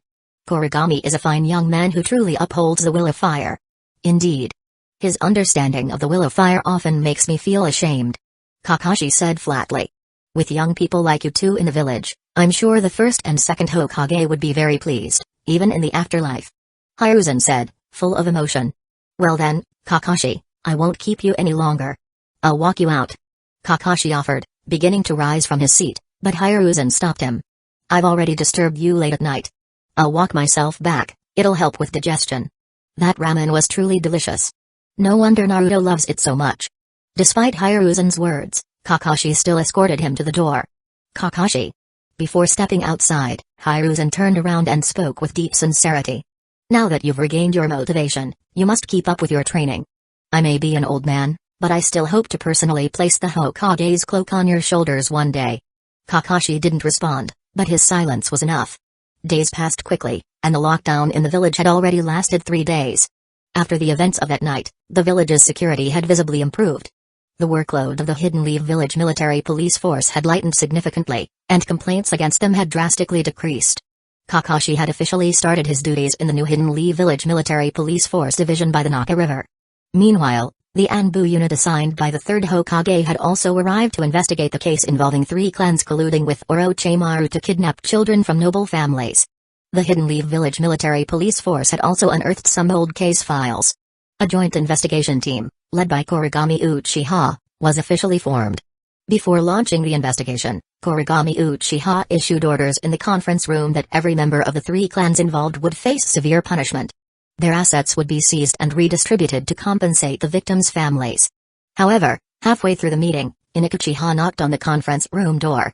He walked in and whispered something into Kuragami Uchiha's ear, causing the latter's expression to turn rather interesting. 2 hours earlier, at the base of the Hokage Rock, in the largest hot spring district of the village, ninjas and civilians alike gathered after a long day to relax. But today, the scene was disrupted by an unexpected event. A certain white-haired middle-aged man was hiding in the bushes near an open-air hot spring, crouched low with his rear sticking out, occasionally letting out perverted chuckles. Unfortunately, he hadn't been watching for long before the women in the hot spring noticed him. Their screams immediately drew the attention of patrolling officers. It took 3 entire squads of the Hidden Lee Village military police force to finally apprehend this suspicious figure. However, upon bringing him to the station, several Uchiha leaders quickly realized who he was. This was none other than one of the legendary Sannin, Jiraiya. Back in the conference room, Kuragami Uchiha fought to keep his mouth from twitching. Everyone, please excuse me. There is an urgent matter at the Hidden Leaf Village Military Police Force that requires my attention. Chapter 71, Jiraiya. The Great Toad Sage Kuragami Uchiha had never expected that his first official meeting with Jiraiya would be like this. Jiraiya was quite cooperative after being arrested. With his hands handcuffed, he shrank his neck on the chair in the interrogation room and showed a few awkward smiles. This posture was exactly the same as those of habitual offenders in the village. No wonder the patrol team didn't recognize him. After all, who knew that Jiraiya, one of the legendary three ninjas, was like this? Kuragami Uchiha came to the interrogation room where Jiraiya was detained alone, waved his hand to signal the guards around to withdraw, and walked in himself. Jiraiya heard someone coming in and raised his head. Jiraiya-sama, you are making it difficult for our Hidden Leaf Village Military Police Force to deal with you. Kuragami Uchiha stepped forward and untied Jiraiya's handcuffs. Anyway, if the other party really wanted to run, there was no difference between having handcuffs and not having them. Hee hee. Jiraiya laughed awkwardly twice, then looked at Kuragami Uchiha and asked curiously, who are you? Let me introduce myself. My name is Kuragami Uchiha, the head of the Uchiha clan and the newly appointed captain of the village's Hidden Leaf Village Military Police Force 2 days ago. Kuragami Uchiha said. You are Kuragami Uchiha. I have heard of you before, but we were not on the same battlefield during the Third Shinobi World War. It's a pleasure to meet you. Jiraiya said with a smile. I never thought our first meeting would be under these circumstances. Kuragami replied with a smirk. Hey, an unexpected situation indeed. Jiraiya chuckled while scratching his head. Come with me. Given your status, we can't just leave you locked up here. Kuragami said as he turned toward the door, motioning for Jiraiya to follow. Jiraiya quickly got up and followed along. Wouldn't it be better to use the transformation jutsu to conceal your identity a bit? Kuragami reminded him before opening the door. You have a point. Jiraiya said with an embarrassed nod before quickly forming hand seals and altering his appearance. Kuragami led the disguised Jiraiya out of the Hidden Leaf Village Military Police Force headquarters through the back door and took him directly to the new prison by the Naka River. Once inside, he brought Jiraiya to a fully furnished room before speaking again. Please wait here for a while, Jiraiya-sama. I'll come back with Kakashi after the meeting. Sounds good, sounds good. Jiraiya replied with a grin. Since Kuragami had taken him out of the Hidden Leaf Village Military Police Force headquarters, he assumed the matter was settled and that he was merely being accommodated. Before leaving, Kuragami instructed the guards, make sure he doesn't leave, but aside from that, accommodate any reasonable requests he has. Once Jiraiya was settled, Kuragami left to attend his meeting. After finalizing the action plan for the joint investigation team, Kuragami instructed his subordinates to prepare a banquet and bring 2 bottles of fine sake before heading back to Jiraiya with Kakashi. During the few hours of the meeting, Jiraiya stayed quietly in his room without causing any trouble. Bored, he eventually just lay down on the bed. When Kuragami and Kakashi entered, he immediately flipped up from the bed with a nimble motion.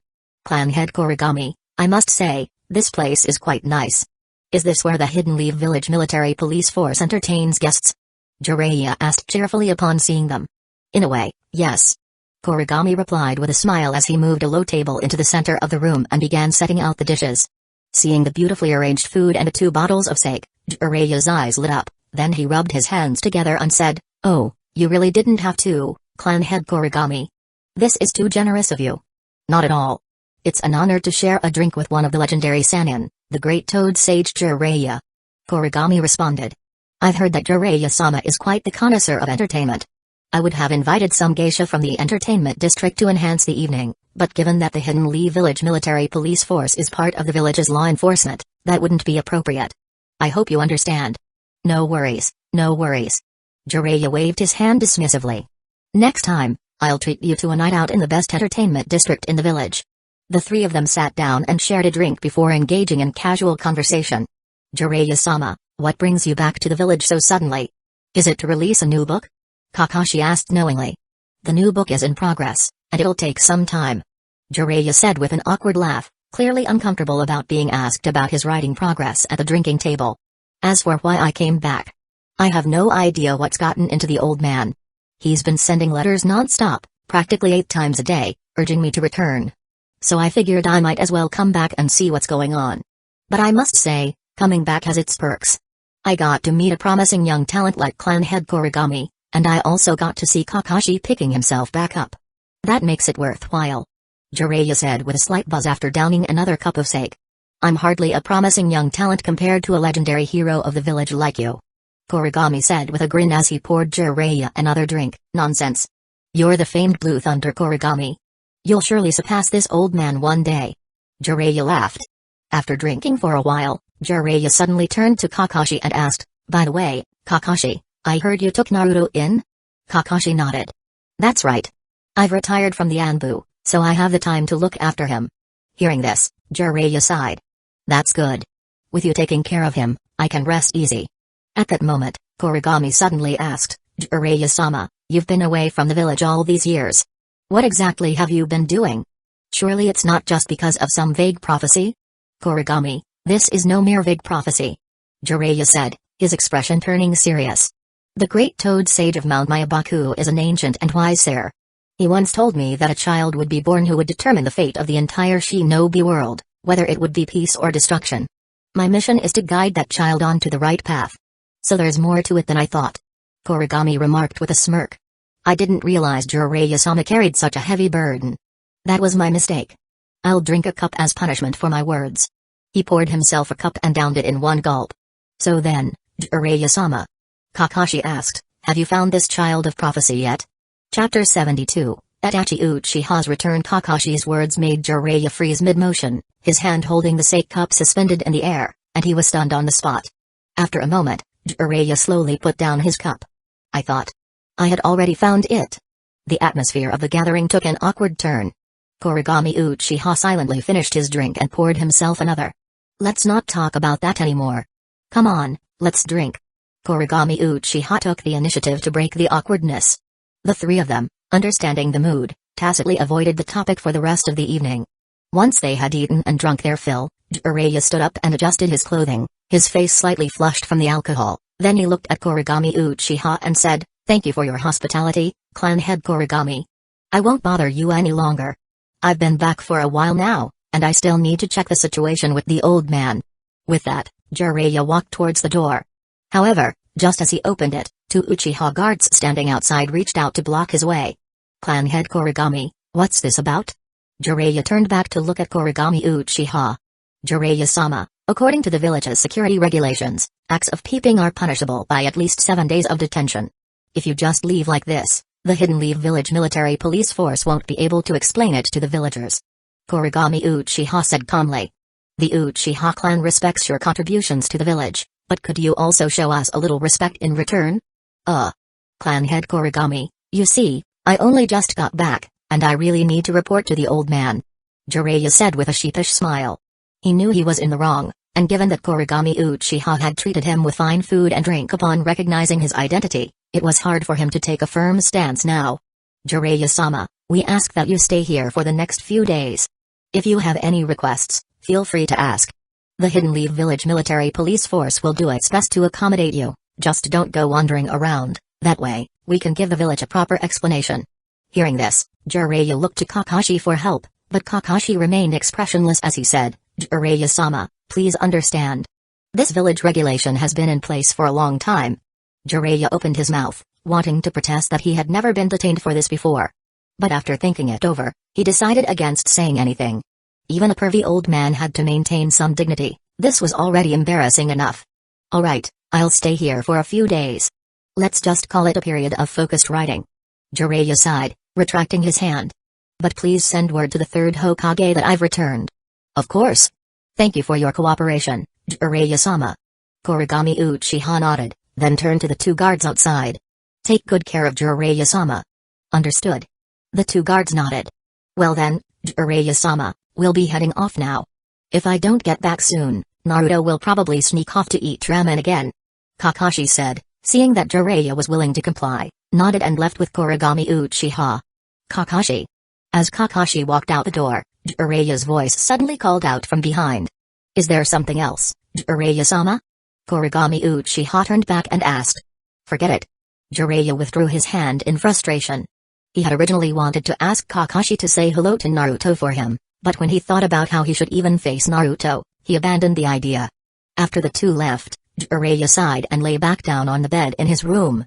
Not long after, inside the Hokage's office, Hiruzen Sarutobi received news of Jiraiya's return to the village. However, when he learned that Jiraiya had been caught peeping and was subsequently detained for 7 days by the Hidden Leaf Village military police force, his blood pressure instantly skyrocketed. That idiot. At a time like this, can't he control himself even a little? Fortunately, it was only 7 days, and nothing too serious should come of it. Hiruzen comforted himself with this thought. He wasn't about to go to the Hidden Leaf Village military police force to bail him out. He was the Hokage, after all. What kind of example would that set if he went to rescue someone who had been caught peeping? Besides, he was already grateful that Kuragami Uchiha hadn't made a bigger issue out of it. As Hiruzen fumed over his troublesome student, a weary traveler arrived at the village gates. After handing over his identification for re-entry, he stepped into the village and immediately headed toward the Uchiha clan's compound. This traveler was none other than Itachi Uchiha, who was sent by Fugaku to inspect the Uchiha clan's business operations in the Land of Fire. He had now returned after completing his mission. However, concern for both the village and his younger brother had driven him to rush back as quickly as possible. Upon his return, Itachi decided to pick out a small gift for his brother, whom he hadn't seen in a while. Yet, as he moved through the village, he quickly sensed that something was off. The villagers' attitude toward him had changed. Almost everyone who saw him wore an expression of fear. After a few cautious tests, he realized that the fear wasn't directed at him personally, it was because of the Uchiha clan emblem stitched onto his clothing. Even villagers who had been friendly to him before now shrank away upon seeing the Uchiha emblem. This scene made Itachi's heart sink. He tried asking a few villagers about it, but each time, they responded with evasive expressions, unwilling to say much. Did something happen while I was away? Why are the villagers reacting like this to my clan? Left with no choice, Itachi found a secluded spot and used the transformation jutsu to disguise himself before continuing his investigation. Uncle, has something happened in the village recently? Everyone seems a bit off.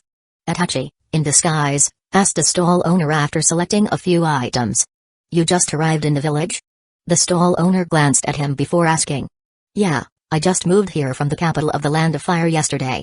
Perhaps, seeing that Itachi had bought quite a few things, the stall owner decided to offer some advice. Leaning in close, he lowered his voice and said, since you're new here, listen up, you'd better be careful around the Hidden Leaf Village military police force. They're completely unreasonable and even beat people up. They beat people? Itachi asked in disbelief. That's right. Just a few days ago, they stormed into the streets and started attacking people, all to cover up for a murderer in the village. Lots of folks were badly beaten, and some were even taken away. They haven't been seen since, who knows what kind of torture they're going through now. The stall owner sighed. In this village, you really don't want to mess with them. Chapter 73, Itachi Uchiha's Observations. Itachi Uchiha walked aimlessly along the road back to the Uchiha clan's district. Just moments ago, he had questioned several villagers, all of whom gave him nearly identical responses. It was hard to believe that in the short time he had been away from the village, his clan had changed so drastically. In the past, while the Hidden Leaf Village military police force had occasional conflicts with the villagers, it had never escalated to the point where the entire force was mobilized to violently assault them. Did Shizue just stand by and watch this happen? With that question in mind, Itachi returned to the Uchiha district. As he passed by the Hidden Leaf Village military police force's training grounds, a scene inside once again caught his attention. Inside the training field, Saito Uchiha was relentlessly throwing shuriken and jutsu at a young boy wearing the standard Hidden Leaf Village military police force training uniform. The boy dodged frantically, but explosions from the great fireball jutsu burst behind him. Failing to evade in time, the boy was caught by the blast's shockwave and was sent tumbling to the ground. He rolled several times before stopping, his face scraped by the rough ground, and thin streaks of blood seeped from his cheek. Yet, at that moment, the perpetrator of all this, Saito Uchiha, merely shouted at him with a stern expression, "What kind of look is that? What kind of expression do you have? And those tears, do you think your tears can protect the village? Can they uphold the will of fire? Get up. Don't dodge. Run straight into my shuriken and jutsu." Saito gripped a kunai and shouted at the boy. After a while, Yoki Fujiwara finally gathered his courage. He stood up, let out a loud cry to steel himself, and charged straight at Saito Uchiha. Seeing this, Saito immediately hurled multiple shuriken at him and followed up with consecutive great fireball jutsu attacks. Yoki shouted as he skillfully dodged the incoming projectiles and flames. When he couldn't avoid them, he used the substitution jutsu to take the hit instead. After enduring several close calls, he finally closed the distance to Saito and thrust his kunai toward him. But Saito simply extended his hand and caught Yoki's wrist, causing the kunai to drop to the ground. Exhausted, Yoki collapsed onto his knees while panting heavily. Saito glanced down at him and spoke coldly, "Is that all? How useless." Watching this, Itachi frowned deeply. He shook his head before continuing toward his home. Even their own comrades are treated this way? This clan is really beyond saving. However, after Itachi left, Yoki trembled but struggled to his feet once again. Seeing this, a faint and nearly imperceptible smile flickered in Saito's eyes. But when he spoke, his tone remained as cold as ever. "At least you're starting to look like something. But it's still not enough. Go home and get some rest. Be back tomorrow for extra training." "Yes, sir." Yoki lifted his head with difficulty and responded. The next second, a small token was tossed into his arms. Yoki looked down at it, confused. "I haven't collected my stipend for this month. Go pick it up for me before you leave, then head to the Nara clan's pharmacy and buy 5 portions of medicinal herbs for a recovery bath. Use them for yourself when you get home. Bring me the leftover money tomorrow morning." "Leader, that won't be necessary. I still have money," Yoki said hesitantly. "Just take it," Saito said coldly. "Keep whatever money you have and use it to buy something nutritious. If you slow us down on the next mission, I won't be so forgiving." "Yes, sir." Yoki nodded, a hint of shame flashing across his face. During the recent Hidden Leaf Village military police force operation, only a few members were injured, and he was one of them. That embarrassed Saito, so as soon as Yoki's injuries healed, he was dragged in for extra training. But Yoki didn't feel resentful. After all, Saito was one of the strongest among Hidden Leaf Village's young ninja. Even some of the village's jonin had trouble gaining the upper hand against him. The opportunity to receive one-on-one training from such a powerful person was not something just anyone could get. After training ended, Yoki grinned as he headed home while Itachi had just arrived at his own house. "I'm home," Itachi called as he opened the door. "Itachi? You're back." Mikoto poked her head out from the kitchen while smiling warmly at her eldest son. "Mom, are you home alone?" Itachi asked. "Yes, your father is working late at the Hidden Leaf Village military police force, and Sasuke is training with his teacher." "Teacher? Since when did Sasuke get a teacher? How come I didn't know?" Itachi was taken aback. "It's clan head Kuragami," Mikoto said with a smile. "Sasuke's talent in fire style isn't as strong as in lightning style, so your father asked clan head Kuragami to mentor him." "What?" Itachi's expression changed dramatically. "Sasuke can't be learning from Kuragami Uchiha. Itachi, he is the head of our clan. How can you address him so informally?" Mikoto's gaze turned serious. "Your father and I have taught you proper etiquette, haven't we?" "I'm sorry, Mom, but," Itachi began. "No buts. Sasuke likes his new teacher," Mikoto said firmly. "Fine." Itachi had no intention of arguing with his mother. He put down the items he had brought home and immediately turned to leave. In his mind, Kuragami Uchiha could only lead his adorable little brother astray, and he couldn't allow that to happen. "Sigh, that boy," Mikoto muttered with a hopeless sigh as she watched Itachi hurry out the door. In the backyard of Kuragami Uchiha's home, Sasuke quickly formed hand seals and summoned a ball of lightning. Compared to when he had first learned the jutsu, he had made great progress. The lightning ball was now much more stable and had changed from a faint yellow to a pale blue. Though it was still far from the deep blue of Kuragami's own refined lightning jutsus, for someone Sasuke's age, his progress was remarkable. As Sasuke manipulated his fingers, the lightning ball circled around the two of them before soaring into the sky and exploding in midair. "Sensei, I did it." Sasuke turned to Kuragami, his face full of expectation, eager for praise. "Not bad," Kuragami said while patting Sasuke's head. "Then what are we learning next?" Sasuke asked excitedly. Sasuke's question actually stumped Kuragami for a moment. Most of the high-level jutsu he knew, whether learned or self-developed, were still beyond Sasuke's chakra reserve to handle. Chapter 74, A Brotherly Night Talk. Kuragami Uchiha thought for a moment, then took Sasuke to the study, picked out a scroll, unrolled it, and tore off a small portion before handing it to him. "What is this?" Sasuke asked, puzzled by Kuragami's actions. "This is a movement-based taijutsu I created when I was 10 years old. It's called Thunderstep Teleportation Jutsu," Kuragami explained. "It's also the introductory jutsu for the lightning-style chakra mode that I developed. You should start practicing the taijutsu portion first. Although it's just basic taijutsu, it should be enough for you to dominate the academy," Kuragami continued. "Also, don't stop practicing the lightning ball." "What about the rest?" Sasuke looked at the half-scroll in his hand, confused. "You can't learn the later parts yet." Once your chakra reserves and control improve to the point where you can manipulate 4 lightning balls at once like I just showed you, then I'll teach you the rest. Kuragami said. Alright. Sasuke nodded and put away the scroll. It's already late. You should head home early. Kuragami told him. He walked Sasuke to the door. As soon as he opened it, he saw Itachi Uchiha standing outside. Brother. Sasuke, having not seen his brother in a long time, immediately ran over. Itachi reached out, caught Sasuke, and gently ruffled his hair. Itachi, you're back from your mission. Kuragami remarked from the doorway. You two really have a strong bond. You came straight to pick up your brother as soon as you returned. Yeah. Itachi nodded, looking at Kuragami. However, his gaze was noticeably less than friendly. Kuragami didn't seem to mind at all and casually said, since you're here, that saves me the trouble of sending this kid home. Sasuke, go with your brother. Yes. Sasuke, still hanging on to Itachi, turned back and said, goodbye, sensei. Goodbye. Kuragami smiled and waved at Sasuke before closing the door. On the way home, Sasuke, riding piggyback on Itachi, kept talking. Brother, sensei is amazing. I practiced for so long before I could do the jutsu like he showed me. Is that so? Clan head Kuragami is a genius of our clan. If you can learn his jutsu, that means you have great talent too. Itachi said while suppressing his worries and indulging his little brother. After a moment, Itachi asked, Sasuke, aside from ninjutsu, what else has your teacher taught you? Itachi was tense as he asked this. He feared that Kuragami was instilling his ambitions into his innocent little brother. Oh, a lot. Sasuke said excitedly, as if boasting about a prized possession. Sensei told me many interesting stories and taught me a lot about how to be a good person.